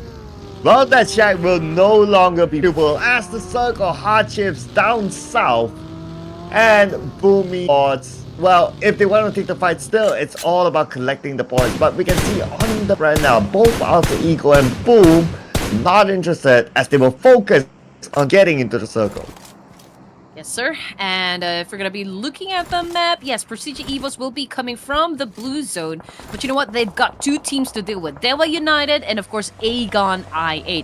But the pressure is, of course, to both PERSIJA and AGONxI8 because Dewa United, they are actually part of the circle right now. PERSIJA EVOS, on the other hand, making it rain up against Noob over here of AGONxI8. But Noob seems to be doing a good job evading those shots. I noticed that AGONxI8 has a new player in the lineup for this round. It's Nooks. Interesting in swap there for AGONxI8. Let's see what he can come up with. But Redface smoked up his goal, and the vehicle is in critical position. Oh no, at the same time the blue has arrived. Say no to the blue. Okay, that's Nooks there. Let's see how far he can go right now. But I'm also interested to see how far this smoked up vehicle can go. Because right now, they have abandoned ship. And also, you know what? BIGETRON is dominating the fight in La Cobreria up against YOODO Squad Esports. Now we've got PERSIJA as well, still not done, firing up the players up against AGONxI8. And on your screen, man, AGONxI8 Blade goes down by the hands of Misery over here. Nox as well. And so they are already being devoured by the Blue Reaper. So, man, it is quite a pickle onto the side of AGONxI8. Yeah, and I only has that one player left. Oh no. Definitely not looking good. Look at the strategy from PERSIJA EVOS. Well spread out. Like there's nowhere for him to go. Okay, he passes by. Great, but Lynx is there. Now Lynx sees him. He has a UF. And Lynx will easily take him down. This is a good position strategy by PERSIJA EVOS. Yes, 4 elimination points onto the side of PERSIJA right here. And this is just like the third stage of MIRAMAR. For Boom, however, Yummy and Racy has both been taken out of the game. So it's just Ichan and YOLO over here making it happen for the team. Now, jumping into SEM 9, Mamparang is currently knocked out. But it's a good thing that Kenny is right there to pick him up. So it's still quite okay. But Dewa United, okay, getting the information and also just trying to make it rain up against that team. It's still a full squad though to the side of Dewa United, and they are also close with the PERSIJA EVOS. Yeah, it feels like it's been a long time since we see Dewa United really pulling off something. During the qualifiers, we saw a lot of moments from them. Even like last week, they seem to be pretty quiet. So Dewa United, one of those teams who will be looking to come back. Now, circle shifts. I would say the side is going to be interesting. South side, Dewa United and PERSIJA EVOS, decent amount of space to work with still. So I will put my focus onto the north team who wants to come in. Yes, that would be Kagendra, right? And there's like, what, 3 teams that might say hi, might do the checkpoint, as well as Alter Ego. Because if they want to get in, they will have to deal with CMFxGSM. And Fnatic right now is currently knocked down. So Potato is hurrying up to escape the same fate that his teammate had experienced. And GSM, right here, just made sure that Fnatic stays down. Yeah, that's going to be the second point for FGSM. One for Rowdy and one for Memo. And let's see, CMFxGSM, they should be okay. They have some players in the circle, so they have information. And they can use them some sort of like a marker, to get in and also park themselves at a certain checkpoint. They will be interested to try to stop these from coming in. But Boom Esports doing the same against Kagendra. Now Kagendra trying to hike up the hill. YOLO is there. Zero. Hopefully he'll be able to evade it, but no, Zero jumps out his vehicle, ready for fight.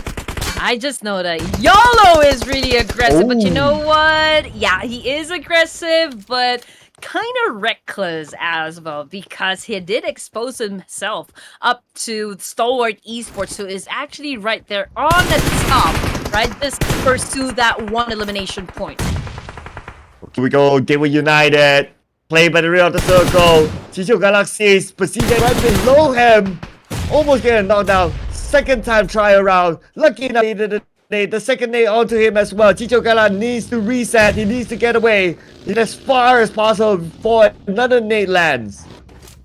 You know what? 2 teams that are actually doing good in this match would be NIGMA Galaxy and STALWART Esports. They still have a complete squad, which is absolutely perfect. But if we're gonna be checking out Dewa United, okay, 1 elimination point under their name, and if they get passed through PERSIJA EVOS, then that's good news, right? But let's see if PERSIJA EVOS can defend their location. Oh, Chicho Gala now being shot at. Chicho Gala needs back. Lucky enough, he has a good corner. Chicho Gala fires back, almost getting links. Zuxi right from smoke is blinding Chicho Gala, not able to see where exactly Zuxi is at. How he does, he jumps down. Zuxi knocked down immediately by Chicho Gala, but the mission is not over yet. More for him to take care of as Kenoff gets off now. Chicho Gala needs time. He said his other teammates, Dewa United, Daybot now down. Nooks needs to come in. Chicho is back up. Boom Esports as well as Kagendra has now been eliminated. Will PERSIJA EVOS following next? Because Dewa United is not really stopping and making sure these guys fall on the ground. But they have to be careful as well because NIGMA is already here to collect some more points for the team. Oh man, NIGMA had to come in. My goodness, no time to breathe. But yeah, NIGMA there, 10 elimination points for the... And now NIGMA, there's someone around the corner. Okay, that's going to be Nuke there. And NIGMA will be moving into the circle. That's where they might meet up with Nukes. But I'm also interested to see what's going to happen up north. We got Alter Ego, CMFxGSM, and Political Vibes next to each other. And we can also include STALWART Esports. Yes, there we go. CMFxGSM, complete squad as well. Memo taking in some damage from all the sprays. Potato from Alter Egos goes down at the hands of East 922, of course. And, ooh, as easy as that, Alter Ego Eras has been eliminated right now from this match. It is still Dewa United also that follows them next, which brings us down to 5 teams remaining. GSM, SEM9, STE, 4MV, and NIGMA Galaxy. Man, NIGMA already has 11 elimination points. They are generally on the roll today. 4 Political Vibes now with 3 players left, looking to make a comeback. They're quite spread out on the left, spotted out by East. Tatterham drops down to 50% health, but from this distance, it's not going to be that easy. So he just his attention to CMFxGSM instead. Yes, Apex has been knocked out back to the lobby. So East 922 still their best fragger so far. Right now, they know where CMFxGSM is currently at. And Doc, okay, he finds Memo right behind that vehicle. Also spots D46, but D46 just right in the nick of time was able to hide, behind the tree and those ridges. Mad Cat, of course, tries to counter, gives off a little bit of that damage, but not enough to shut down 4MV. Oh, CMFxGSM. Well, not just yet. Not enough just yet. They still have other players here. CMFxGSM, they want to finish out the job. East tries to fight back, but he's being shot at as well. I mean, at this moment, they definitely don't have the numbers. They only have 2 active players left. So CMFxGSM is going to come in. They're trying to get as close as possible. Baron on the other side. He's on the left side of East. He has a nade in hand. East buying time with DBS gameplay. They will toss up by Baron. Will this be the combo that they're looking for? Unfortunately, they will lose East. Baron is going to be the last man for 4 Political Vibes. Oh man, that was a great exchange coming from both of the teams, of course. CMFxGSM trying their best to eliminate 4 Miracle Vibes. Baron getting quite a hit, quite a damage if you're going to ask me. Both of the players come from Form MV, is very low in HP. Memo goes in for the charge, just going around in circles over here, getting some bullets sent his way. But you know what? It's CMFxGSM that's going to be at the top of that altercation. Wow, could this be the comeback for CMFxGSM? Let's eye on that. Wow, we look at what's going to happen with the next piece of circle. NIGMA Galaxy still in great position with Lord knocking down 1 member of CMFxGSM, but counter fire for Rowdy knocking down Lord. And now with the circle shift, I believe NIGMA Galaxy should still be in the circle. Lord from above got shut down from a long distance range over there. Now SEM9 on the other hand, trying to go up against the Stalwart. Yes, Stalwart Esports. And now we can see that 2 of the players from Stalwart, Nirset and IC, already out of the game. So it's just Emo top and action right here. And we need to see some top action indeed coming from Stalwart Esports. Yes, a top needs to put up top performance. As now he's fighting against SEM9. Yes, backup from Action behind the top is kind of low at this moment. He needs to retreat. He needs time to reset. Action needs to fight for him. Action will provide and cover fire from behind, or more like cover nades. We'll put it back onto SEM9, not allowing them to press on the top, but now top is back up. The concentration is amazing coming from the side of Stalwart Esports right here. Action does a counter, was able to shut down one player coming from SEM9, but he has to deal with 2 more players coming from SEM9 over here. Here comes a charge from SEM9. SEM9 gets the point. Oh man, and Stalwart Esports has just been eliminated out of the game, which brings us down to the final 3 teams here in the, well, Miramar match. Wow, NIGMA Galaxy taking the active approach now. After the commotion, NIGMA Galaxy arrives. players of Sam9 now down. Only Dep left. Galaxy, what a nice time to push here. Dep gets onto his vehicle, but where go from here? I mean, we're at stage 6, and with this kind of situation, all three teams, they are together. Here we go. NIGMA Galaxy has the higher ground advantage, dealing with both CMFxGSM and Sam9. But you know what? Memo does an effective counter, shutting down Freak of NIGMA Galaxy. So this is somewhat an advantage coming from CMFgSM. If they make it, they might bag that winner chicken dinner. But you know what? NIGMA Galaxy, they still have a little bit of time to reset. But for sure, CMFgSM already making decision on how they're gonna be approaching NIGMA Galaxy at this point. Hitting the smoke breaks to try to close the gap between the two teams, but now Freak is back up. Brought his vehicle onto the left, probably to provide extra cover fire. But now Rowdy will find his target. Knocking down Freak. Will this be the moment for CMF? But they have 3 more players on the market to deal with. Rowdy going in. Knock down back-to-back for Rowdy. Rowdy on a roll right here. NIGMA Galaxy in big trouble. They need to defend their position in the overall rankings. Now here comes Coop with attack. Ooh, man, with a Grossa ended. Very good in damage output. Finds Memo and secures the winner chicken dinner. Well, NIGMA Galaxy scoring 2 chicken dinners today. We got NIGMA Galaxy 3 from the BIGETRON Ribbons. I mean, these teams showing that they want that top, including NIGMA Galaxy, who kind of had an on-off week last week, at the end of the week where they did well, and now they're carrying it on to this week. 16 elimination points. Very, very good by NIGMA Galaxy. Honestly, I kind of had some second thoughts there, especially when CMFgSM was able to take that higher ground. I mean, at some point, CMFgSM was able to put down 2 players coming from NIGMA Galaxy, but you know what? What a good execution coming from this boys to make sure that they get the top spot for the final round this evening. And Lord doing most of the job, right? With 8 elimination points under his name, followed by Coops with 6. Wow, okay, it's 8. So that is almost half of the eliminations by NIGMA Galaxy. Everyone kind of pulled their weight in this round for NIGMA Galaxy. The team is on the rise right now ever since the end of last week, and they are not stopping. They could be the surprise team that takes the number 1. I know BIGETRON Red Villains, they're doing great with 3 chicken dinners, but right now NIGMA Galaxy, I believe that they deserve the attention. Oh man, yeah, they've worked so hard for this one. I mean, it's a great start for them, opening up week number 2 of the playoffs. But again, we have to give it to Zero of Kagendra as being the MVP for this specific match right here, setting up a total of 7 elimination points, and with an amazing damage output of 1,279. Not quite sure. Okay, 15 minutes. Is it like a long time to be alive in one match?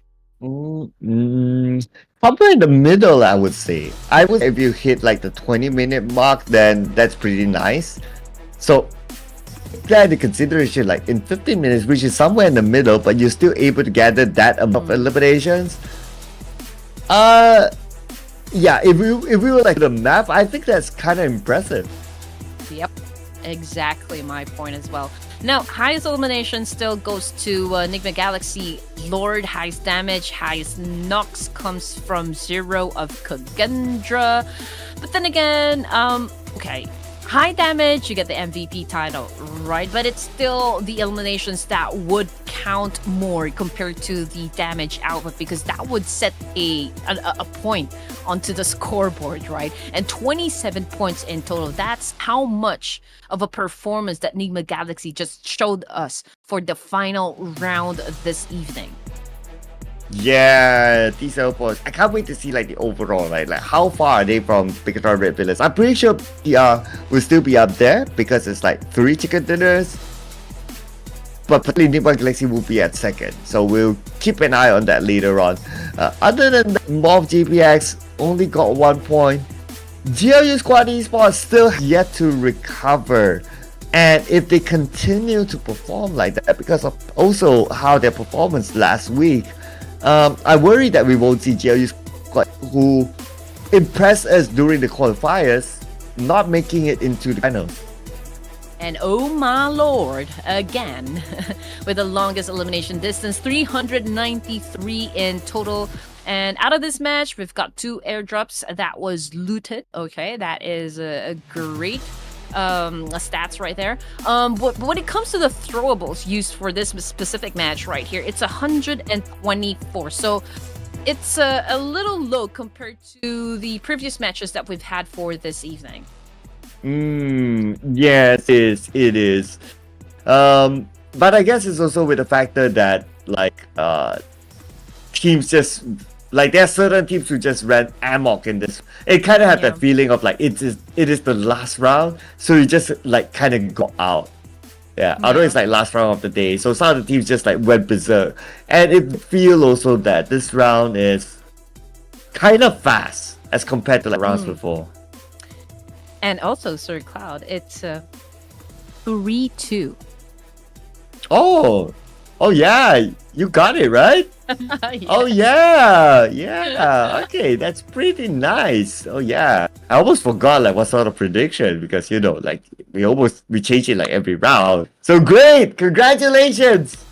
3-2 for Red Queen Gaming. Wow. But let's check out the overall MVP as of now, ladies and gentlemen. The last we know of was East. Ooh. But Coops. Okay, I think this is all like this week. Like the overall MVP seems to be because it's only 20 eliminations. Yeah.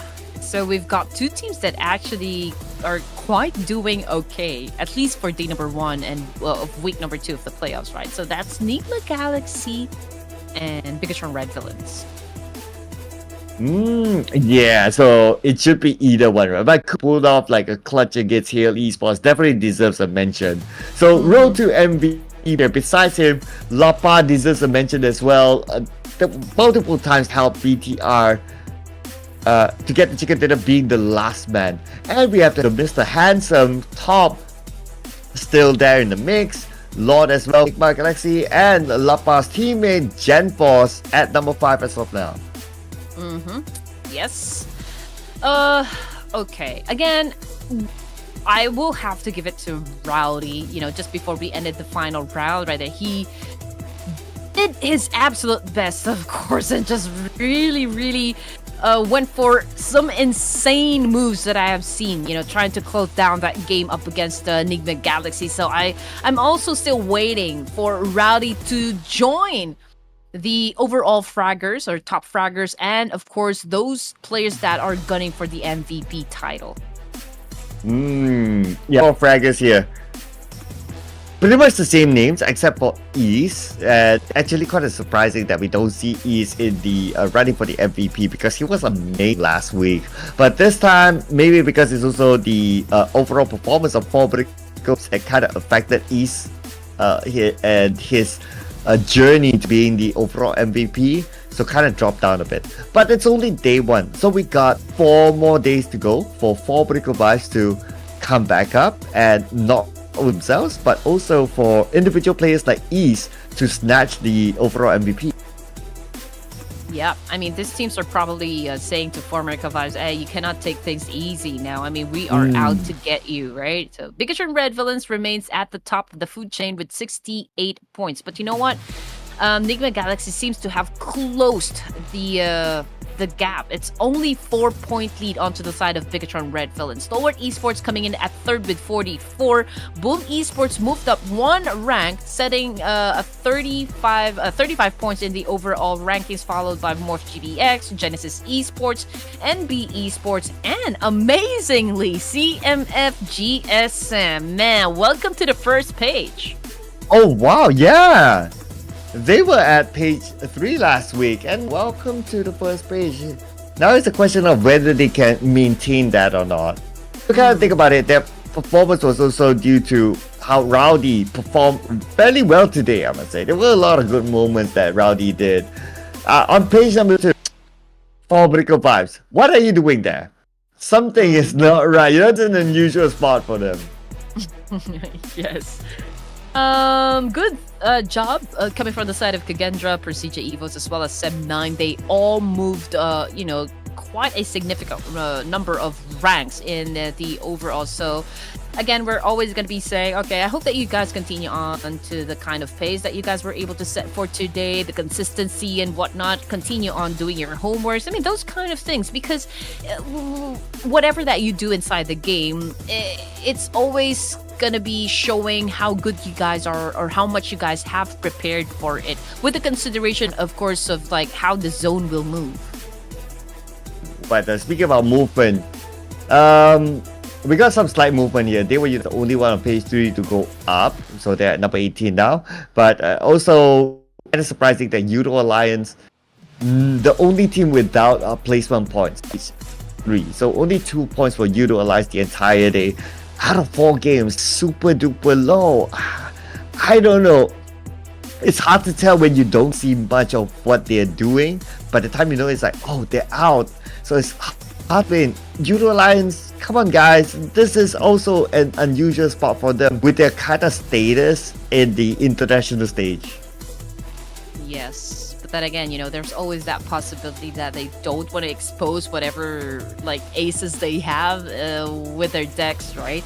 But to catch up on the total number of points, week 1 and day number 1 of week 2 combined, it's still a significant number for Miracle Vibes, right? 259 to 212, but still an amazing performance coming from BIGETRON Red Villains, nonetheless, getting a total of 3 winner chicken dinners for this evening, followed by none other than NIGMA Galaxy, who moved up 3 spots in the overalls.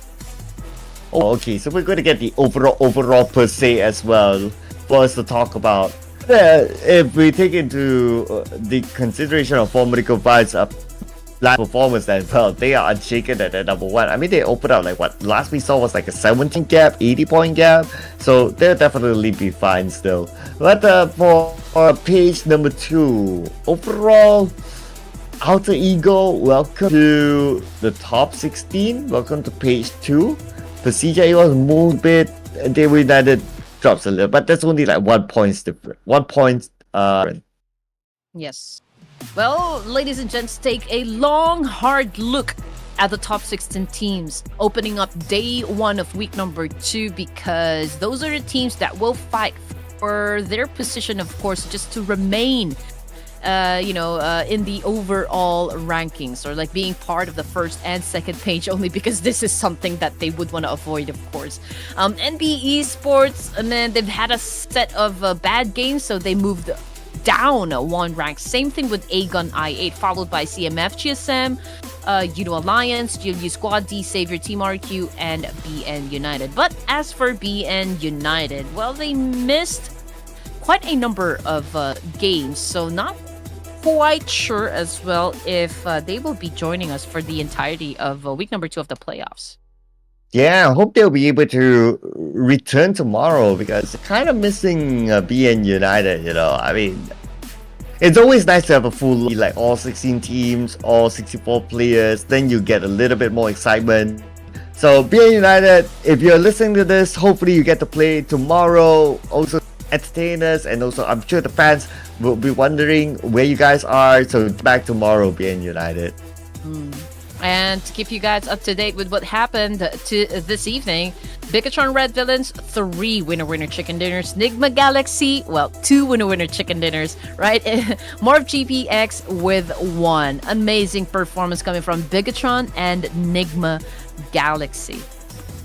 Oh yeah, only Morph GPX in between them. So this is the first time as well that in a single day a team gets 3 chicken, I believe, or at least in the playoffs, right?